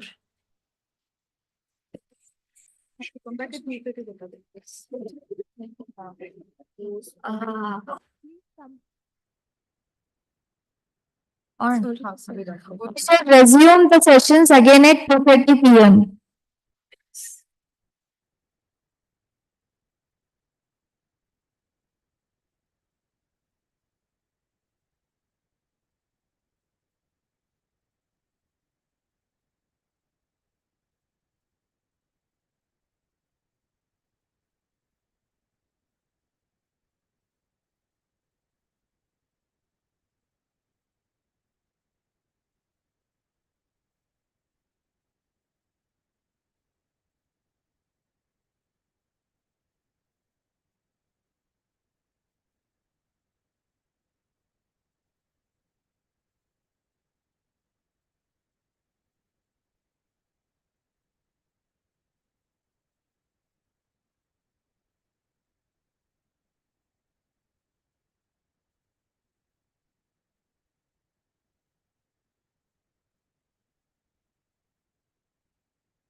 इसको निकाल देती हूँ इसमें एक ही ऐसे patterns लगते हैं ना ये बंद कर दो it's opening right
Greetings from National Academy of Medical Sciences, India. Focusing on NAMS Vision 2030, NAMS is pleased to share some of the important activities like NAMS National, International Fellowship and Membership, Member After Day and Beam NAMS, NAMS Task Forces, Aims NAMS Navigate, Navigate Medico CME, CME activities, publication of annals, newsletter, networking with professionals, public orations, Young Scientist Fellowship, Scientist Exchange Program, scientific visit of Emeritus Professor and many more activities. All application forms for fellowship, membership, associate fellowship, and member after day NB have been made online and objective criteria from the year 2022. NAMS has also started a new online Aims NAMS Navigate CME and Navigate Medico CME program to assist in the development of competencies among PG students and share multimedia learning resource materials as e-library. NAMS has also started 21 task forces to address medical issues of national importance.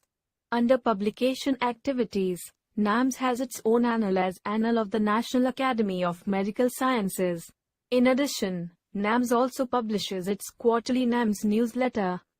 For more details of NAMS activities, please visit our NAMS website www.nams-india.in or scan QR codes with the camera app.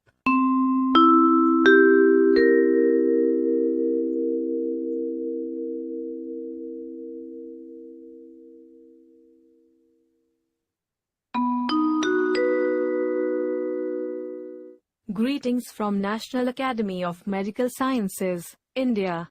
Focusing on NAMS Vision 2030, NAMS is pleased to share some of the important activities like NAMS National, International Fellowship and Membership, Member After Day and Beam NAMS, NAMS Task Forces, Aims NAMS Navigate, Navigate Medico CME, CME activities, publication of annals, newsletter, networking with professionals.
Requesting the online participants to join. We are starting in 2 minutes.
Online.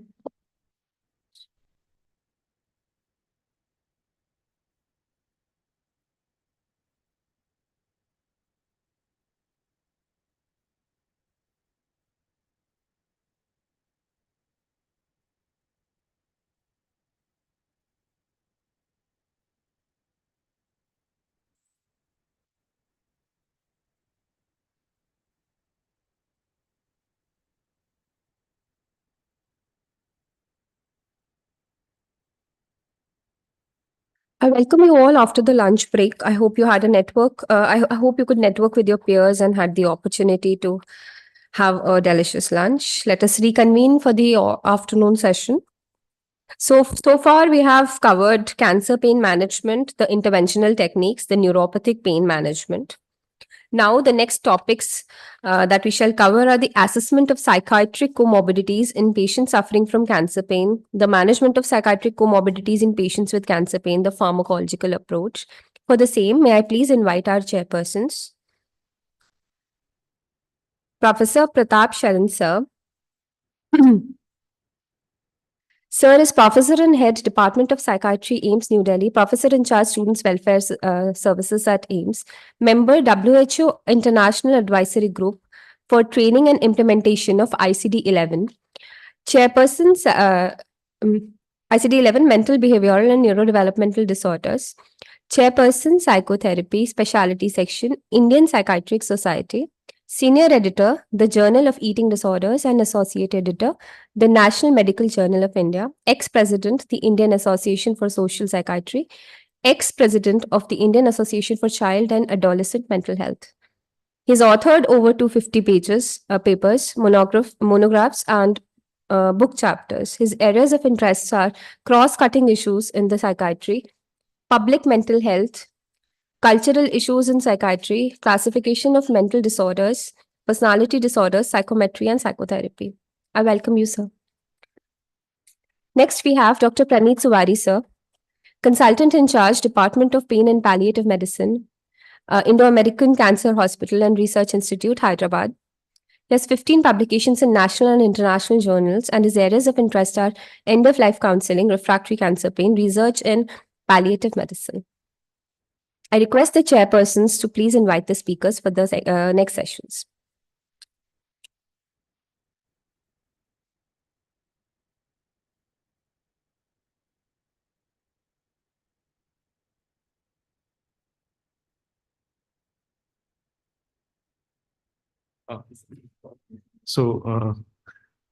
Thank you. I'll introduce Dr. Preeti Katresan, who is Assistant Professor in the Department of Psychiatry, Aiims, New Delhi.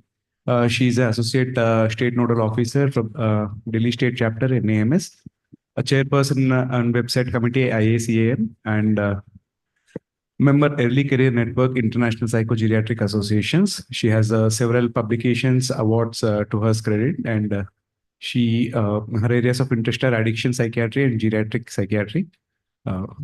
If you can start the session. Thank you. Thank you, sir.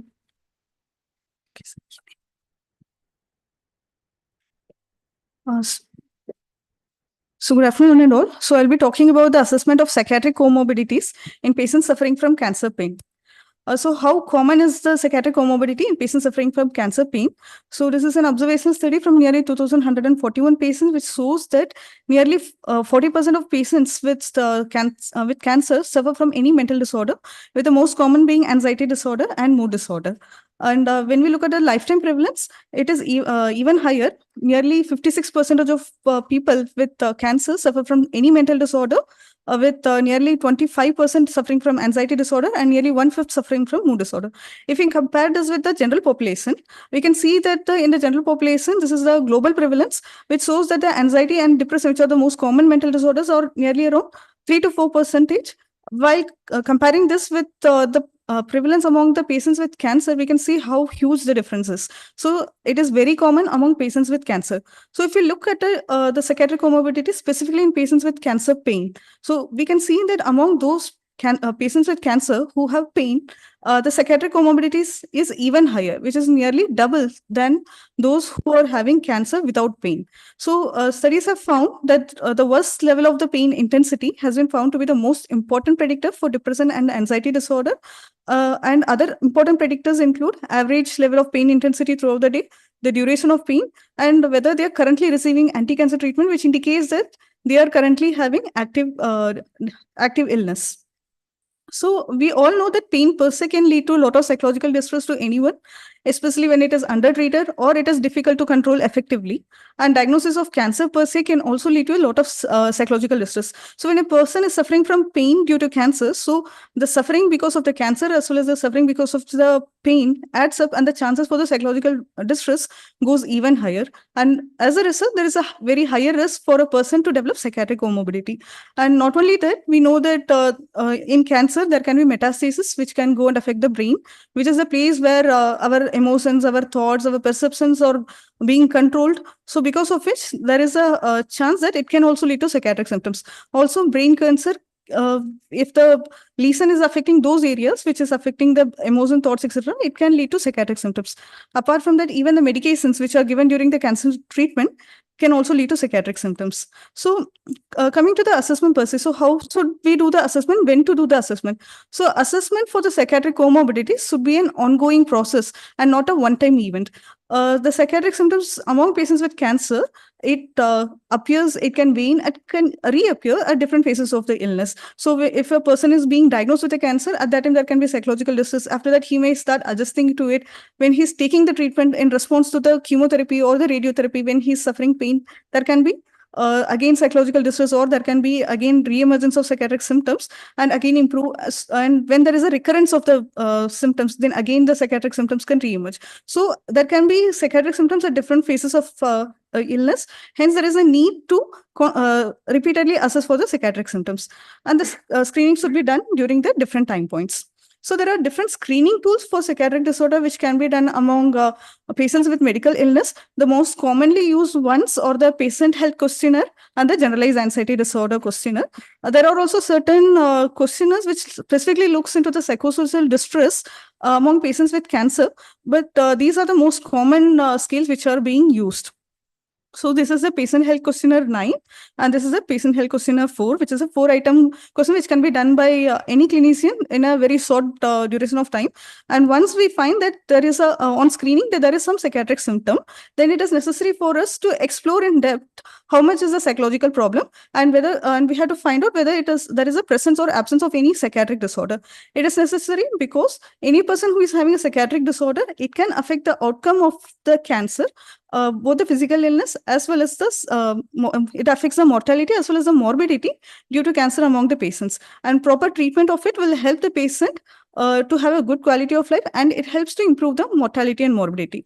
So there is a risk that among patients with cancer pain, that a patient may underreport their symptoms. So because they may fear that if they report too much of the symptom, the clinician might think that it is an advanced stage of cancer in which he cannot do anything, and they may stop the treatment, or they may fear that the dose of the medication which is causing them some side effects may go up, because of it there is a risk that they may underreport the symptoms. Some may even overreport the symptoms when they say that there is, which can be due to individual increased sensitivity to pain or any other treatment, or it can be due to the personality factors. Because of it, they have increased sensitivity. In that cases also, they may overreport the symptom. But so it is colored by personality factors as well as by other psychological factors. So cancer patients in pain may also have difficulty in speaking longer, or they may be in an irritable mood because of the pain which is causing them. So we have to give adequate time when dealing with the patient. We have to take the interview in breaks, and not usually psychiatric assessment, sometimes detailed assessment, takes longer, even half an hour or 1 hour. So we should not be taking it in a long duration, and we have to take it in breaks, and we can get more information from family members or other caregivers or also and coordinate with the pain specialist to provide comfort to the patient and relieve the pain as much as possible. And as we know, the pain intensity may vary across the different time points. So we can choose a time when the patient is more comfortable and the pain is relatively less for interviewing the patient. And as is true for psychiatric assessment in every case, in patients with cancer pain also, it is necessary to ensure the privacy and confidentiality while assessing the patient, and have a non-judgmental and empathetic attitude, so that showing that you can understand him, and appropriate non-verbal expression. For example, showing that you are listening to them by nodding your head, by saying these all, and having a neutral expression. So these all are important non-verbal expression, which are as equally important as the verbal expression. And also, we have to explore the different risk factors and the protective factors that can affect the person's mental status and try to address them. For example, a person who is having a hearing impairment, if he is, we have to see that whether there is a proper hearing aid or not. So if it is not that, the chances that person can have delirium, if a person is having delirium, it may be difficult for them to communicate with us. And are there any other risk factors that can affect the person's mental status currently? For example, apart from the cancer, does he also have hypothyroidism, or does he have hypertension? Can them also affect? So these are certain factors which we are supposed to see, and rule out other organic causes for the psychiatric symptoms apart from cancer also. And apart from this, we have to assess for the dysfunction due to the psychiatric symptoms in the various domains. These are all important because once we do a comprehensive assessment, we will be able to do the comprehensive management, and which will help the patient in leading a good quality of life. So what are the challenges while we try to assess for the psychiatric symptoms in patients with cancer or cancer pain? So the psychiatric symptoms which are occurring can be just a normal emotional reaction to the stressor, the diagnosis of cancer, or it can be an independent psychiatric disorder per se, for example, depression, adjustment disorder, or anxiety disorder, etc. Or it can be the neuropsychiatric manifestation of cancer, or it can be medication-induced symptoms, or it can be a combination of all these four in varying combinations. So we also know that mental health, even in the general population or in those with cancer, it occurs in a continuum from normal, healthy mental health to some significant functional impairment and to severe and persistent functional impairment. So we call mental disorder only when the functional impairment or the mental health problem is severe enough to cause a significant impairment. So when do we call it as a normal adjustment reaction to the diagnosis of cancer or to the illness? So many patients with cancer experience a variety of emotional response, which can be fear, which can be anxiety, which can be irritability. And this adjustment is not a single time event only at the time of diagnosis. It occurs, it is an ongoing process. It is an ongoing coping response to multiple tests that is associated with living with cancer. For example, when a person is initially given a diagnosis, so before that they would have undergone so many tests, so there will be normal level of fear, anxiety, worry, or concern that what if my diagnosis comes out to be cancer? So there will be a normal fear. Or when the diagnosis is confirmed, they can have a heightened distress during that time once they find out it is diagnosis. Or when there is an active treatment, so this occurs usually for weeks or years, weeks or months. So there is a long-term adaptation to the various treatment options, and they try to use the various coping strategies which they have. And when post-treatment, after the completion of active treatment, most of the time it has been found that is a time when they have actually heightened distress rather than a complete relief. And since they have a renewed sense of vulnerability, that what will happen if I get the illness again, and there is a decreased monitoring, and there is a decreased contact with the treating team. So there is a lot of fear that what if the illness comes again. So during this time, again, there will be heightened distress. So even again, during recurrence, or when we terminate a curative treatment, when we know that at this moment, this treatment, even if we give, it will lead to a lot of side effects and there will be no much benefit, and we stop the treatment, then again, the psychiatric distress, the psychological distress can go up during that time. So when do we call, so these are all normal emotional reactions that can occur to any person who is diagnosed with cancer. So when do we call it as a normal or successful adjustment? When all this happen, but there is minimal disruption to the life roles. They are able to regulate the emotional distress, and they remain actively involved in the various aspects of life, and that continues to hold meaning and importance. For example, they are actively involved still now in taking care of their family responsibilities, taking care of the child's education responsibility, taking care of their job. If they continue to do that, despite having cancer and taking a proper treatment for that too, then we call it as a normal successful adjustment. So when do we consider a person to have an independent psychiatric disorder? So when we consider a person to have a psychiatric disorder per se, so symptoms are more than what can be normally expected reaction to a stressor, or symptoms are persistent for a longer duration of time than expected, and the symptom cannot be explained by the location of the cancer and its metastasis, or it cannot be explained by the medications or the treatment being given that is as a side effect of them, or the symptoms as well as the symptom causes marked distress or significant impairment in the various socio-occupational functioning. So among the various psychiatric disorder, the most common ones are the adjustment disorder, depression, and the anxiety disorder. Adjustment disorder is nothing but an excessive reaction to the stress, as we saw in the continuum. After the normal emotional reaction, the next one which comes is the adjustment disorder, in which the person can have negative thoughts. The most common one are the depressive and the anxiety symptoms, but there can also be withdrawn behavior or agitated behavior. The severity of adjustment disorder will be relatively less than that of the depression or anxiety disorder, but it will definitely lead to socio-occupational dysfunction when we consider to be an adjustment disorder. If we consider the depression, these are the actual symptoms of depression which we see in all patients. So in patients with cancer, if we see there are certain symptoms which can occur because of the illness also, because of the cancer also, or because of the treatment. So the decrease in sleep or the decrease in the appetite can also be because of the pain which is occurring, because of which it is not allowing them to sleep. The decrease in appetite can be because of the illness per se, the cancer per se, rather than because of the psychiatric symptoms.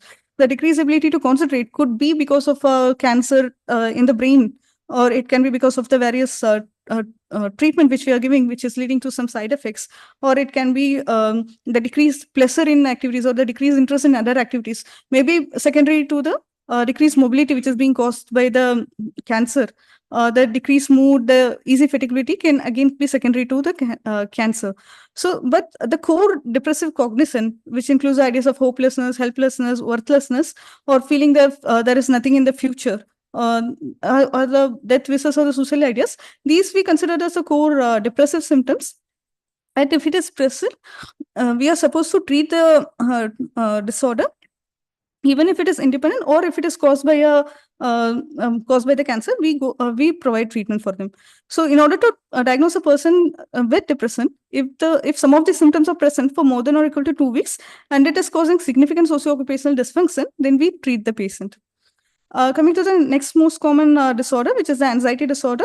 So in this, there are different components like the cognition, which is the thoughts, what the person has, the physical symptoms, which are the symptoms, autonomic symptoms, etc., the actions and the emotions. So the physical symptoms can vary from trembling, palpitations, shortness of breath, feeling hot or cold sensation, having a chest pain or discomfort, feeling dizzy, etc. And coming to the cognition, can be different for different anxiety disorder. For example, in patients with agoraphobia, the person may, for patients with specific phobias, the person may fear that if they come into contact with a phobic object or entry into the phobic situation will lead to catastrophe. In social anxiety disorder, patient may fear that there may be negative social judgment by others. In GAD, there may be excessive worry about daily things. In panic disorder, there can be, they may fear that the panic attacks may lead to death. So it has been found that even these anxiety disorders are again 2 to 3 times more common among patients with cancer pain than among healthy population. So agoraphobia can prevent a person from leaving their home or traveling to the clinic.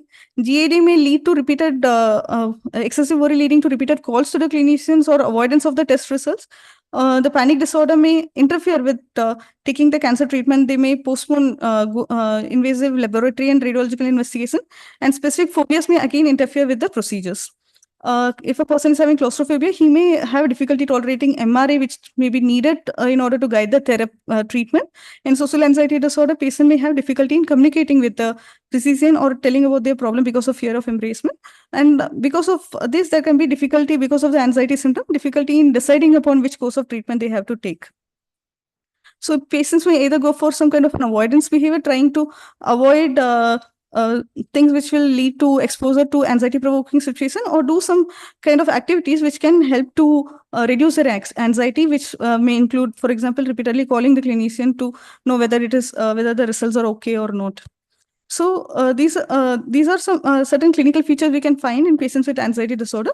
These are other psychiatric disorder which may also be found in patients with cancer pain, like the psychotic disorder, bipolar disorder, personality disorder, eating disorders, neurocognitive impairment or delirium, but the most common ones are the depression and anxiety disorders. Apart from that, it can be a neuropsychiatric manifestation of the disease or the medications too.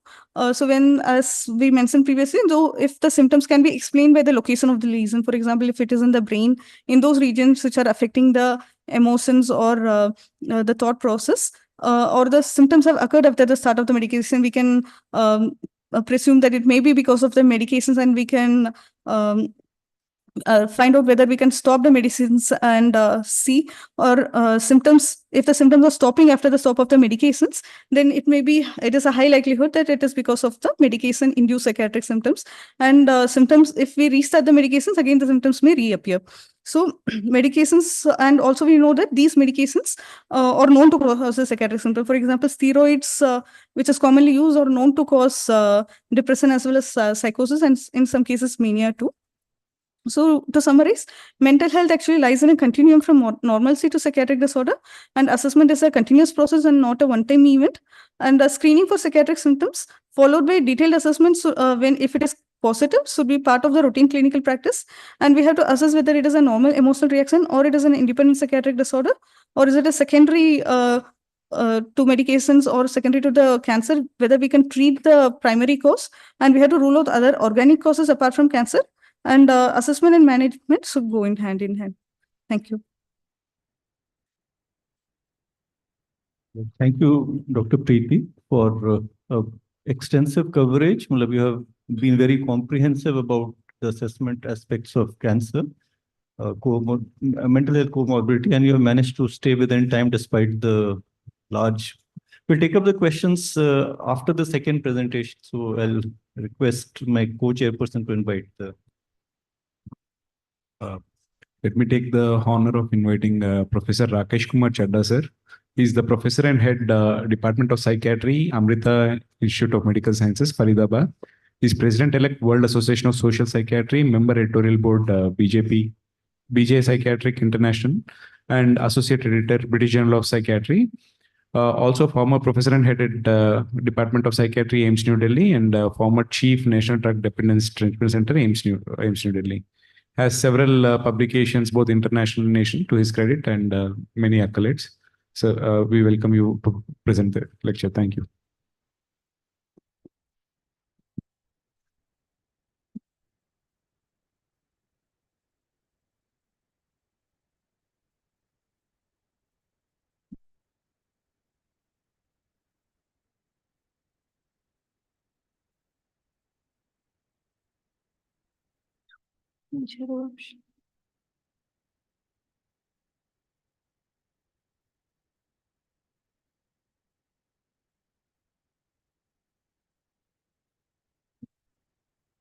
Thank you, Chairperson, and good afternoon, ladies and gentlemen.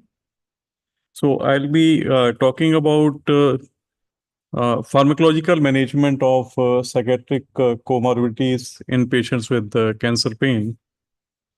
Though I don't think I will have much to add what Dr. Pratap Sharan had discussed while introducing the topic in the morning, because there is not much specific literature if we say psychiatric comorbidity in patients with cancer pain. There is more literature is on psychiatric comorbidities in patients with cancer. So that's one of the limitations which I faced while reviewing the literature. So I'll be trying to restrict on management of psychiatric comorbidities in patients with a cancer pain. Since morning, we have discussed the issue of management of cancer pain, pharmacological or neuropathic pain management. In the session, afterwards session, the psychotherapeutic strategies will be discussed by our colleagues from clinical psychology. So Dr. Preeti has introduced the topic in the form of what are the psychiatric comorbidities which can be seen or which are seen in patients with cancer pain.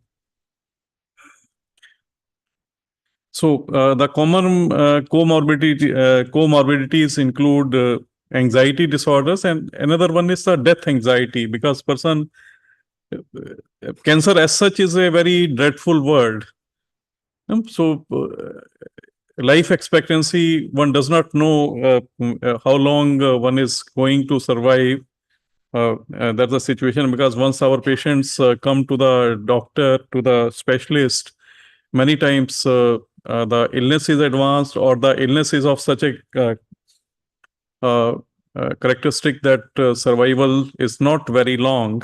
I remember in the last 3 years, three of my psychiatry colleagues and one of my batchmates, they lost their lives due to cancer, and one of them just within 3 months. So you don't know how long is the survival. So patients have anxiety, death anxiety disorder, and depression. They have sleep disturbance, a generalized distress that is there, and fear of progression during active treatment, and fear of cancer recurrence, which is seen in 40 to 50% of the cases in the cancer survivors. So all these affect quality of life and hence need aggressive interventions. So choice of drug for pain would depend on the life expectancy, because we know, most of you would be knowing that any treatment for psychiatric comorbidity, it takes time to have its effect. Like antidepressants are known to have a delayed effect, maybe 2 weeks, 3 weeks, and stabilization effect takes much longer. So, and sometimes the person is suffering from such a severe pain. So, psychiatric comorbidity, we need to bring a faster improvement. So that becomes one of the challenging tasks before the psychiatrist who has been called for assessment. So thus we need an aggressive intervention. And so some general principles of pharmacological management in psycho-oncology. Now I am broadly putting it as a psycho-oncology. Start low and go slow, and stop at the minimum effective dose. Look for drug interactions and adverse effect profile of the drug before initiation, because patients would often be on multiple drugs, and psychiatric drugs have drug interactions with a number of other drugs. So, and so that is a paramount importance in this situation. So we need to look into pharmacokinetic and pharmacodynamic properties of the drug before we prescribe it. Other thing is the patients have deranged metabolic parameters, so one needs to be cautious from that angle also. And we don't know much about the interaction of chemotherapy, radiation therapy, and some of the newer modalities of cancer treatments, how they would interact with the psychotropic medications. And focus, we need to have a focus on non-pharmacological intervention, which should go hand in hand. Because any medication in any psychotropic medication has limitation, that its efficacy is limited to 60-70%, even in other illnesses when there is no psychiatric, no physical comorbidity. So here the situation is much different. So we need to incorporate the non-pharmacological interventions always. And many times the patients are on Ayurvedic, homeopathic, and some other drugs. So that is these drugs can also have an interaction with the psychotropic. So the clinician needs to be aware of these things. And last but the least, many patients, almost half of the patient, may decline help from the mental health services, even when they are identified as distress. So this is another area which the treating psychiatrist and the primary clinician, the oncologist, or the palliative care specialist has to consider, because a person does not want any consultation or referral to the psychiatrist. Now, coming to management of anxiety disorders, there's a limited data supporting use of anti-anxiety drugs in cancer settings. Many patients receiving systemic anti-cancer treatments receive anti-anxiety medications to prevent and treat nausea. For example, lorazepam, is one like prochlorperazine, a very commonly used antiemetic. I don't know whether this is used these days also, because earlier period it was a common anti-emetic. I'm not sure whether in oncology practice this is used. Stamitil was a very famous antiemetic. Olanzapine, no, I was talking about the prochlorperazine. Olanzapine is a relatively new drug and modern drug of. So olanzapine is, of course, that's another drug, because that would that's also commonly used in the low doses. Otherwise, it's primarily a antipsychotic. Now, drugs which can be used for anxiety disorders in cancer patients, that includes antidepressants, which selective serotonin reuptake inhibitors like escitalopram. Escitalopram is used because of lesser drug interactions. Then SNRIs, the dual action antidepressants like venlafaxine, duloxetine. Duloxetine has some specific properties in the patients with presenting with pain. Tricyclic antidepressants like amitriptyline. So these drugs as such, they have some efficacy in pain also, and so in anxiety presenting as a comorbid condition with pain, with cancer pain. So these are some of the drugs which can be used. Then short-acting benzodiazepines like lorazepam, alprazolam, and low-dose second-generation antipsychotics, olanzapine, quetiapine. Like in a dose of antipsychotic dose of these drugs, olanzapine is 10 to 20 milligram. Quetiapine, it's 300 to up to 800 milligram. But for patients presenting with anxiety in the background of cancer pain, olanzapine 1.25 milligram or maybe 2.5 milligram, quetiapine 12.5 or 25 milligram. So these are the possibilities, and they have a relatively earlier onset of action. And duration of use would vary depending on the individual patient, but should not be, preferably should not be long.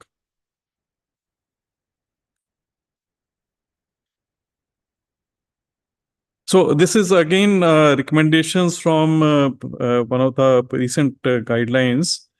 Like alprazolam has a level of evidence of 2 and grade of recommendation of B in a doses of 0.5 to 1 milligram. Lorazepam again 2 and B 1 to 5 milligram. Fluoxetine here has been as a level of evidence of 1 and grade of recommendation of A, 20 dose of 20 milligram per day. So these are some of the recommendations from one of the guidelines for treatment of anxiety in patients with cancer. Coming to depression, around 10 to 15% of patients with cancer receive antidepressants as a sleep aid, as an adjunctive pain medication, and to target anxiety even if depression is undiagnosed. Now, here there is one very interesting point that there is tendency to overuse antidepressants in minor depression and to underuse them in major depression. So that is one of the observation in one of the reviews. Antidepressants as such have a limitation in controlling, in treating depressive symptoms. Efficacy goes extend to the extent of 60 to 70%, as I mentioned earlier. And they may not bring remission with a single drug. That is, with in 30 to 40% cases, the person may need some adjuvant medications also. And then there would be many cases of which are treatment refractory. So in such cases, one may need to have some add-on therapy, like methylphenidate as an add-on therapy to metazapine. Now, this is should be limited in the terminally ill patients.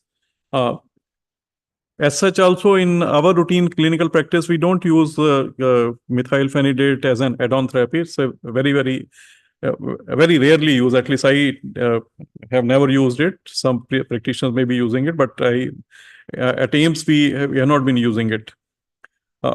Despite limited efficacy data for antidepressants in patients with cancer, their use is still highly recommended for symptomatic relief. Because the person is going through very severe distress. So in that background, the use of antidepressants in depression comorbid with cancer pain is recommended. And the other thing is that the ones which have limited interactions, drug interactions, they have benign side effect profile. So from that angle, they are good drugs from. And escitalopram, sertraline, and venlafaxine, these are the preferred drugs due to limited drug interactions. Escitalopram has got level 1 evidence, grade A recommendation. Similarly, paroxetine also has got level of evidence at level 1. Sertraline has level 2 and grade of recommendation B. One needs to be aware of the side effects, because all SSRIs, they can cause headache, GI disturbances, that is one of the common side effects, sexual dysfunction. Sexual dysfunction may not be of much relevance in this situation. The person is having pain in the background of cancer. Insomnia, so we need to adjust the time of intake accordingly, because a person is having insomnia because of the antidepressant, so we can give it in the morning. Restlessness, decreased platelet aggression can be associated with hyponatremia. So we need to be careful about these things. Some other drugs which have been reviewed include methylphenidate.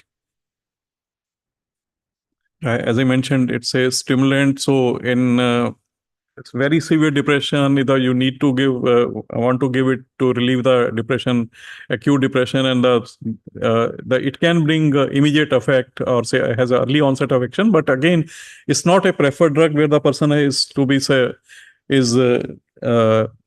likely survival is not a if the survival is person is in the last stages, so you can give methylphenidate to relieve depression in severe pain.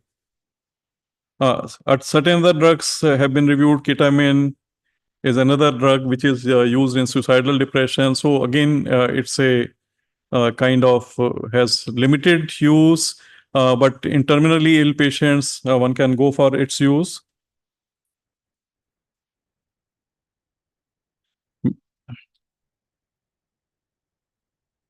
Now, coming to antipsychotics. In oncology use, olanzapine and quetiapine. Olanzapine, these are the two drugs which can be used in patients presenting with psychotic symptoms in the background along with pain, but doses would be quite on the lower side.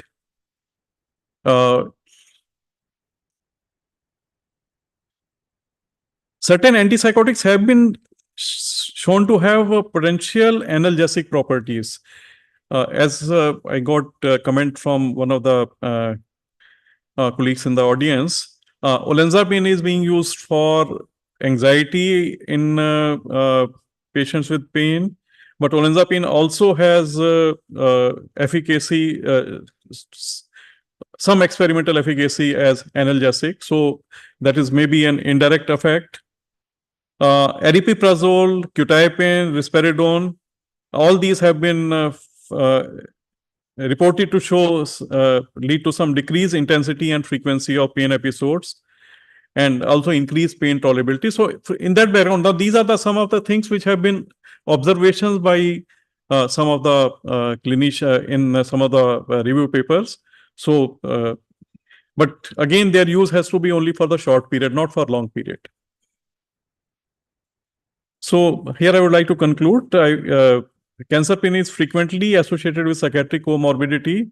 Anti-anxiety, antidepressant, antipsychotics have some role in managing distress and psychopathology associated with cancer pain. Basic aim is to relieve the associated distress and also psychopathology. And it's important to provide an early relief considering the severity of distress. And we need to take care of drug interactions. So these are some of the references from where I have taken the material. This I conclude. Thank you. Thank you, Professor Chedda. It was tour de force through all the psychopharmacological aspects of management of mental health comorbidity in cancer and cancer pain. I think we'll first take a question from the online mode. So, Doc- it's challenging for clinicians to patient to resistance from them. How do you suggest a referral shall be managed while avoiding any intrusiveness or discomfort? Can you please repeat? So the question is, it is challenging for clinicians to suggest psychiatric help to patient due to resistance from them. How do you suggest a referral shall be managed while avoiding any intrusiveness or discomfort to the patient? Yeah. I think one of the simple way of explaining is that you are going through a lot of emotional distress. So for that, it would be useful that if we have a consultation from an expert who dealing with the emotional distress. So, and the patient should be, I think, patient and the family, they should be told about this before psychiatrist is called. So before psychiatrist is called, the patient and the family member, they should be taken into confidence that only when they feel comfortable, only then the psychiatrist should be called. Other way is that the primary clinician can discuss with the psychiatrist and take a consultation, and if medications are required, so that can be prescribed in discussion with the psychiatrist. So if the patient is reluctant to seek consultation, so that strategy can also be used. So as rightly said, first gaining the trust of the patient, taking the patient into confidence, and then probably telling them that this is probably needed at this point, and later going forward. So there's another question from again Dr. Kashish Tapak. Owing to their immunomodulatory effects, can antidepressants affect the course of cancer itself? Means because of the immunomodulatory effects, is there a chance that there can be early recurrence of cancer because of these, any of the antidepressants? I'm not aware. I'm not aware. Preeti, are you aware? I don't think does antidepressants have any immunomodulator effect? As far as I know, there's no definitive evidence for. No, that's a very important point. Antidepressant having immunomodulator effect. In fact, for this, I had discussed with Dr. D.K. Mitra, who is the head of immunogenetics and all. In fact, he said that even drugs like amitriptyline also has the immunomodulator effect. So yes, and in a way that may have a protective effect also to some extent, and perhaps more research is needed. But it does have those properties. You are right in that. Still under investigated area. So still, yeah. There's one question. Cancer patients, sleep is a big problem, you know. And so when the sleep issues comes, initially we start with Zolfresh and all, but after that Zolfresh stops working after a while. So I have seen that you have written two names like mirtazapine and quetiapine. Do they have any role in sleep? And if so, in what dose we should start, and what are the side effects we expect from these two? I would recommend avoiding zolpidem. You can easily use one of the benzodiazepines. You can use olanzapine 1.25 milligram. You can use 12.5 quetiapine. They are very good drugs. And neurology practice, they are very frequently used. So in oncology practice also, they can be used. 1.25 quetiapine. No, quetiapine will be 12.5. It's a 25 milligram tablet comes, a score tablet comes in 25 milligram. Even 1/4 of that can be made. So 6.25, 12.5 or 25, depending on how much the person is able to tolerate. So that can be used. Similarly, olanzapine 1.25 milligram or even 2.5 can be used. And one of the additional benefit of olanzapine is that it also increases appetite. Yeah, it has role in cancer fatigue, so that is used frequently. Yeah. And also, how long does this quetiapine takes time to act? This has an immediate effect. For sleep, it's an immediate effect. Sleep, distress, anxiety, distress. It all works. Yeah, it's only the antidepressant effect is generally it takes time, but the distress, anxiety, that will have an immediate effect. Okay, and is there any role of mirtazapine, which is? Yeah, mirtazapine can also be used. can be used. But these are the drugs which are these are better drugs than mirtazapine as far as for distress. If distress is mirtazapine is an antidepressant, primarily antidepressant and sleep inducer, and mirtazapine also increases appetite. But mirtazapine will have a slower onset of action. Olanzapine, quetiapine have a relatively faster onset of action. So in olanzapine, the smallest drug mg which is available is 2.5. Yeah, 2.5 is the smallest dose. I think some companies are also have come out with 1.25, but one can easily halve the 2.5 milligrams. So, okay. So thank you so much, because that's a big problem among the cancer patients.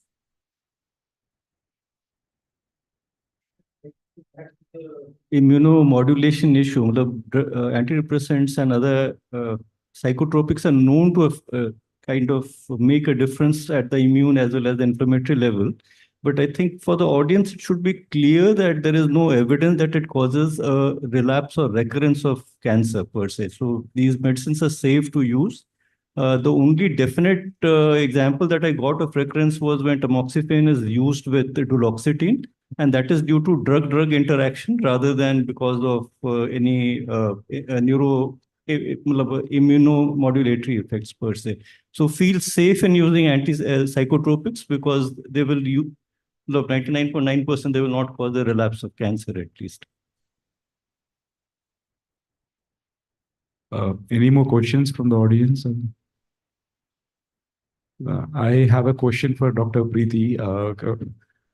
Madam, you have nicely mentioned the affirmative reactions that one should be giving, like simple nodding of head or just saying, because that is very important that we are staying connected with the patient. And I think the young also should be keeping it in mind, because as soon as practice, it's easily follow other things, but it is important that we need to stay connected to the patient. You have and anxiety in the cancer patients. So is there a chart that you are aware of how to start with which scale has to be used first, whether with a PHQ-4 or 9, and then how to go to GAD-7? Is there anything like that? Can you elaborate on this, please? Sir, PHQ-9 is usually done to screen for depression, and GAD is usually done for anxiety.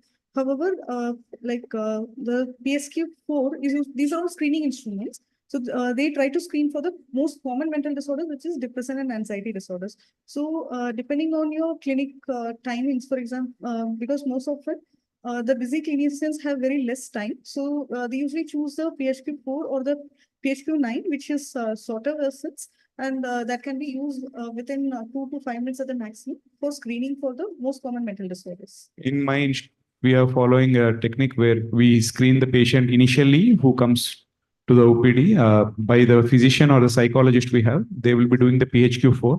And if the first 2 questions are positive, then we proceed to the GAD-7. And if the 3 and 4 questions of the PHQ-4 questionnaire are positive, then we are going for the PHQ-9 questionnaire to go for an elaborate evaluation of depression. So PHQ-9 is again a screening instrument. That is not a diagnostic instrument for depression. PHQ-9 is actually also a screening instrument for depression. And again, GAD-7 is again a screening instrument for anxiety. So proper clinical assessment is better. There are certain diagnostic instruments, but they are actually longer.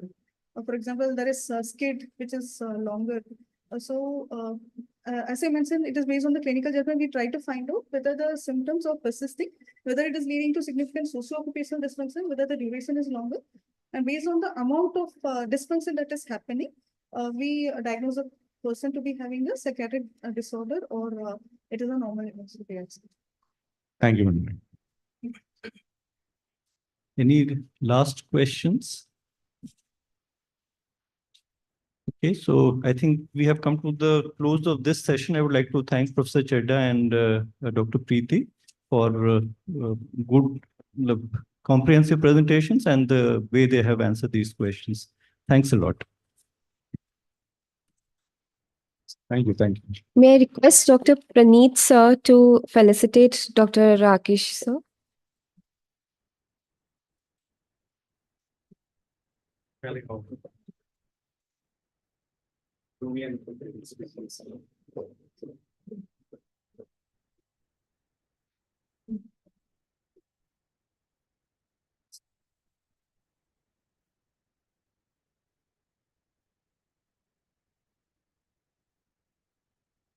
Thank you, sir. May I also request Professor Pratap Sharan, sir, to felicitate Dr. Preeti, ma'am.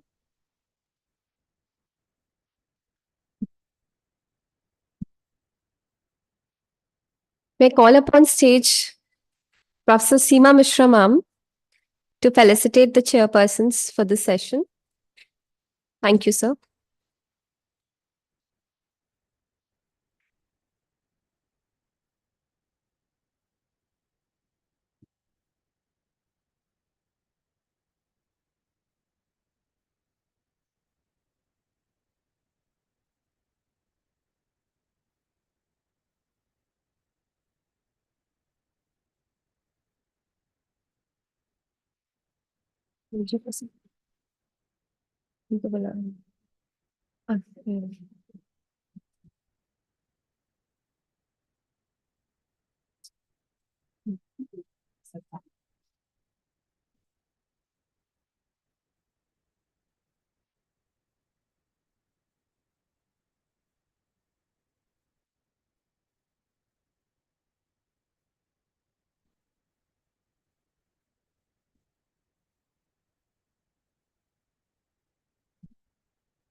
We are going to have our tea break after this session.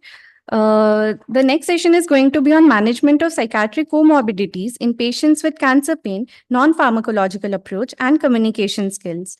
I would now like to call upon stage our chairpersons for this session, Professors.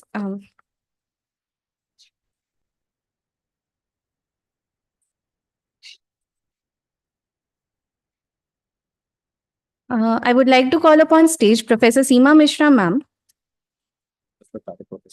Ma'am is the professor, Department of Onco-Anesthesia and Palliative Medicine, BRA IRCH Aims, New Delhi.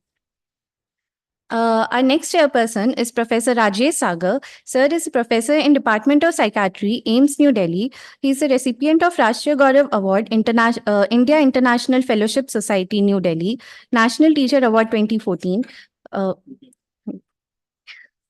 I welcome you, sir and ma'am. I now request the chairpersons to kindly introduce our speakers.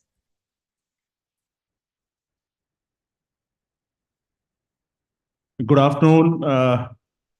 So thankful to have this particular symposium, the joint venture. And I'm so thankful to have a discussion on this very important topic of cancer pain. Usually we don't talk about it often, and that's a great initiative and wonderful panel of speakers and chairpersons here. So without taking much time, I can only say the management of cancer pain or any pain is incomplete without talking about psychosocial management. And I know in our department, there has been a legacy, Dr. Manju Mehta, who was there. A lot of, in fact, few conferences have been held and in our department on the management of pain and so on. So it is a very, very important specialty as such, the management.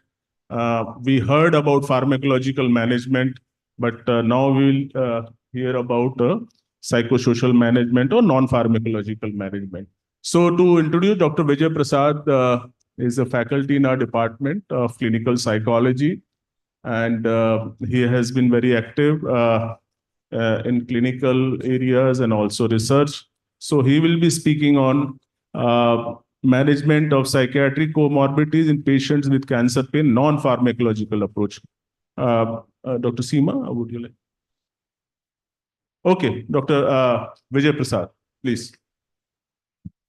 So time allotted is 25 minutes to each speaker. So yeah. No, and 20 and 10. Okay, fine. So 20 minutes and 10 minutes. Yeah. Good afternoon, everyone. In continuation management of comorbidities in patient with cancer pain. Now we had pharmacological intervention. Now I'm going to cover non-pharmacological intervention for patient treating cancer pain. Cancer care is not just about the best medical care, the best doctors, or the best medicine. There is a lot more that goes into the such as love, understanding, optimism, and above all, there should be hope.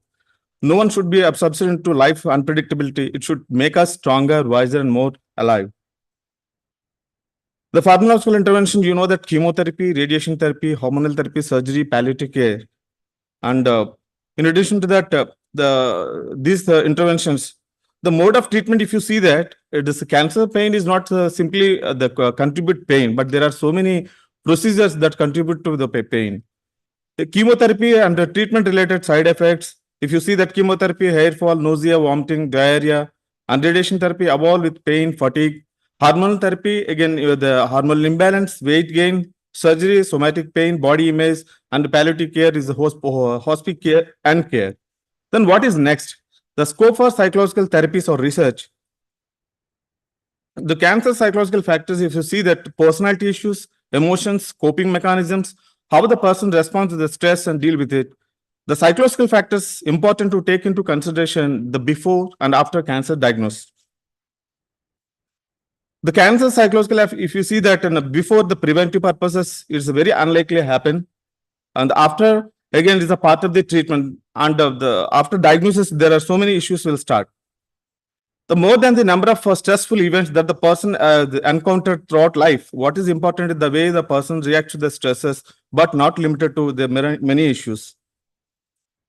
There are psychological reactions to diagnosis, initial denial, anxiety, anger, the mild depression. Then there are maladaptive factors, the persistence of denial leading to refusal of further medical involvement, clinical depression, fatalistic beliefs, etc. The treatment anticipatory anxiety, the fear about treatment, and we have the previously Sir has mentioned, even the assessment part, Dr. Preeti also mentioned. These maladaptive factors are exaggerated pessimism, passivity, leading to non-compliance with the health protective behavior, etc. The cancer characteristics, risk, psychological and other morbidity, if you see that the cancer characteristic morbidity risk, extent of disease, magnitude of treatment, prognosis, if you see that low localized stage 1 and 2 at diagnosis, usually single modality, surgery or radiation therapy, the prognosis favorable, example 70 to 90% 5 years survival rate. The moderate morbidity is regional, the stage 3 at diagnosis, first recurrence for initially stage 1 disease, the often combination with therapy, example surgery with the radiation therapy for nodal diseases, surgery with the adjuvant chemotherapy. The prognosis, if you see that the guarded most of the patients and 40 to 60% and 5 year of survival rate. If high morbidity, if you see that the distant stage 4 at a diagnosis first recurrence for regional disease or all stages of rapidly progressive disease, example lung or pancreatic cancers. The magnitude of treatment is that possibility of surgery, all whatever the necessary therapies are required. And the prognosis, if you see that a dismissal and 15 to 40% 1 year survival and 14 to 50% or 5 year survival. If you see that at low and high morbidity, there is so much of demarcation. If you see that the cancer continuum, I need not mention again there is a low morbidity and a high morbidity. After diagnosis, if you see the process, the treatment process, initially the low morbidity people there is a depression, anxiety, and followed by the suicidality. And fear of recurrences, survivorship, it leads to the mostly survival. And if a high morbidity, if you see that after the diagnosis and treatment follows, other symptoms also may emerge. The progresses of recurrence, depression, anxiety, withdrawal of treatment, delirium may lead to possibly death and all these things. But enter this low morbidity and high morbidity, if you see that there is a mid-horizontal level, is an almost is a painful journey to face the patients and their family members, including. What is the best time for psychological intervention? That is the only question. Many people say that, whether it is psychological intervention is very important or not important. Less likely considered, but of course, Western countries consider as the psychooncology has taken place. But in India, also leading And there are so many initiatives as taken, but still it is not up to the mark to reach the psychological intervention in all centers. But anyway, the thing is that what is the point is that soon after diagnosis, the assessing comorbidities, I need not tell you again, it is already mentioned.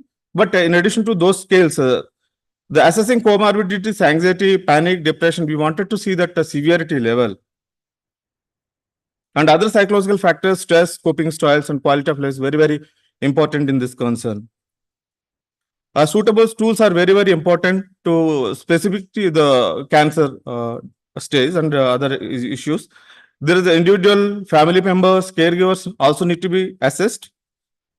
Special population specifically mentioned to women, geriatric population, pediatric men, the population also be taken care in these issues. What are the interventions? Already mentioned since morning, I think pharmacological intervention, but in addition to pharmacological intervention, the non-pharmacological intervention as psychological interventions are also very important. In that psychological intervention, mindfulness-based cognitive therapy, brief cognitive behavioral strategies, pain coping skills training, acceptance commitment therapy, relaxation and guided imagery, and music therapy and yoga. The aim of cancer treatment is not increasing the number of years, it increases the quality of years or matter. Anyway, I need not going to explain all the details, but what exactly the mindfulness cognitive therapy is, the techniques. It is a build upon cognitive principles. The thing is that the meditation, it is the person is consciously aware of thoughts and feelings, but not without judgmenting such thoughts. But what are the thoughts are involved? Meditation, body scan exercises, mindfulness practices, mindfulness stretching, and yoga. So there are the mixed therapies are involved in such combination, and also the individual also seen such therapies. There are studies, Johnson et al. Studied indicated that MBCT as a good strategy for pain treatment in patients after having received oncological treatment. And the study was done patient with breast cancer.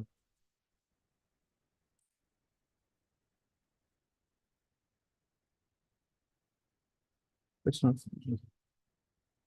Yeah. The brief cognitive behavior therapy is also a form of therapy. The CBT builds a set of skills that enables an individual to be aware of thoughts and emotions, identify how situation, thoughts, and behaviors influence on the emotions. They improve the feelings by changing dysfunctional thoughts and behavior. That is extensive cognitive behavior therapy. But what with the brief cognitive behavior therapy is the compression of CBT material and the reduction of the average 12 to 20 sessions into 4 to 8 sessions. BCBT is focused on limited number of the patient's problem. It's a time limited sessions. Extra reading materials and homework to assist in his or her therapeutic growth.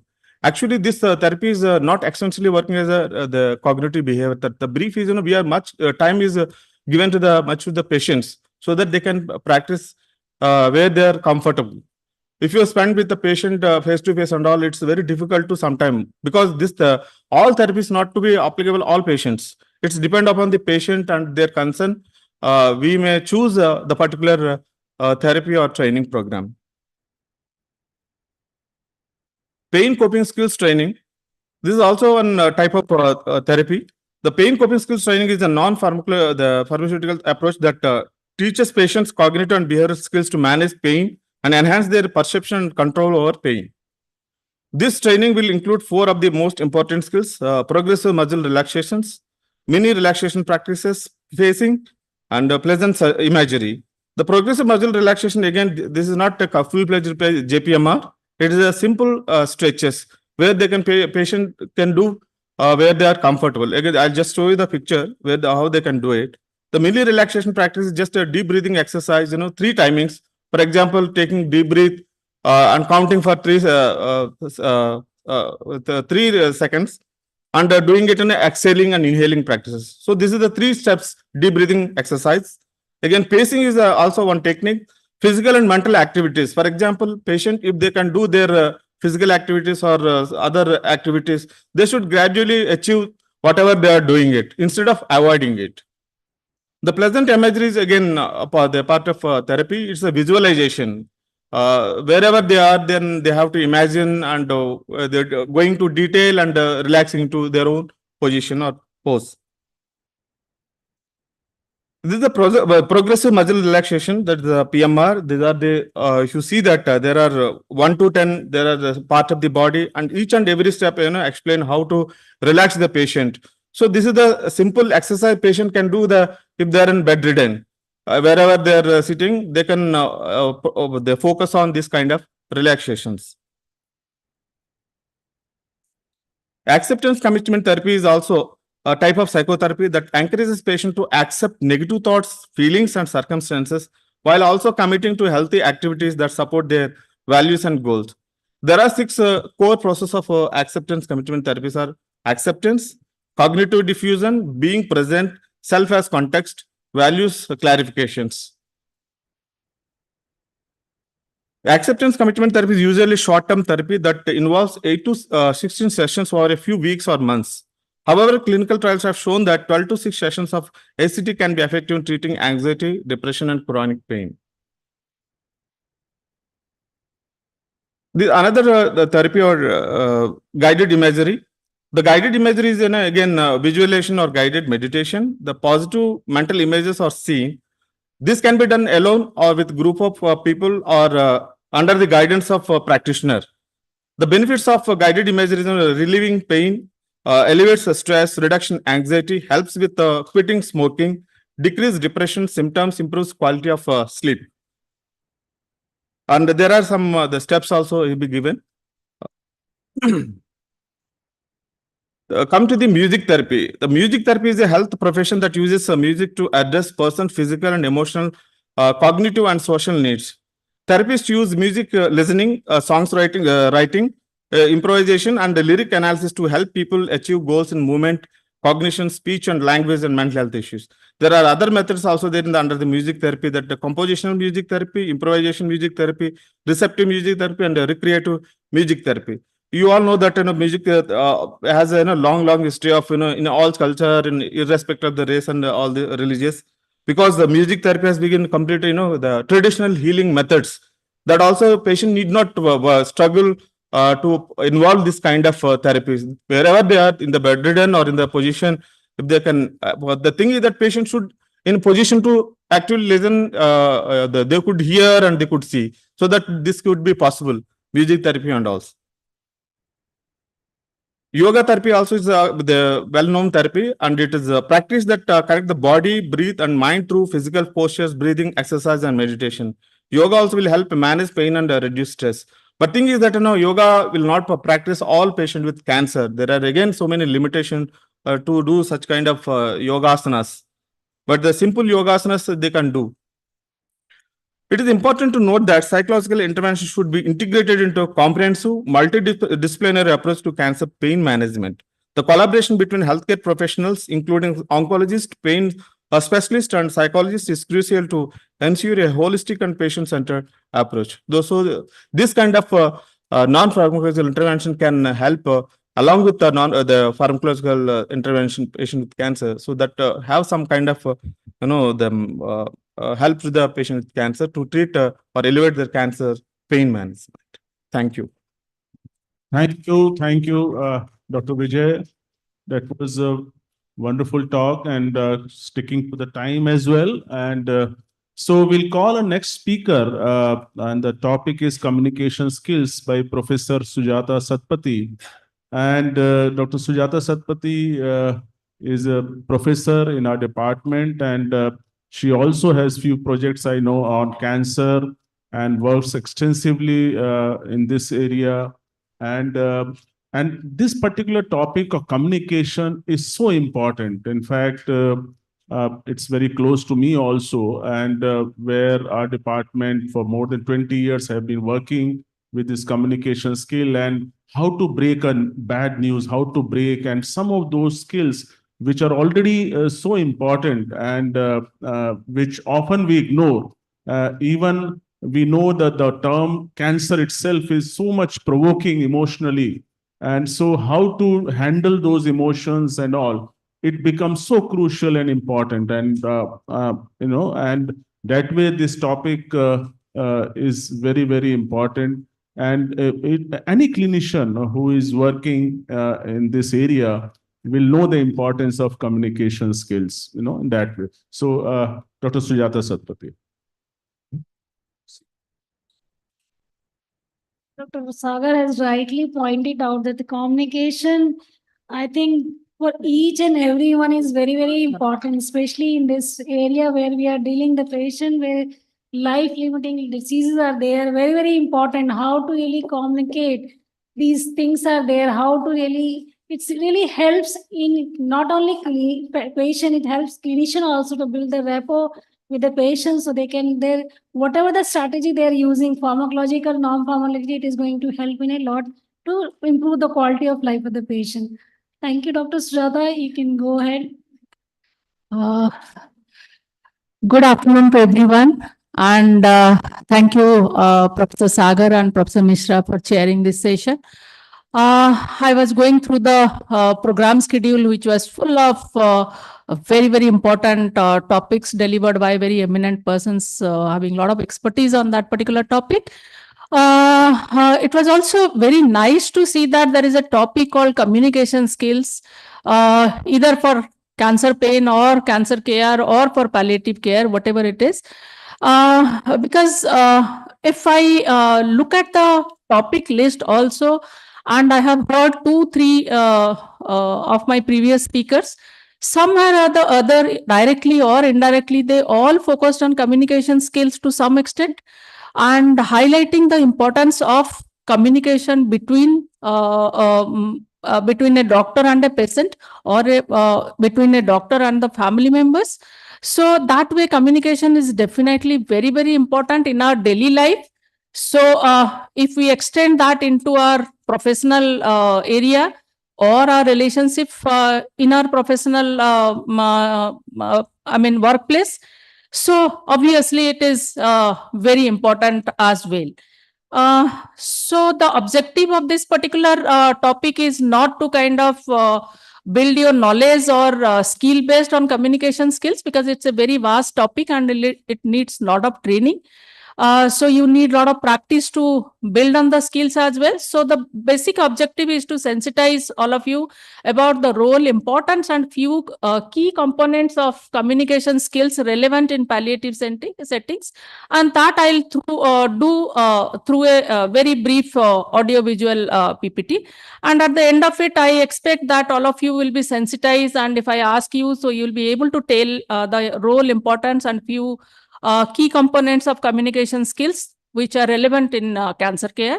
And if I ask you to specify key international protocols for communication skills in palliative care, you should be able to tell that to me. So when I go to introduce the very topic, I would like to play a very small video for all of you, which will give you a bird's eye view of what it is for all of us who are in the healthcare area. So let's enjoy this movie. Where is the sound?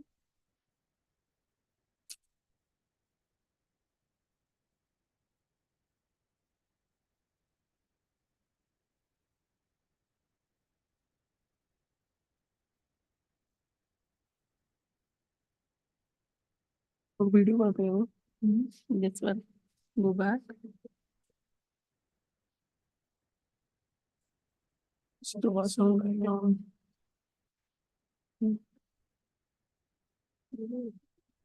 Not connected. Okay, that's okay. That's okay. Doesn't matter. We can.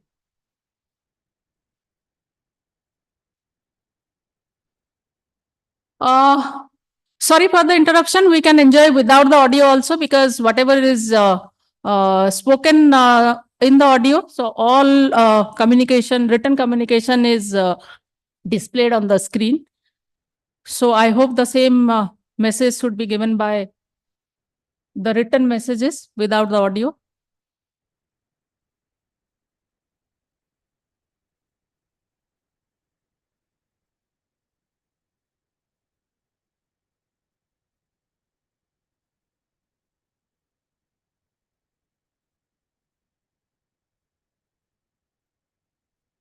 So at least one message is clear that communication skills, better communication skills will enhance your experience in a positive way as of now.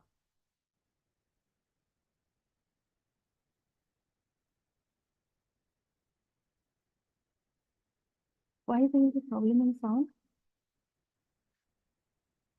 Audio to inbuilt होगा ना?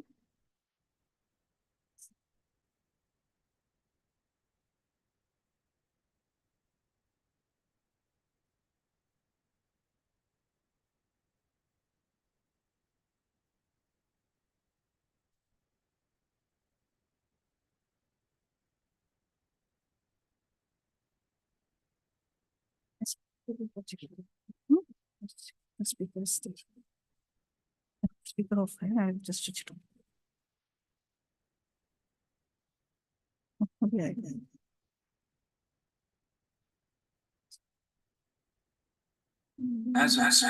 Yeah. उसमें echo हो. What is this?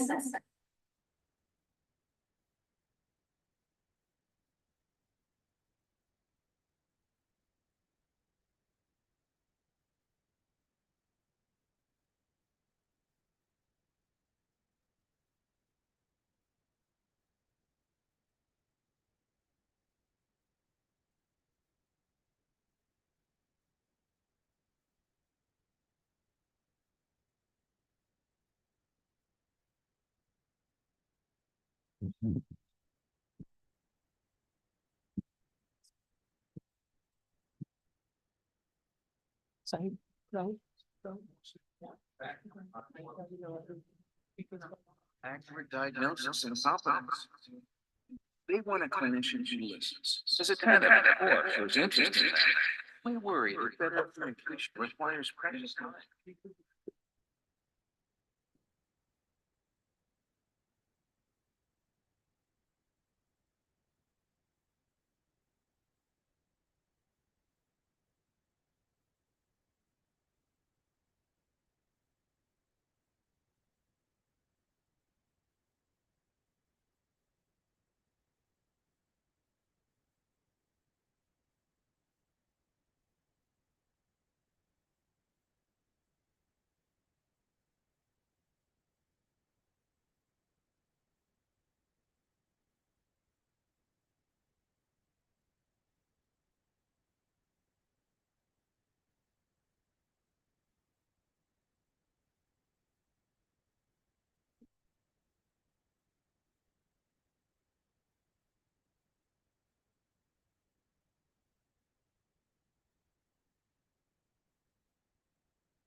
I hope the introduction was.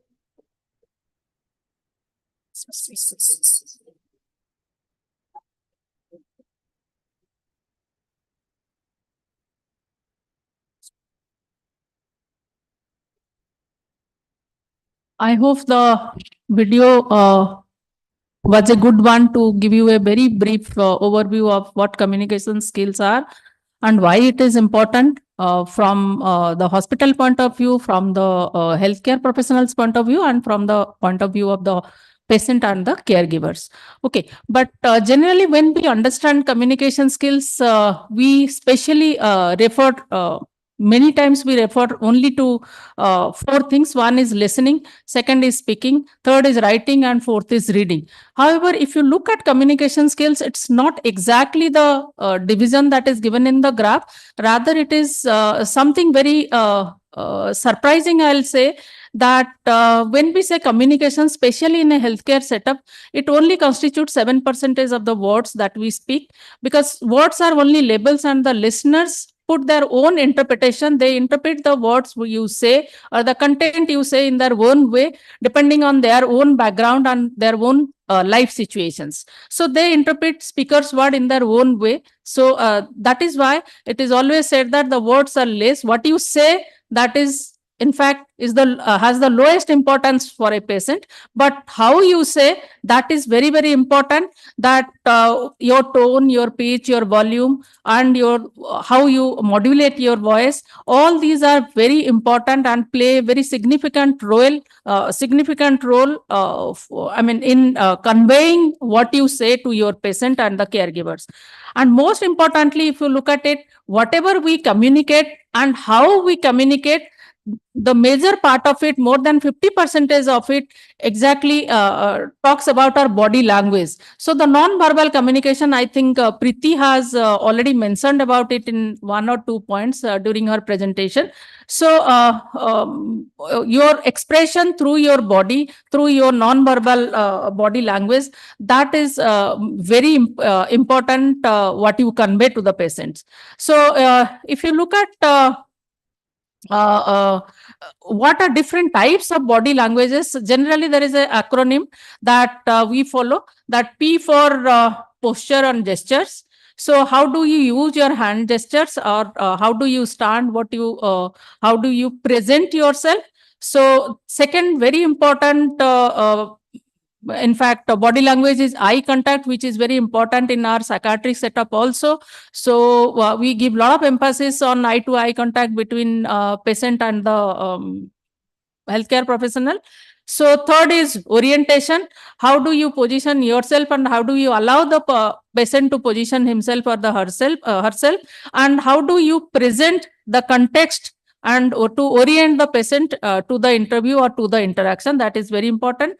And what message or what is the objective of the meeting or the interaction, that has to be clearly spelled out by the communicator. So that is the presentation, that is P. And of course, I mean, when you are in interaction with a patient who is suffering from cancer, maybe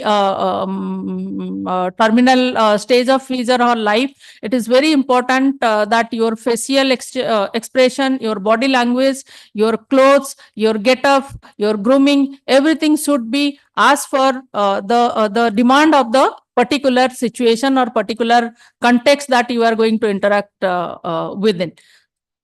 So that way we see that lastly, whatever you do, that your emotion, how you express your emotion, how you correlate, how you connect with the person who is ailing, and how you establish the connection, and how you engage the patient and the caregivers into the conversation or the interaction, that is very, very important at the end, just to close the acronym people. So so when you see that body language is important, definitely you can remember that what is the acronym detail abbreviation of people.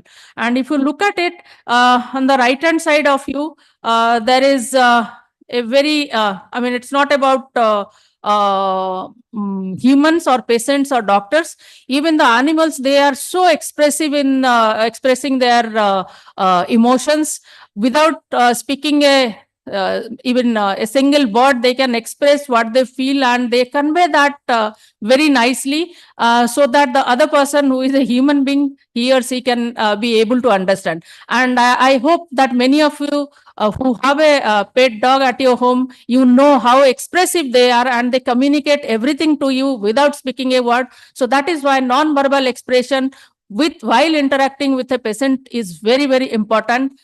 At least we should behave better than our pets or any dog. That's it. So yeah. So just a little bit of understanding how, I mean, what is the level of understanding about communication skills in general for the younger population, that when we say communication can never be neutral, whether it is a true statement or a false statement, especially the residents over here and people who have connected us through online also. So there is a statement which is communication can never be neutral, whether this is a true statement or a false statement. Yes? Any answer? false. Okay. So any of you? But I wonder why. Why somebody has said that it is a false statement. It cannot be a neutral. I mean, a communication cannot be neutral. What does that mean? Any idea?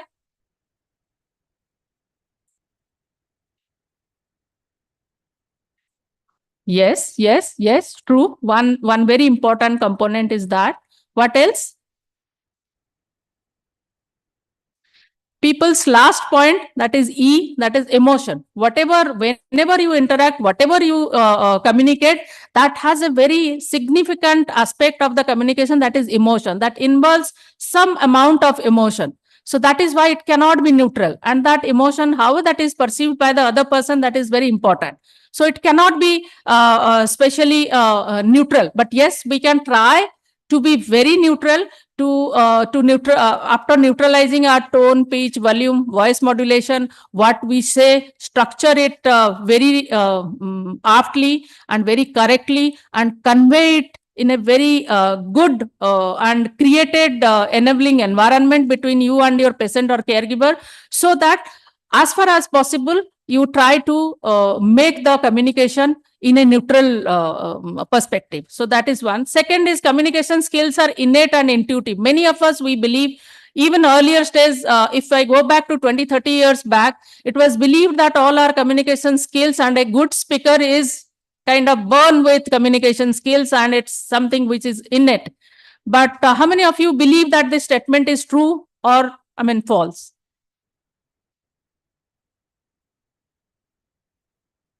How many of you say that this is a true statement or a false statement?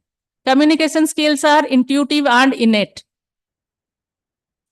It's a false statement. Why? Later on, in last 20, 30 years of research and training in communication skills, especially healthcare in healthcare setups, have proven that majority of communication skills can be taught and can be learned. And if you practice and if you, imbibe that into your communication skills, so that becomes a part of you. And then that is the reason why it is all the training and the medical education is now focusing on training on communication skill to all residents or all doctors. So that is very important, and that is how communication skills can be learned and can be taught also. So communication is either stress relieving or stress inducing. Whether this is a false statement or true statement, it's a true statement. Either you are trying to solve a problem, or you are trying to reduce somebody's stress, or you are unknowingly or knowingly enhancing stress level of the other person in some way or the other. Yeah. So most communication skills and their components are learned. So yes, we have already discussed that communication involves a lot of emotions management, and it is believed and it is proven that good communication has a therapeutic effect on the patients, and bad communication leads to a lot of detrimental outcomes for the patient and for the healthcare professionals and for the caregivers also. So if we look at specially communication in a palliative setup, it is again all the more important and all the more difficult also, needs to be practiced a lot. So there are many important points that needs to be kind of considered, that when we communicate and focus on our communication skills on the content and the method, so we have to be very, very practical and see that whatever we want to convey, that is feasible, practical and pragmatic within a particular context, maybe within a room, within a group meeting, within a one-to-one meeting, or conveying to you are conveying the message to the patient directly, or to the patient indirectly through the caregivers or through the nurses, so etc. and etc. So the context is very important when you say that. And as Professor Seema also said, Dr. Sagar also said that breaking a bad news is a very important aspect of communication in palliative setup, and it doesn't happen overnight, as the video also showed you that there is no quick fix to communication skills. So practicing breaking the bad news, it takes a lot of time, and it takes a lot of practice to master on it. And this process also needs to be tailored to the needs of the individual concerned, because many patient and caregivers, they are intuitive enough to guess what is happening, and from the non-verbal body language and the overhearing of whatever is happening in the hospital, etc. and etc. And their personality type is also very suitable to accept the situation, patient's condition, and to overcome denial. But however, there are many patients and caregivers, they are not they do not fall in this category. So we have to be careful to design this breaking the bad news, and the methodology chosen has to be done carefully to customize the needs of the patients and the caregivers. And the purpose and the objective of breaking the bad news with a good sound methodology, with proven communication through proven communication skills, primarily is to reduce the impact of bad news, and the suddenness of bad news. And then the objective is to facilitate the understanding and acceptance of the medical condition and the further situation that is going to be faced by the patient and the family members. And these skills to communicate well with patients are not complex, but yes, needs a lot of practice to gain mastery over it. So there are many levels of communications when we say, and the first and foremost key important ingredients or component is essential adequate listening skills. We'll discuss in the next slide. And a specific communication task in a palliative setting or in a cancer setting, for example, if we are just conveying the diagnosis or conveying the worsening of the medical condition, or we are conveying a medical error, or we are conveying the palliative care stage, or we are communicating that a death has already happened or the patient has expired. So it all there are different communication tasks in a cancer setup, especially in a palliative care. So it has to be carefully, in fact, framed and structured to be conveyed in a particular method. And communicating with the family again is a different task, depending on the understanding level of the understanding and education level of the families. And communicating between healthcare professionals, again, I don't have to focus on that, because I hope all of you know that how that needs to be done. There are two specific challenges in palliative care communication. One is clinician-patient interview regarding any of the communication tasks I explained just now, and then breaking the bad news. So, so generally it is believed that a bad news is always a bad news. However, it is now proven that if you break the bad news and in a manner in which it is conveyed, can have a profound effect both on the recipient and the physician. Because if it is delivered in a very unlikely way and not in a very insensitive way, it might have a profound effect on the patient as well as on the caregiver if the patient has expired. And the reactions, the emotional breakdown or emotional reactions and the behaviors of the patient or the caregivers in turn can have a profound effect on the physician or the team of the physicians. So there are a bunch of protocols to facilitate and to teach you or to train you on communication skills in a cancer setup or palliative care setup. Especially, I could find these 6, and we have an Indian protocol also. I'll show you that. This is class spikes. I think many of you might be knowing about spikes protocol, which is a protocol for breaking bad news to patients and the family members in palliative care settings. And which is I found Eve is very important, because that is a sub protocol of any encounter when there are very deep and very intense emotions are present. Especially Eve is a part of spikes protocol, and Eve can be a part of any protocol that is meant for any category of patients. So I'll just brief on 3-4 protocols. So these class protocol is about how to do clinical interview. 20 minutes, and Dr. Sujata. You're 20 minutes over, but I know you can take some time, but just. Yeah. I'm just 2-3 slides are there. So this is the class protocol. You can go through that, especially this briefs about how to conduct clinical interviews in a cancer care setup or a palliative care setup. And as I was sharing with you, there are 4 levels of listening. I don't know where do you find yourself at. So whether you are a non-listener or a marginal listener or an evaluative listener or an active listener, generally active listening is very much hyped and very much emphasized upon always in all medical setups. So you try to find out at what level are you now currently functioning at.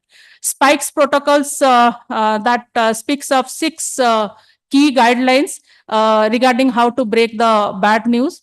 And we have an Indian protocol by, I think, one physician, oncologist from Kerala, and who focuses on breaks protocol. And this is more or less similar to Spikes protocol, but yes, there are some cultural context which have been highlighted in breaks protocol. This breaks protocol is a very good protocol, but however, it is not very familiar to many of us because it doesn't get reflected in the international guidelines. That is why these are not familiar. And I was telling you about Eve protocol, especially focusing on intense emotions, how to explore the emotions, validate the emotion, and then respond back with appropriate emotions. There are a lot of barriers, as my previous speaker also said. So to name a few, some of our own personality factors can become hindrances in developing our communication skills or extending our better communication with the patients. And very importantly, our communication style. Each one of us, we have a very specific communication style, and they can be passive communication styles, there can be aggressive communication styles, there can be passive aggressive communication styles, and there can be assertive communication styles. The most preferred communication styles and the training mostly around the world focuses on how to develop assertive communication styles, and there are specific assessments and development methods to train yourself to acquire the skills. So we need to assess where all of us we stand. And yes, to conclude, how you say is more important than what you say, and how we say makes more sense what we say when we include a small aspect of sensitivity and emotions, empathy with that. And better communication equals to better relationship, which in turn equals to better quality of life. Communication in palliative care is wide-ranging. And many times we think that effective symptom management is equal to effective patient care, which is not actually.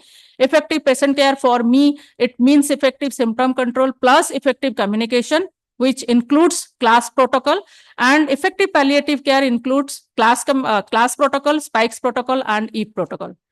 So thank you very much. So we can verify this, whether we have an answer to all of these or not. So yes, thank you so much. Thank you. you. Find out your Dr. answer. Sujata, so much for this great presentation.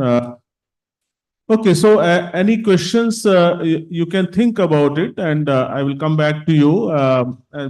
In the meantime, we have online questions, which one is addressed to Dr. Vijay. Have chair here or no? Okay, no. So okay, so Dr. Vijay, question to you is, what is the role of existential therapies like logotherapy and life reviews in palliative care? So yeah, so this is one question online. In the meantime, I would request participants also house to have. I think it's a very good question which I have not covered in my presentation, because existential therapy and logotherapy, very extensive information should be given. But however, the existential therapy and logotherapy commonly shares, the process. For example, the existential therapy is focusing 4 principles like death, freedom, responsibility, and meaning of life. And logotherapy also shares the purpose of meaning of life. And actually, logotherapy is improving the quality of life. That will help to improve the quality of life and the satisfaction of the care. In addition to that care, again, there is a advancement of the symptom elevation also will improve in advancement cancer patient. So that's why these two are mostly they commonly share some common the methods. That's the reason I have not mentioned. But again, these are very important therapies in palliative care, especially. Thank you, Dr. Vijay. Thank you. In case I So- can add a yeah. point to what I would just want to add one single point to what Dr. Vijay said. Instead of looking into logotherapy or existential therapy, a new therapy which has coming up which is coming up in a big way to gather its evidence around it. That is reminiscence therapy, which is very important in palliative care setting for any kind of patient, cancer patient or heart failure patients. I mean, any kind of patient in palliative care. Reminiscence therapy. Please go and read about reminiscence therapy. I have two beautiful experiences with two lung cancer patients in their fourth stage of cancer. One is no more, and who was in his early 60s, very early 60s, and the other one who is still surviving is in his late 40s. So even a lot of hindrance we find when we extend some new and evidence-based therapy, because we are not really trained. We try to fix it, and with a lot of experience, when it gets successful, that gives a lot of encouragement.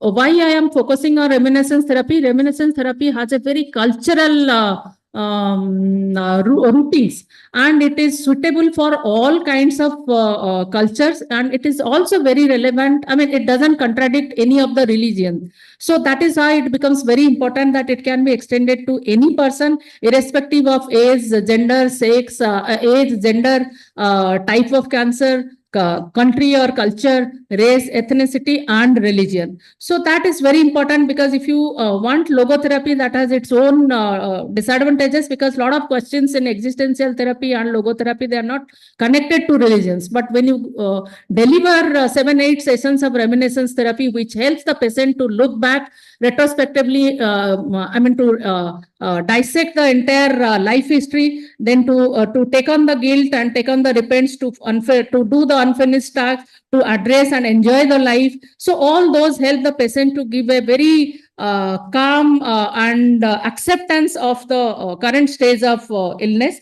and that really enhances the quality of life. So please go and explore reminiscence therapy if you are working in a cancer setup. Thank you very much. Thank you, Dr. Sujata. One question for you online, so you can answer that. The question is online question which has come. How to answer patient's request, inverted comma, Dr. Saab, chehar ka tika laga do. In a terminally ill patient who is under treatment and is repeatedly suffering side effects of treatment like radiotherapy and chemotherapy. This is a, very practical question. I think whoever has asked it, many of the physicians they encounter in their daily practice. But yes, depending, as I said, depending on the condition of the patient, the education level, the understanding level of the patient, the communication content and the communication method can be decided. There is no direct answer that you say this, that will satisfy the patient. This cannot happen. As I said during my presentation, that it has to be customized as for the patient and the caregiver's current situation. So you have the facts and you have the the true picture of the patient in front of you. But yes, how that message can be delivered to the patient without offending the patient or outrightly denying him rudely, that has to be looked into. And the sentences can be structured very carefully and can be delivered assertively so that the patient is not offended. At the same time, he or she feels that we have acknowledged his or her pain, the extent of pain, and the deep, intense feelings that the patient is going through. That is very important, so that the patient feels dignified and validated feelings, whatever he is experiencing. I think. Okay, so there is, please. Yeah, thank you. So, in our practice, we have seen whenever the patient, they want to have such type of statement they give. Actually, they don't want that. Yeah. They don't want that. So first of giving the answer, they don't want answer from us. We have to really explore.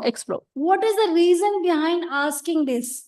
When you communicate to them, the suffering, suppose the patient is suffering from pain or any other intractable symptoms, which is making feeling that if you relieve that symptoms, I think in second and third session, they are not going to They are ask not the going same to ask. question 100%. why they want to really. That is why the E protocol is very important. And I think whenever I go and visit your setup for any patient, and the resident says that, ma'am आपको देख के तो वो pen नहीं बोलता, आपको तो देख के अच्छे से बात करता है, जैसे ही मैं एंटर करता मुझे देख के बोलता है इधर पेन है, इधर पेन है. So it's not about that. It's about how you communicate with him and how, I mean, आपकी communication pattern क्या बैठ गया है. अगर आपकी communication is only limited to symptom and symptom reduction, then whenever you visit the patient will start the first sentence saying that कि मुझे इधर पेन है, ये medicine काम नहीं किया, मुझे रात को नींद नहीं हुआ. There is no introduction, there is no conclusion. So it all depends how you build your communication with the patient, especially in palliative care. So it has to be, I mean, your intention is to address all the queries regarding symptoms, regarding side effects, regarding everything, but that should come in between. Not, I mean, after you just first visit with patient or the next follow visit with patient, the first sentence should not be on that. That is my experience. So you build your communication so that the patient is kind of also comes to you for all-round help. After listening to Dr. Seema, in fact, what I have just to have add is sometimes silence is the best communication. Absolutely. You know, Yeah. और उसका एक हिंदी का वो है ना, खामोशी ही मेरी आवाज है. So that is also a very important part of communication. There is another question for you online. Sometimes family members resist telling bad news to patients. How to deal with such situations? In my experience, and I mean, although the literature will, has been focusing on conveying the news directly to the patients, all the literature always, but in my experience, it doesn't help the family members or the patient always with the kind of very, the bad news, the news, okay? So delaying it and then delivering it in parts, so that is perhaps is the best way to deliver it. And many times also, these two methods have been useful. This is against the literature, but yes, practically these two methods do help to the caregivers, because they also get sensitized slowly and gradually that आके suddenly कोई बोलेगा नहीं, धीरे धीरे sensitize करके बोलेगा. They also get sensitized, they also accept what you say. So suddenly if you say this is a right-based approach and the patient has every right to know the health condition and whether irrespective of the age and gender of the patient or the condition of the patient, that doesn't work, and especially in Indian context. I don't have any other experience, but in Indian context, not giving immediately and giving it parts, these two methods do work, and gradually the patient becomes sensitized and the family members, they also become sensitized to keep the news on the plate. Just I wanted to... It only takes little time, but yes, these two methods do help. Yeah. Ma'am, actually, I wanted to share in continuation with why we should delay breaking a bad news. That actually, how many patients are really aware of the cancer is dangerous. The thing is that they are not, if you see that the OPD or inpatient, whether they're really familiar so much of cancer is really dangerous. The thing is that it should be required, the familiarity. In the process of why I'm telling that the delaying, they should be familiar that yes, cancer is having so many processes. It's not like the cancer that directly leads to the death instantly. The thing is that they should understand the process and involvement of all the treatment, so that the patients will gradually understanding the diagnosis with the other issues related to cancer, so that they can gradually accept what is it.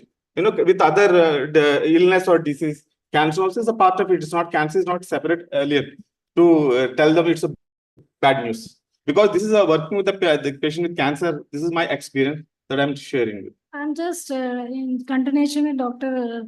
Sujata. Like in our clinical practice, when the patient's attendant, they tell us, don't tell the patient this is the bad news. Again, same method we explore, and when we explore, the first reason is that as soon as the patient, their near and dear one diagnosed with the cancer, they themselves are not able to handle their own emotions. Yes, When they are absolutely. not able to handle their own emotion, how they are going to handle their near and dear one emotions? So we need to really give the time. Maybe the first session, it is not been acceptable for them.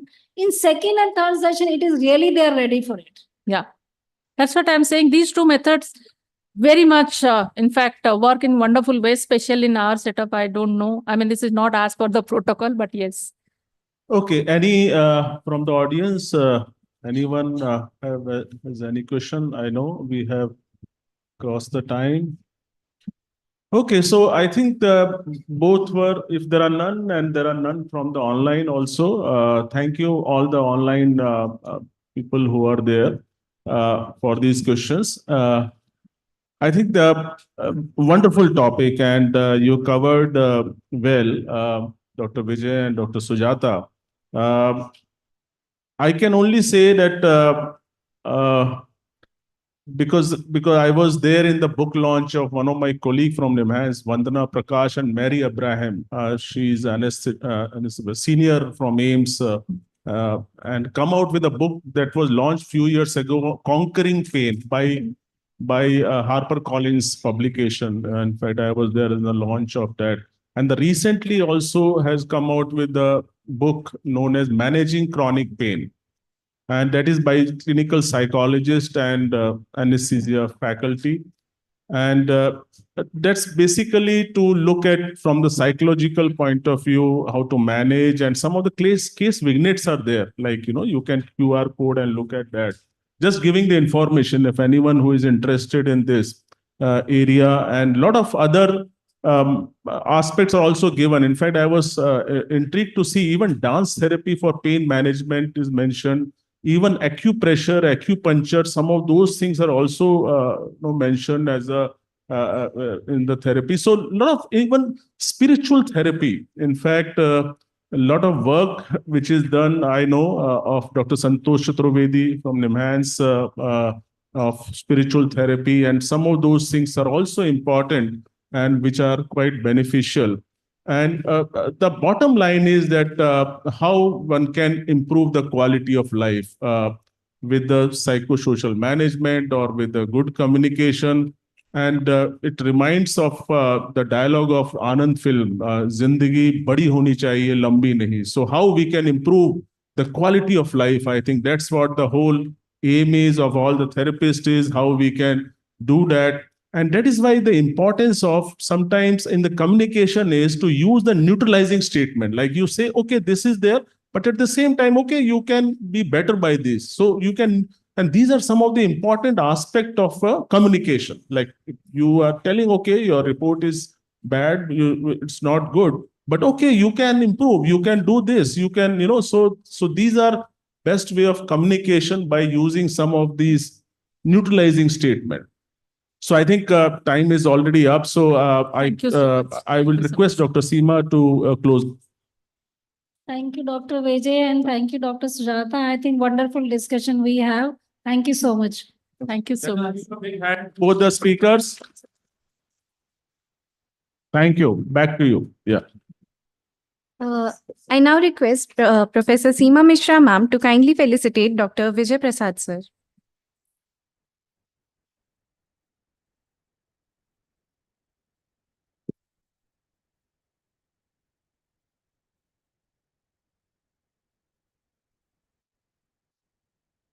I request Professor Rajesh Sagar sir to kindly felicitate Professor Sujata Satpathy ma'am.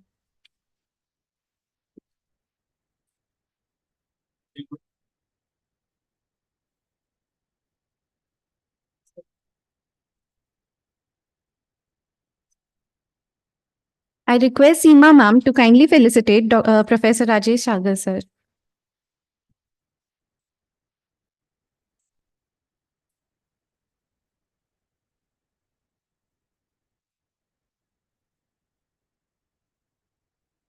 We will now be proceeding with a short tea break for 10 minutes. I would like to remind the audience once again to kindly submit their pre-test forms if they have not already submitted. There will be a post-test pro forma in the folders which are given, which have to be submitted after the last session is over, and the online and the certificates will be provided after the submission of post-test. For our online participants, the post-test pro forma will be sent via email and they have to fill it, after which they'll be provided with e-certificates. Thank you.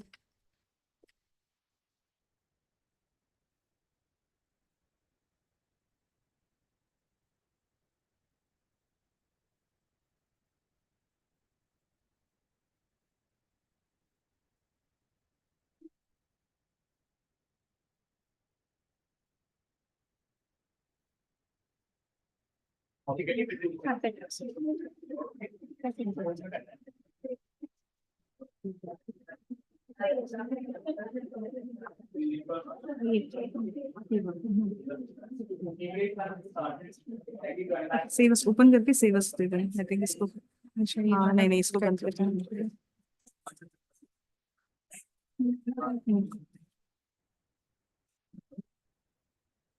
Ma'am दूसरा वाला कौन सा वाला? दूसरा Siddharth sir ने लेकर दे दिया। शायद इस पे ऑलरेडी है सर। सिद्धार्थ हाँ एडिक्शन है ना? हाँ बिल्कुल। Thank you.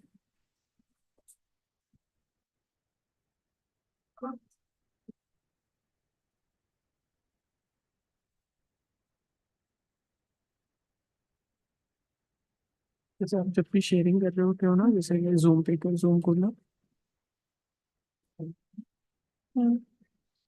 जब शेयर कर रहे होते हो ना तो यहाँ पे शेयरिंग के टाइम पे यहाँ क्लिक करना, यहाँ पे आता है विद साउंड, शेयर साउंड, मतलब नहीं जब जब करोगे ना तो विद साउंड करना। जैसे उनके मैम की वीडियो में नहीं आ रहा, ऑडियो नहीं आया इसलिए नहीं आ रहा था, शेयर करोगे तो आउटसाइड करते हैं। ठीक है sir.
Oh,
very much.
This is okay, but how do we share this?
this is the last session for today.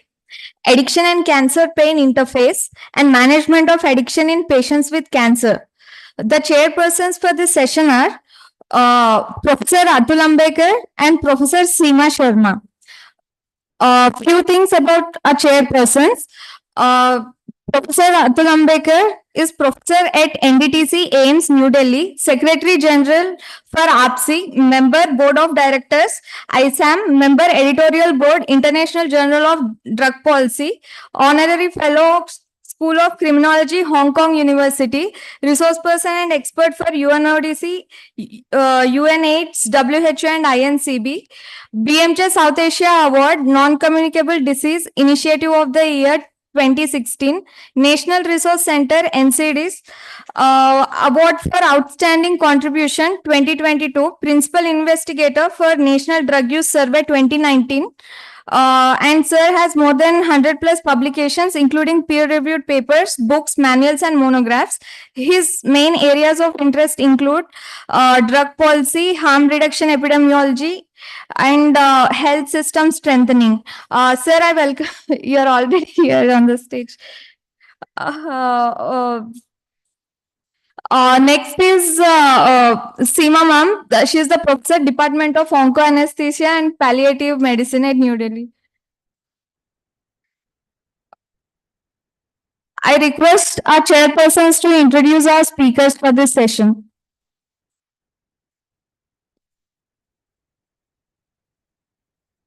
Good evening. Thank you much for giving me this opportunity. Addiction and cancer. Very people who use addictive substances, because of use of these substances, they are more to developing cancer. Then people who are suffering from cancer pain, they use addictive substances as self-medication to ease out their pain. Sometimes, very rarely, people may develop dependence or addiction on the pain medicines they are using for their cancer pain. And finally, both of these can exist as independent comorbidities. Sometimes, one of the important aspects of this interface is that because of fear of diversion and addiction, many of the pain medicines, they are very severely, very stringently regulated and controlled by the law enforcement agencies, which further sort of hinders accessibility of these medicines. So two of these important facets will be discussed today. For them, we have very learned, very experienced, very erudite speakers, beginning with Dr. Siddharth Sarkar, who is going to talk about addiction and cancer pain interface. Dr. Siddharth Sarkar, a colleague of mine in National Drug Dependence Treatment Center, is an additional professor. He is also a convener of Guideline Committee of Indian Psychiatric Society. He is also assistant editor, World Association of Social Psychiatry newsletter. Also happens to be a member of Royal College of Psychiatrists, has been awarded with Young Psychiatrist Award of IPS 2016, Balint Award for IASP in 2017, many other awards, international, including NIDA Young Investigator Awardee, ISAM Young Investigator Award, and has more than 200 publications in peer-reviewed journal. So, Dr. Siddharth, we look forward to hear from you.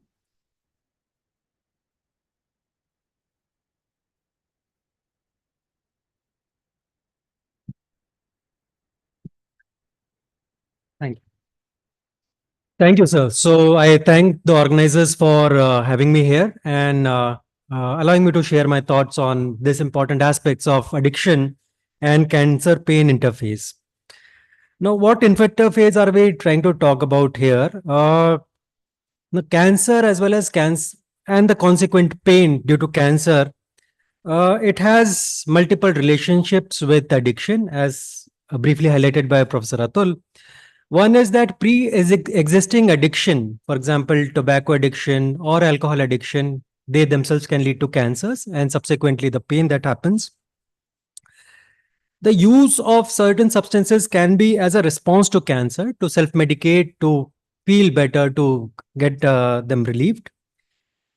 And treatment for pain, they often require use of medicines which are sometimes addictive. So I'll talk about these three things briefly. Addictive disorders are known to have genesis of many types of cancers. Particularly tobacco has been linked to several types of cancers, and of them, the highest odds seem to be for lung, larynx, and pharynx cancers. But apart from that, there are many other cancers that happen due to tobacco. The risk is higher for those who have been actively taking tobacco for long periods of time as compared to those who have been taking for shorter periods of time or have quit tobacco. Similarly, alcohol is associated with several types of cancers with strong associations noted for oral cavity and pharynx cancers, cancers of the esophagus and larynx. There are other less strong relations with cancers of stomach, colon, and rectum, etc. There are certain cancers which are found to be not related to alcohol use or alcohol use disorders. Now, similarly, people have looked about whether marijuana or cannabis have been associated with cancers, and there is not a robust relationship except testicular germ cell tumors. Apart from that, other cancers have not been associated. Opium or opioids have been associated with certain type of cancers, and cocaine has a weak probable relation with certain cancers of head and neck. But apart from that, no other strong relationship. So hence, substance being important predictor of cancers happening, substance use is not rare among people who are suffering from cancers.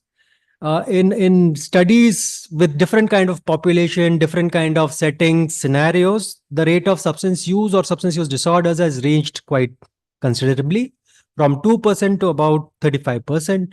So there is a variability in how you go and assess and what do you ask people. If you just ask of what substances they are taking, the rates are higher. If you are very scrupulous and you want to find out how many people are dependent on substances, the rates are lower, but still nonetheless, they are there. Now, several variables are associated in people who have cancers with the presence of substance use disorders, and these include psychiatric comorbidities. So, as we discussed that there are psychiatric comorbidities, and Dr.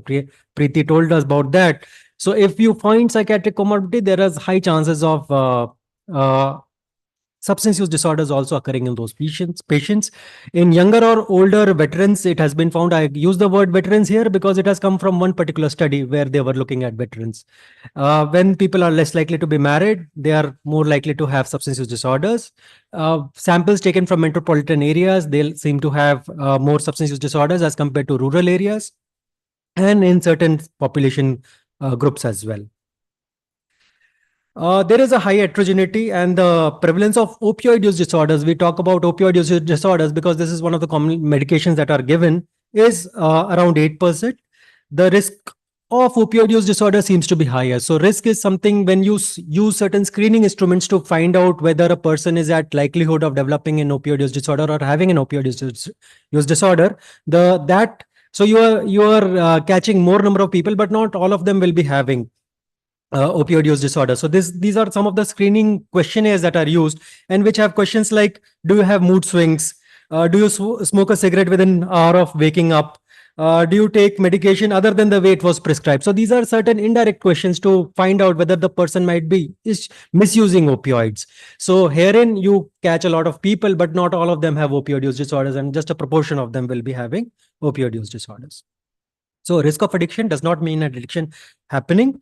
These are just preliminary pointers. Now, in a case where a person has developed cancer, there can be many reasons why substances are being taken or continued if the person had been taking in the past. It may be due to the craving, which is a feature of substance use disorder. So a person having substance use disorder has a craving or an intense urge to take substance. So that might be present even when the person has developed cancer. Apart from that, it may be to deal with negative emotions due to cancer, and that may be due to the treatment, due to the diagnosis, due to the shortened longevity, due to the circumstances that have occurred due to the cancer. To ease the pain due to cancer, so the cancer itself might be causing pain, and to relieve that pain, there might be continuation or use of substances, and also to counter the side effects of the treatment. So treatment often is necessary and helpful, but it causes side effects. So that to counter those side effects or to ameliorate the distress due to that side effects, people may be taking certain substances. So when we talk about cancer and pain, there today morning, as we discussed, there is a physical component and then there is a psychological component as well. And opioid seems to be taking care of both. So the physical component of the pain is reduced as well as the psychological component of pain is reduced. But apart from that, when we talk about alcohol and cannabis, and they also seem to relieve some kind of psychological distress, primarily the psychological component, not the physical component of pain per se. Now, let me give an example of a case I have been seeing in my clinical setting. And I treat in the National Drug Dependence Treatment Center, where we find people with opioid addiction commonly being treated, and we treated with opioid substitution treatment. So here was a 55-year-old male with opioid dependence who was following up regularly with me and our center, who was stabilized on 18 milligram of buprenorphine, which is an opioid substitution treatment where we give buprenorphine so that the person does not relapse back to heroin. And he was being given on a weekly dispensing of this medication. So he is okay. He is rather functional, but he developed hoarseness of voice, and then a biopsy was done after a couple of months, and which turned out to be cancer of the larynx. He also had tobacco dependence for a very long period of time. We tried, but I'm not sure whether he stopped at all. So he wanted to go to Punjab for initiation of treatment, and he requested 2 weeks of medication. Now our policy is to give 1 week of medication. He requested for 2 weeks. We agreed. Treatment was not started there. He had some family members there, but it could not materialize, and that happens. And he was told about surgery and radiotherapy that should be done. So he knows what the treatment is, but it could not be started. Thereafter he tried to seek treatment at other places, and he was given 2-week medications once more in a while. But then he himself started to report that he is taking more opioids than what has been prescribed. So he has been prescribed something, and then he's taking something more for his pain control. Now here, he was offered as admission to, we wanted to see whatever dose he requires, we can try give that. He declined. He did not want to get admitted, so that which would give us a window of opportunity to see what dose his requirement is. And thereafter, once a son came to take medication on his behalf, we still gave to the son, but we gave at the usual dose and not an increased dose. So question to me as a clinician was, should we tweak the OST dispensing policies in patients who have cancers, right? So they deserve probably our sympathies, but do we need to have policies in place to be more friendly to them?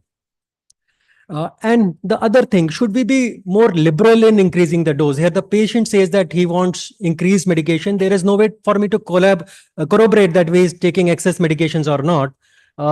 Admission is not on the card. So how do I proceed? So these dilemmas remain. And why I think bring up this case is because, there can be many things written in the books or guidelines, but when you have a patient in front of you and where you have to apply your clinical judgment, there can be certain things that you need to consider.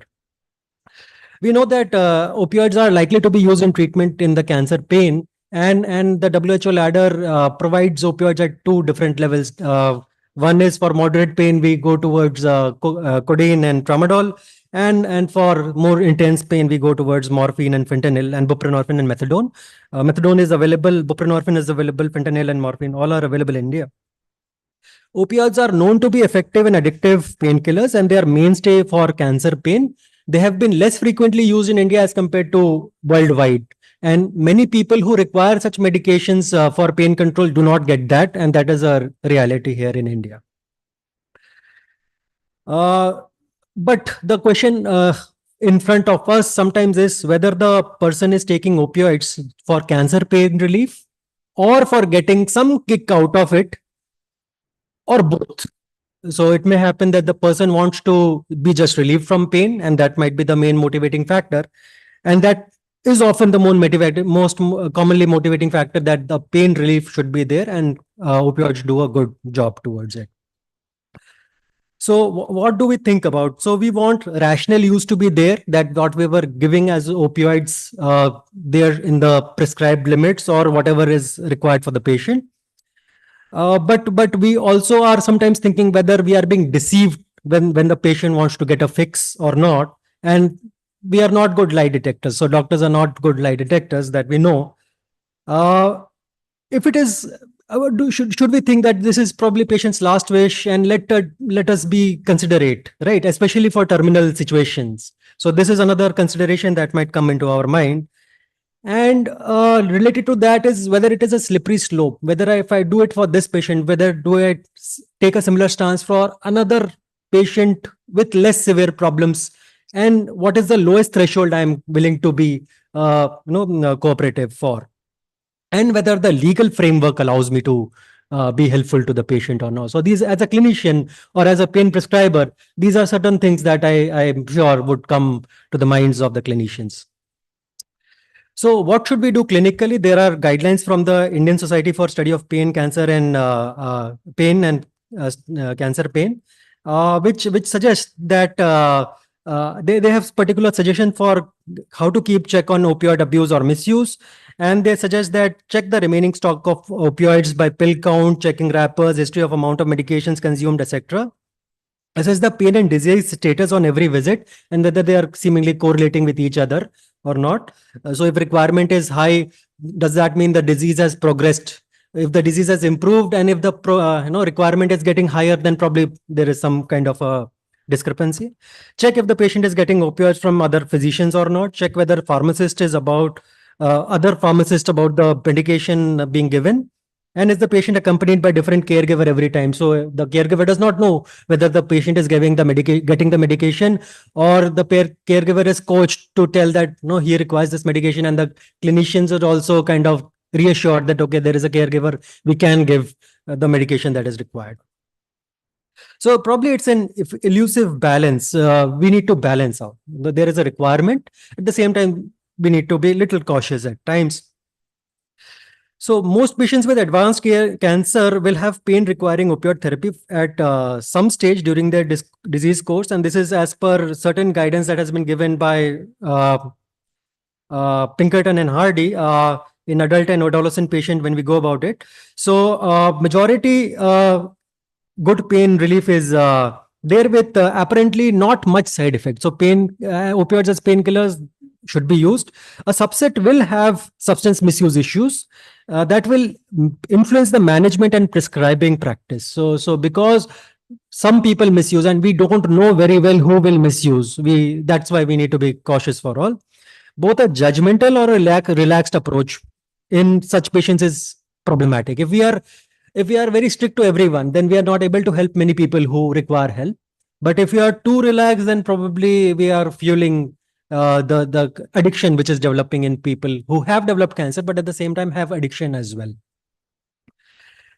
So when do we suspect that there is problematic opioid use? When there is overwhelming focus on opioid use. So the opioid issues in the clinical setting. So the patient comes and says primarily about कि मुझे दवाई चाहिए, ये चाहिए, or rather and tells less about कि उसको दर्द कहाँ है या उसका treatment में क्या चल रहा है. If the patient has a pattern of early repeats or escalating the drug use in the absence of acute change in the medical condition, if the patient generates multiple calls or visits or coming primarily for opioids, कि मेरे को control नहीं हो रहा है and I need to increase the medication. There's a pattern of prescription problems for a variety of reasons. That may be lost prescription, कि I've lost my medications, I've lost my prescription, I do not have medications. And the patients have supplemental sources of opioids from multiple providers. So these can be indicators when you can think that there is a problem. Now let me bring in a focus of a case which has been published in one of the journals what are the challenges and what are the opportunities in such cases. So this was a female with Hodgkin lymphoma who had been started on ABVD treatment. And what has been happening apart from the treatment and the cancer progression was that the person has heroin dependence as well, and the person would be lost to treatment. So when you have a patient with addiction, sometimes the addiction might be overpowering them and not making compliant to treatment. So you might get them. And another thing that may happen is managing them in the inpatient setting might be a challenge. So that is another thing that we need to be cautious about. So in this case, when you see in cycle 5 in December 2014, there was aberrant behavior while in an inpatient setting, and the kind of aberrant behavior was that the person was admitted at that time with heroin, morphine, codeine, diphenhydramine, and methadone positive in the urine. and methadone was continued. She received treatment for her addiction as well, but despite that, she would take other opioids as well, and she was found unconscious in the inpatient setting, but she recovered. So apparently she got overdose, and then she was okay as the dose reduced, or the effect of the drug reduced. The security searched the hospital room and found a full syringe of an unknown substance. So they don't know what was there, but they still found a syringe. So the person had access to something and injected it. Then the room. So what was done as a consequence was the room door was left open for the remaining part of the stay. She was not allowed visitors, and staff member was present for remainder stay of the hospital. So this is what the clinicians in that hospital did, so that the person would not inject again or would not misuse again. Another thing that was done was she did not get any prescribed opioids at the time of discharge. So this was probably a stance taken because of her injecting behavior that she will not get opioids. So this might look a little stiff to her, but this was how. So I thought of bringing this case because this has been published nonetheless, and second, it gives a real world scenario of how things unfold. Psychedelics is another group of substances probably which have been used in treatment, and in the past LSD has been used in patients with cancers, and seemingly LSD was significantly better than hydromorphone and meperidine and almost half of the patients were pain free after 19 hours. So this is some data more than 60 years back. Probably we cannot use LSD anymore now, but nonetheless such evidence exists. And in 1998 MDMA has been used for pain relief in a patient and reported to have some benefit. So in a single patient case report, but nonetheless use. Now let me bring to another small clip. The voice won't be here, but the point I want to raise is there's no need. Whatever she says is, this is from film Queen. This is Kangana Ranawat, and she says that she gives an example of Mr. Gupta. Mr. Gupta has cancer. He has never smoked. He has never drunk. उससे अच्छा तो वो P लेते है ना. So the issue is that what happens if we should we stop people who have developed cancer from using or trying out substances, or who want to try out substances? So this is just a food for thought. Nonetheless, in advanced cancer also, we need to manage addiction in a proper manner, or at least give some forethought to it. Because due to addiction, there is increase in patient suffering. When addiction continues in a patient with cancer, there is increased stress and frustration for family members and caregivers who are trying to help the patient. Addiction may mask the symptoms which are important to patient's care. So for example, if decrease in appetite is happening as a consequence of cancer and the person is taking cannabis, which increases appetite, so it will probably mask the kind of the impact of the cancer, and it might not lead to early catching up of the symptoms, or then there might be reluctance of providers to provide adequate pain medications if a person has been continuing to use substances or having addiction. There might be poor patient compliance with medical regimen and decreased quality of life. And because of these reasons, it is important probably even if in a person with terminal cancer to address or at least think about managing the addiction. Now, we think from the aspect of the family members as well, because they may have fears of setting addiction in motion through pain and symptom management. So when they are given certain medication to be given to the patient, they don't know how much to give. Especially if the patient has addiction, so they can be fearful of using controlled substances. Then their mind is that, are they doing injustice by not giving adequate medication, or are they doing certain problem by giving more medication than necessary? So from the family perspective or the caregivers, it becomes a kind of a challenge. And when the patient is not able to control his or her acting out in such situations, the family member may be driven away and patient isolation may occur. So, the patient may get frustrated that you are not helping me and you go away. And the family member says, okay, I've tried enough. Now you manage yourself. Right. So I'll conclude.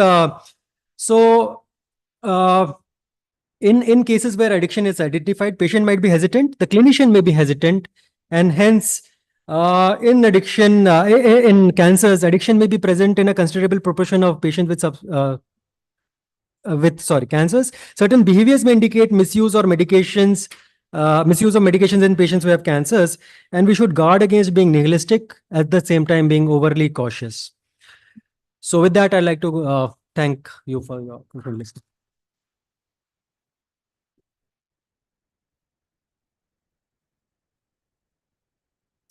Thank you, Dr. Siddharth. We are going to take up the question after the next lecture. So next lecture is by Dr. Ravinder Rao. Management of addiction in the patient with the cancer. So Dr. Ravinder Rao is a professor, National Drug Dependence Treatment Center, Aiims, and regional representative of South and Southeast Asia International Society of Addiction Medicine, and treasurer of Addiction Psychiatric Society of India, chief editor of APSI, an expert technical resource group on people who inject drugs, National AIDS Control Organization, Minister of Health and Family Welfare, and Tilak Venkova Rao Oration Award, Indian Psychiatric Society. Kindly start the lecture, please.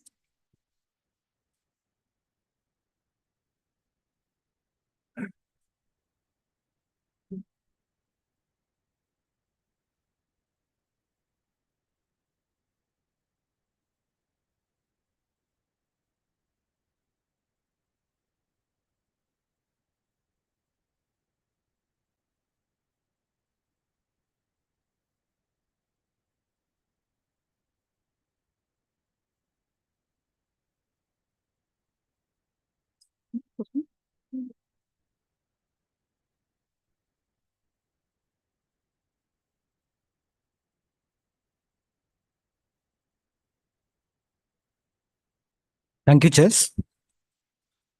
Thank you to the organizers for having me here. This is the last session of the day, and you have had a full day discussion about cancer pain, and the various ramifications of cancer pain. I know this session on addiction was not kept at the last deliberately by the organizers. I understand that. But I couldn't help drawing an analogy between what happens with a patient with cancer and addiction and what happens here. So since the morning you've been bombarded with cancer, management of pain, then once that was settled, then people talked about psychological issues, communication, so on and so forth. And by the time you came to addiction, either you're overwhelmed, you are apathetic, you just want to finish and go off. That is what happens with patients with addiction in cancer. That for them also, by the time the clinician starts addressing addiction, they just want to give up. So let us try to look in the next 20 minutes, how do we go about managing addiction in patients with cancer? I think some of the issues, I'll just take it from where Dr. Siddharth covered, what he covered in his presentation. So we have discussed about the relationship between substance use and cancer. So substance use may predate cancer or cancer pain. People in the general population use substances. So patients before developing cancer can use substances. And we know that substance use itself will make a person prone to develop cancer or subsequently cancer pain. Following the development of cancer and subsequently cancer pain, substance use either may start or the substances which he was using may increase. And there are a number of reasons for that, either to relieve pain, and we know that some of the psychoactive substances, they are very good relievers of pain because we use them in treatment of pain itself. These substances may also be used to improve altered biological functions. For example, sleep. So a person may start using sedatives to help him have a good sleep. Substances may be used to cope with negative emotions which follow a pain or a diagnosis of cancer. So that may be the case. And the medications that we use for treatment of pain or even for cancer, for that matter, for sleep, etc., a person may start using those substances, but then he may go on to develop substance use disorder. Now, I'm using this term substance use disorder deliberately because addiction is just one part of substance use disorder. And when we talk of management of substance use disorder, then we need to have some conceptual clarity about what we mean by substance use disorder and what are the contours of a substance use disorder. So first of all, substance use disorder is not one single diagnosis. It's not a single diagnostic entity. It is a spectrum of disorders. So right from hazardous use, where the pattern of use is such that it increases the risk for harmful use to the person or to others around him or her. And harmful use, the next stage where the pattern is such that the harm actually has incurred, either physical or mental, to the user or to the person around around the user. And then we have finally dependence, where the pattern is such that there is a loss of control to the use of the substances, and where the substance use is given precedence over other activities, and the person has neuro adaptation to the use of these substances. Now, this also is called as addiction, right? But addiction is not a term that is used in contemporary classificatory systems, but addiction was used to distinguish from the physiological adaptation or physiological dependence or neuroadaptation that is seen in patients who are using substances for treatment purposes. We'll discuss about it when we talk of diagnostic issues in the substance use disorder. What we also need to understand is addiction now is comparable to chronic non-communicable diseases because of various reasons, being that there is similar role of genetics and personal choices in the quote-unquote causation of these illnesses. The approaches to treat this illness is multimodal. So biological, psychological, social, all approaches are required. And the focus is on treatment rather than cure. Cure is not something that we talk in non-communicable diseases such as diabetes or hypertension. We also need to remember that addiction is a brain disorder. So the hallmark here is loss of control. And what it means is that the use of substance is no longer under the personal control or personal choice of the patient, of the person, right? So that's why when we write in our OPD card, when you see a person with addiction, stop smoking, stop alcohol use. It is not as if just by saying so, addiction will be cured or treated. That is not how it works.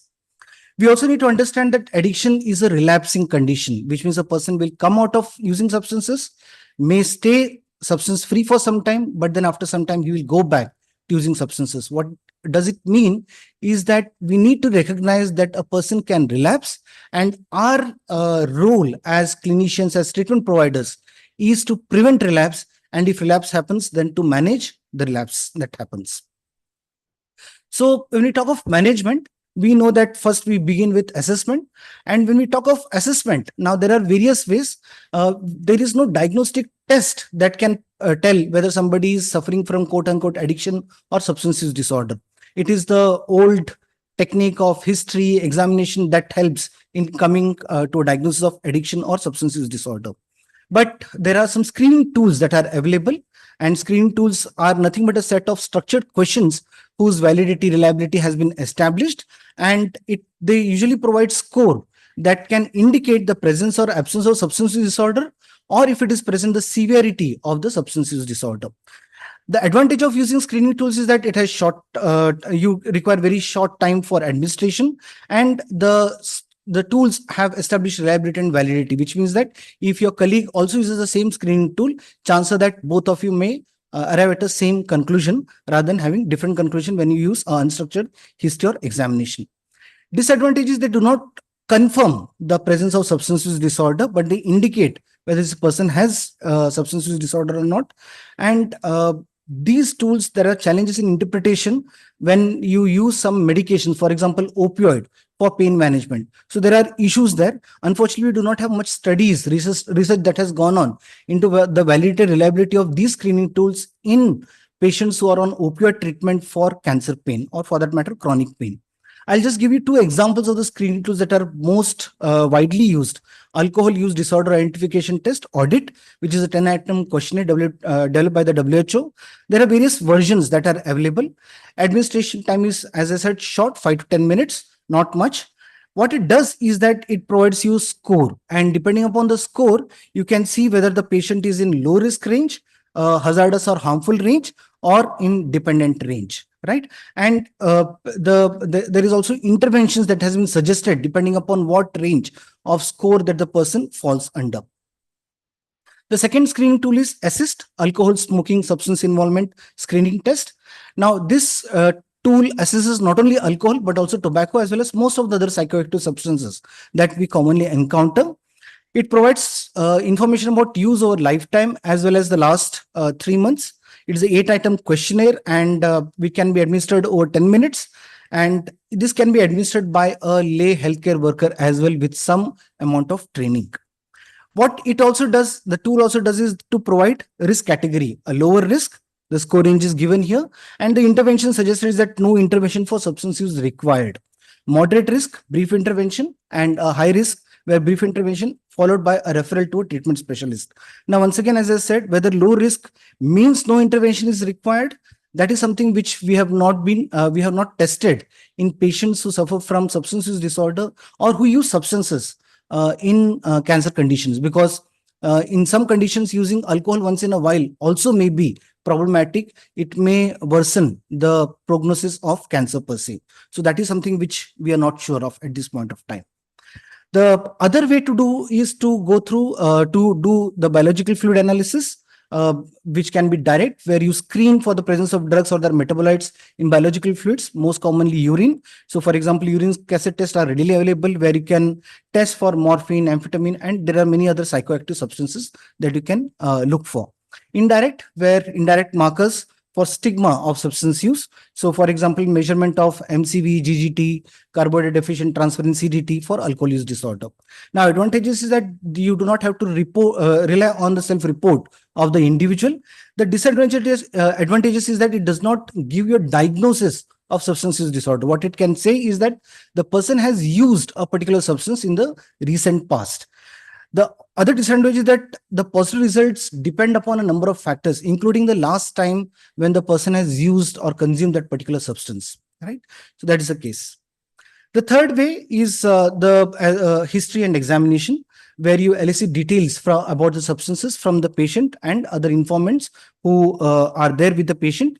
And the focus, when we talk of substance use, focus on the onset, frequency, quantity, also development of tolerance or withdrawals, which are neuroadaptation.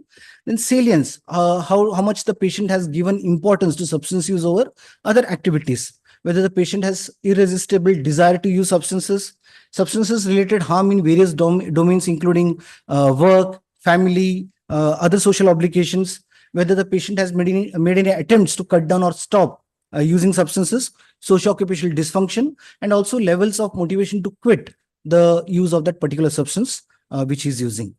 So that is as far as substance use is concerned. But in our history and examination, we also need to focus on risk factors which can make a person develop or worsen the presence of substance use disorder, especially history of psychiatric illness like depression or anxiety, which can worsen a substance use disorder, which can make a person prone to develop substance use disorder.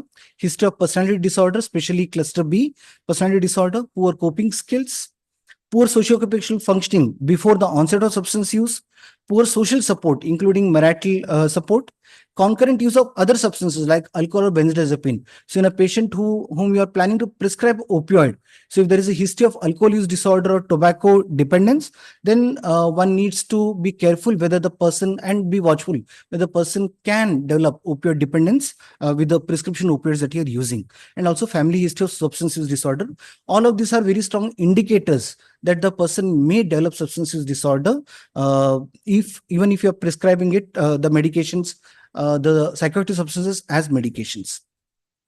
Then there are tools which Dr. Siddharth also talked about to assess risk factors which are there. So this usually the clinicians can use it when they plan a patient to be initiated on opioids for cancer pain, right? So SOAP-R, ORT, COMM, there are various of these tools that are available, which are once again validated and the reliability is well known. What we also need to watch out for, and during our assessment, we need to focus on, if the patient is on prescription opioid use, then we talk of something called as ADRB, or aberrant drug-related behavior. So what do we do? What do these include? They include, for example, selling prescription drugs or forging prescriptions to obtain more of these opioid medications, stealing drugs from others. The drug which is meant for oral use, it is injected. For example, sublingual buprenorphine, it can be injected. Escalating dose on multiple occasions, failing to comply with the prescribed regimen, or doctor shopping, going to multiple doctors. So what do this mean? It may signal that the person is misusing opioids. But we also need to be aware that it may be a pseudo addiction, for example. So doesn't mean presence of these symptoms would mean a opioid misuse. because there can be behaviors that can occur when the pain is under treated, right? So, or inadequately treated. So clock watching. So for example, he's waiting for his next dose of opioids. Drug seeking, like for example, unsanctioned drug escalation, drug hoarding, because he's afraid that he may not get his medication in future. So he'd want to have the medication with him so that he can be relieved from pain. Or aggressive complaining about need for drugs. So these all doesn't mean that it is ADRB. It may also be that there is inadequate control of pain. And that is something which we need to be to be aware of, so that we do not just label this person as suffering from addiction. How do we diagnose substance use disorder? We use the classification system, either ICD-11 or DSM-5, which follows criteria-based approach and require minimum number of criteria to be present, and no single criterion is essential for majority of the disorders. DSM-5 has a single category of substance use disorder, classified into mild, moderate, and severe corresponds to dependence syndrome. ICD-11, on the other hand, talks of three categories of pattern of substance use disorder. So it may be a single episode of harmful use, harmful pattern of use, and dependence. Now, this is the entire 11 criteria that are there for diagnosing substance use disorder in DSM-5. What is important to notice that there are 4 clusters. One is impaired control over the use of substance, and then you have social impairment because of the use of substances. You have risky use, and the last 2 are what are called as pharmacological, where tolerance, which means the patient needs increasing dose of the particular substance to have the same kind of effect, or withdrawals, when the patient does not get the substance, he has some unpleasant physical or mental health symptoms, or physical or psychological symptoms. Now, what is important when we come to diagnose substance use disorder in patients who are on medications for cancer pain is that, okay, this has 3 levels of severity. So for example, mild 2 to 3 criteria are enough, moderate 4 to 5, and severe is 6 or more. What is important is this, that if you look at the last 2, this can happen even in patients whom you're giving opioids for medication purpose, right? So DSM-5, the earlier versions, DSM-4 or ICD-10, did not consider this, and one could wrongly diagnose a person with having addiction, even if the person did not have addiction and he was just on opioid medications. So pharmacological criteria can be seen in therapeutic use of psychoactive substances, and they are not to be considered for diagnosing substance use disorder in such conditions. It has been very clearly laid down, written. For ICD-11, there is a harmful pattern of use, which we discussed that it is pattern of use such that it has caused damage to the individual or to the health of others. And then you have dependence, where there are 3 clusters. One is impaired control over the use of substance. You have increasing precedence that is given to substance use over other aspect of his life, either maintenance of health, daily activities, or the responsibility that the person has to fulfill, right? So that is the case. And third cluster is the physiological features or neuroadaptation, which is pharmacologic cluster of criteria that we saw in DSM-5, tolerance, withdrawals. Here also, when the system talks about boundary with normality, they have talked about physiological dependence that may occur in prolonged therapeutic use. By themselves, these are not sufficient for diagnosis, and what you require is the presence of symptoms in the other clusters as well. So that has been amply taken care of when one diagnoses substance use disorder, especially dependence syndrome in patients who are prescribed medication for cancer pain. When we talk of treatment of substance use disorder in cancer, let us first look at principles of treatment. Now, when we talk of principles, the first principle is that substance use disorder requires long-term treatment. So we talk of months to years. We don't talk of days to weeks, right? We employ the patient requires a combination of approaches, pharmacological, psychological, and social approaches to treat substance use disorder. So we require a combination. There should be many of treatment options that is should be provided to the patient for treatment of substance use disorder. That is something which is important. As we discussed earlier, that preventing and managing relapse is integral part of substance use disorder treatment. We understand, we accept that relapse can happen, and we need to prevent relapse as part of that. What we also need to understand is that substance use disorder, to be successful, we also need to take care of other requirements of the patient, including, for example, if the patient has psychological problems, a mental health condition. So if the person has depression, for example, we also need to take care of depression if we have to treat substance use disorder successfully. Similarly, social needs, psychological needs, so on and so forth. Involving the patient in treatment is very important. So if you just see the patient as an adversary who has to be looked down upon, that is something which will not work in addiction treatment. You need to make the patient a partner in treatment. That is something which is very important. So what kind of interventions are we talking of? For people who are on the harmful pattern of use, or when we looked at the assist or audit scores of moderate risk use category, brief interventions are something which are seen to be very effective in managing these conditions. So these are basically brief interventions, psychological intervention delivered generally over one single settings. You can also have multiple sessions lasting for 5 to 15 minutes. They can be delivered by a variety of healthcare professionals, including specialized as well as non-specialized healthcare professionals. The major element of brief interventions, and I'm not going to go into details of this because of time constraint, it involves personalized feedback, which is, we can remember the acronym FRAMES. So F means personalized feedback, R means responsibility. We entrust the individual to be responsible to change the current condition, which is to stop using substances. We need to provide advice to the patient, which should be objective and clear advice. We need to provide a menu of options how the patient can change their behavior. Empathy, in dealing with substance use disorder, we have a non-judgmental approach, accepting, understanding, and also self-efficacy, where we bolster the individual's effort or confidence to change, to stop using substances. So brief intervention is something which has been seen to be very effective in moderate or harmful pattern of use. When we talk of treatment of dependence or addiction, so as I said, we require a combination of interventions. When we talk of pharmacotherapy, it's an important component where we can use medications for management of withdrawals, as well as for long-term, where we can prevent relapse in patients. We have psychological interventions, a variety of them: motivational interviewing, motivation enhancement therapy, relapse prevention therapy, right? And we also need to ensure that there is enough social support through family interventions, network therapy, so on and so forth. Now, opioid dependence on cancer pain, treatment management of this is very difficult. It is management of cancer pain in patients with opioid dependence or at risk for opioid dependence, or vice versa, that there is management of opioid dependence in patients with cancer pain. It is very challenging, right? Unfortunately, we do not have much research on this area. What you find when we look at the literature is by and large some case studies here and there, some opinion articles, but strong evidence-based treatment is something which is lacking. What is important is that in patients who are prescribed opioids for cancer pain, it is important that we do routine periodic screening. And what do we do in that screening? One is that we need to educate the patient about risk of opioid misuse when they initiate opioids for cancer pain. That is something which we need to do.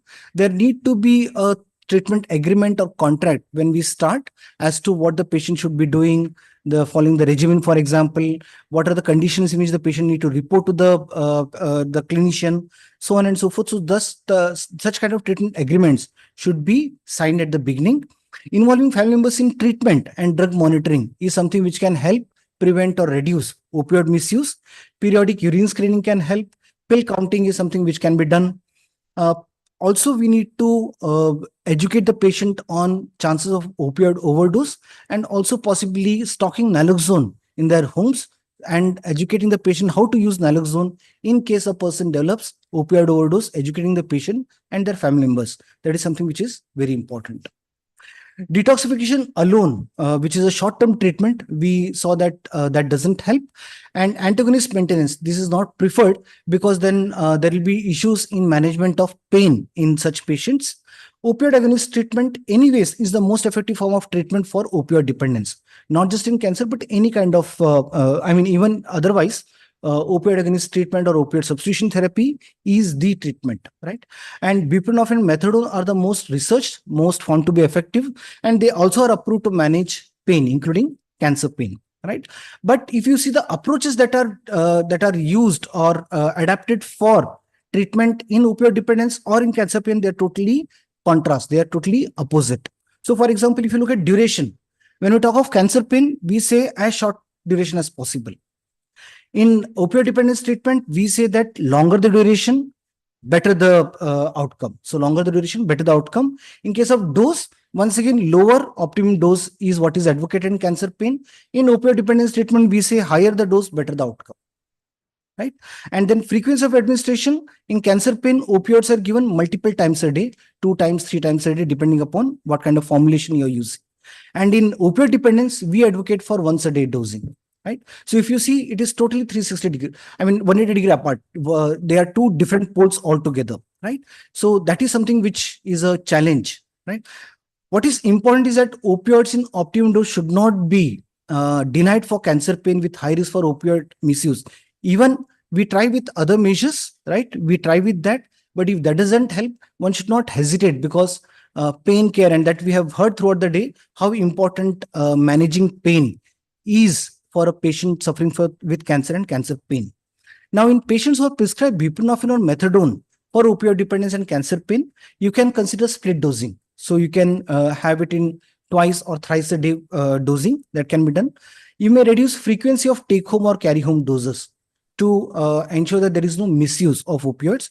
Frequent monitoring for diversion, keeping your antenna up that this may be a possibility, and one need to check while not always be paranoid about the patient diversion, but we need to be aware of this kind of phenomena that can happen in the patients.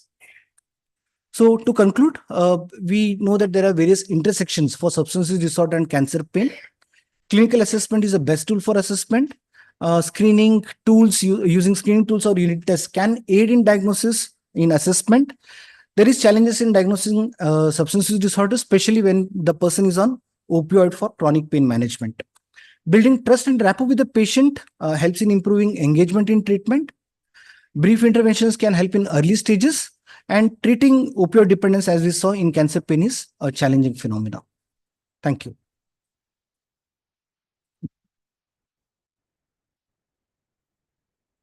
Thank you very much, Rao. And thank you, in fact, both the speakers for sticking to the time. This leaves us some, while House can organize. I'll request to answer some questions which we have received online. Good, Dr. Siddharth is also here. So there is this online question, and I suppose this belongs to Dr. Rao. The question is, it is often encountered that those with pre-existing opioid dependence were started fentanyl infusion post-surgically in the ICU. Tapering which fentanyl and switching to a different opioid has been challenging due to higher affinity. How to titrate opioids in such cases? It's true. We do get various referrals. I also look out at CL addiction psychiatry OPD, and also the consultation that we get from other departments from Aiims. This comes as a challenge where fentanyl, a person with opioid dependence or even otherwise, when you use fentanyl in post-op, then it becomes difficult to taper fentanyl and then switch to other opioids. What we usually do is we advise them to gradually taper fentanyl and then start the opioid that they have been maintained on earlier. If it is buprenorphine in most of the cases, so we ask them to switch back to buprenorphine.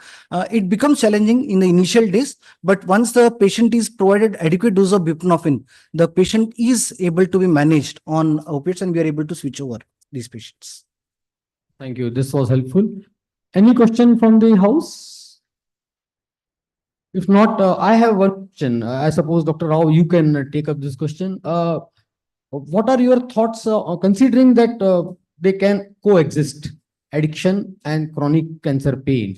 What are your some thoughts or suggestions on organization of service delivery issues? So for instance, the role of addiction professional in oncology settings and so on. Maybe it's Aiims experience, you can throw some lights on this. Yeah. In the past, we have collaborated with the palliative care department, and for some patients, like they have sent us referrals or to a third department where the patient is admitted, and we are often asked to provide our opinion on how to go about managing such patients. one way of service delivery is the referral model which exists. But often what we see that we do not get as many referrals as one would have expected. The kind of rates of substance use and substance use disorder one sees, because referrals, the patient on coming to the OPD and then getting themselves shown and then treated, that becomes a challenging. On the other hand, we have models like where the oncology team, the pain team, as well as the addiction specialists or psychiatrists, they often work together in one single setting and provide treatment. That is something which looks good on textbooks, and to Indian settings, whether we can do it or not is a challenge. So possibly educating each other through CMEs, or making the residents aware, the clinicians aware on both the sides on the issues that are involved, and then possibly the chance of referrals would be more, and we'll be able to provide treatment for both these disorders. If I can add to that. Yes, please. Continuing with that thought, I think this is a good thing that has been happening, that residents from palliative care, they are being posted there at NDC. They come for a week, I think, and I think we learn from them and they learn from us, and that helps to treat the patients without a cross referral as well sometimes. In fact, there was a time when DM residents from NDDC were posted there in pain and palliative clinic, and that also was a good experience for many of them. So Thank you. Thank you. Any questions?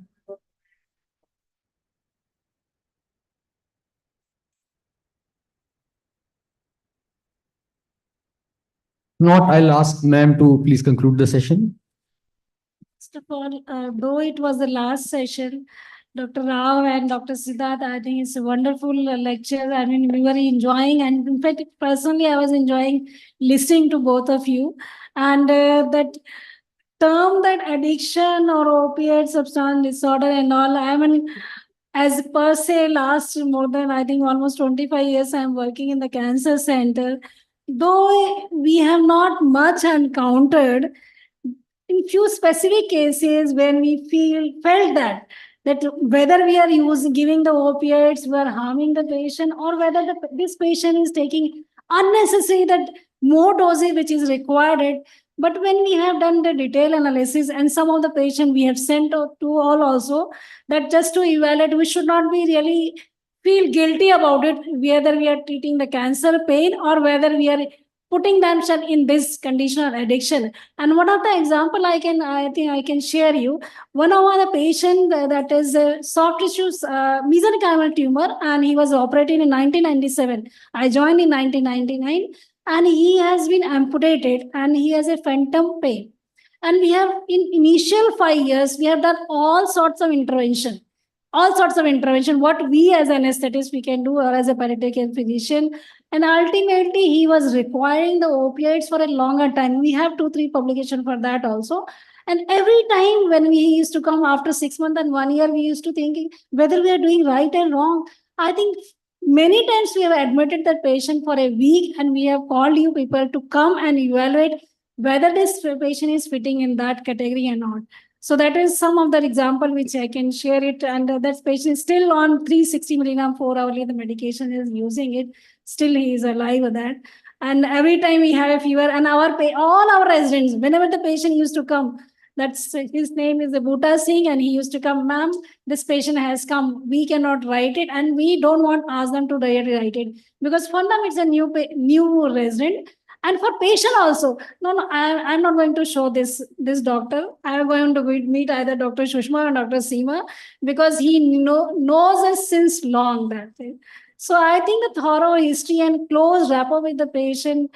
And in fact, in practical sense, I will tell you, our patient, whatever prescribe, they take a little less only instead of taking more, like that.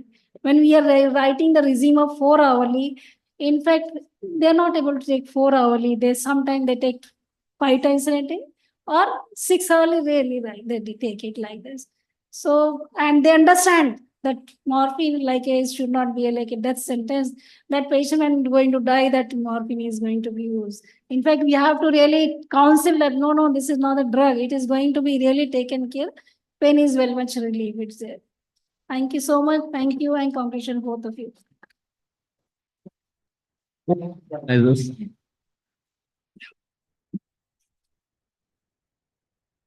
Thank you, sir. Thank you, ma'am. May I please request Professor Atul sir to felicitate Dr. Siddharth Sarkar sir.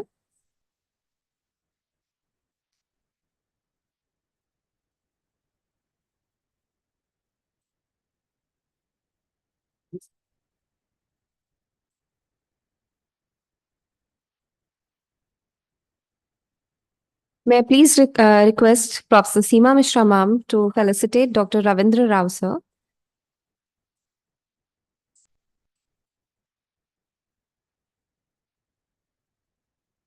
And ma'am, could you also please felicitate Professor Atul Ambedkar sir?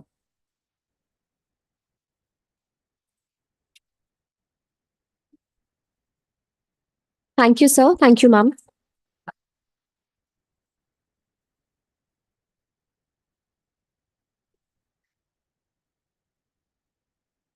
So as we approach the end of our day and we have delved into the complex interface between addiction and cancer pain also, understanding this intersection is crucial for providing comprehensive care to our patients. And finally, may I please invite Preeti ma'am for the concluding remarks. Thank you. So last but not the least, now is the time I would like to thank and felicitate the working team who have been working behind the scenes, but who had been a major workforce for helping us in organizing the program. So first, I would like to call upon the dignitaries, the senior faculties who have graced the occasion. Professor Pratap Saran sir, the organizing chairperson, to please come on the dais. Professor Rajesh Sagar sir, please. Professor Seema Mishra ma'am, Professor Sanjay Tolkar sir, please come to the dais. Professor Atul Ambedkar sir, Professor Rao sir, Dr. Vijay Bare sir, Dr. Siddharth sir.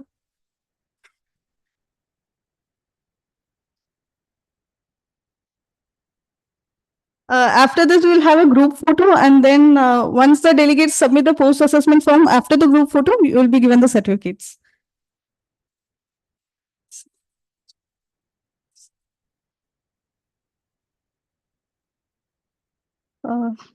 So thank you, dear teachers. Now I'd like to invite Dr. Devina Juneja.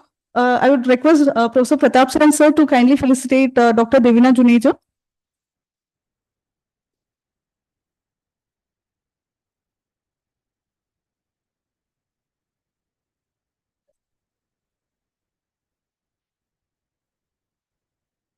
Dr. Raghu, you also please kindly join us. Professor Rajesh Sagar sir, kindly felicitate Dr. Anjali Govind.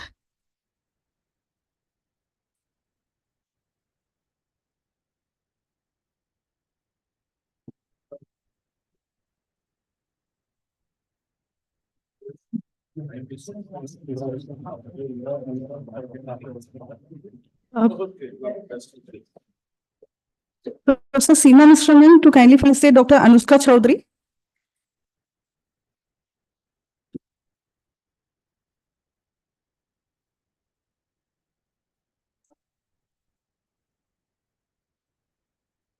Professor Sanjay Tolkar sir to kindly felicitate Dr. Ankes.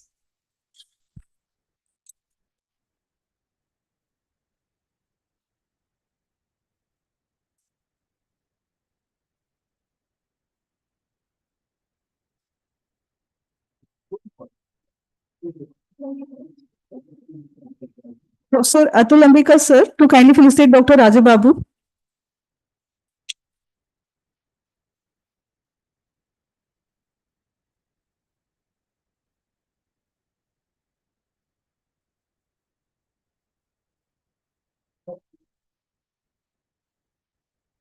Professor Ravindra Rao sir to kindly felicitate Dr. Omar.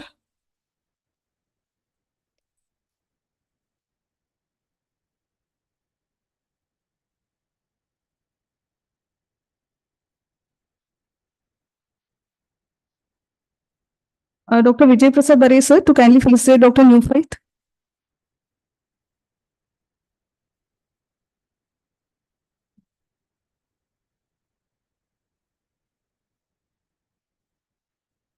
Dr. Siddharth Sarkar, sir, to kindly felicitate Dr. Chaitanya.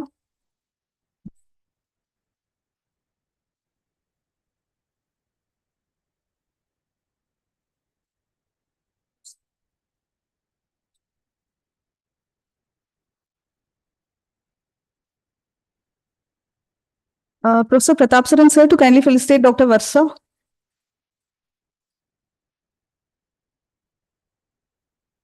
नहीं sir please हम लोग बैठे हैं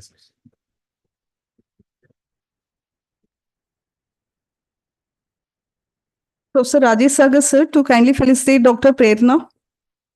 Yes, ठीक है sir.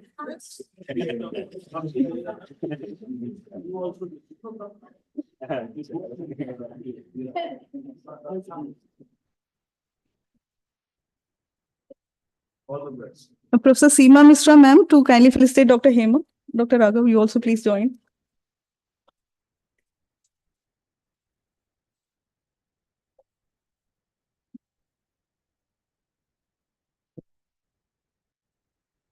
Professor Sanjay Tolkar, sir, to kindly felicitate Dr. Irfa. Yes, sir.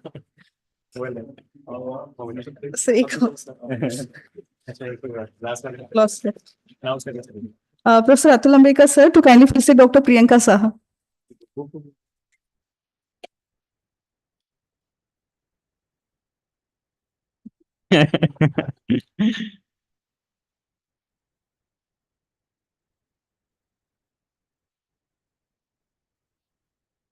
Thank you so much. I would request all the delegates and the participants to have a group photograph at the last, and then we can disperse.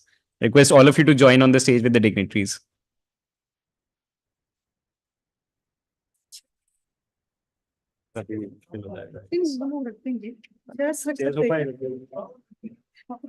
बड़े पीछे होंगी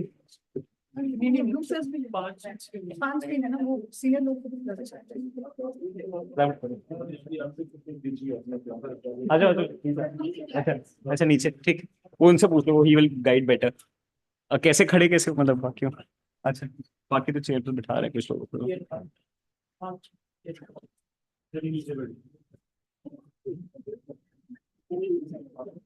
आ जाओ I guess सून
इधर नीचे अच्छा क्या चीज lights projector को ऑफ कर दो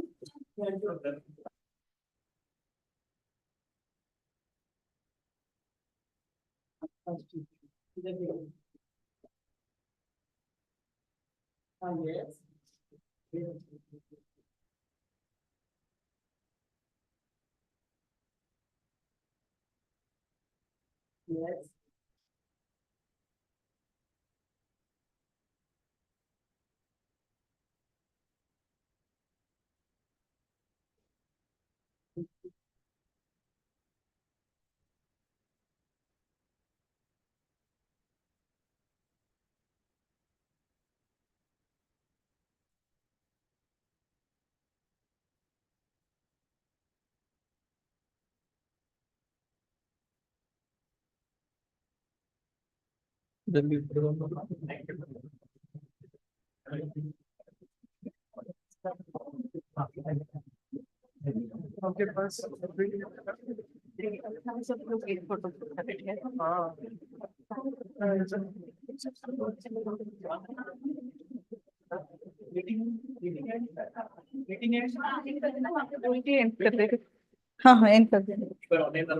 Thank you for all the online participants. We are closing the session now.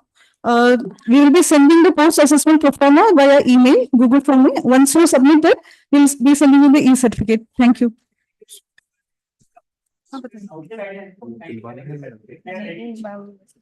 All those who are there, thank you for coming right now. Kindly submit your post-test questionnaire outside on the desk, registration desk, and collect your certificates.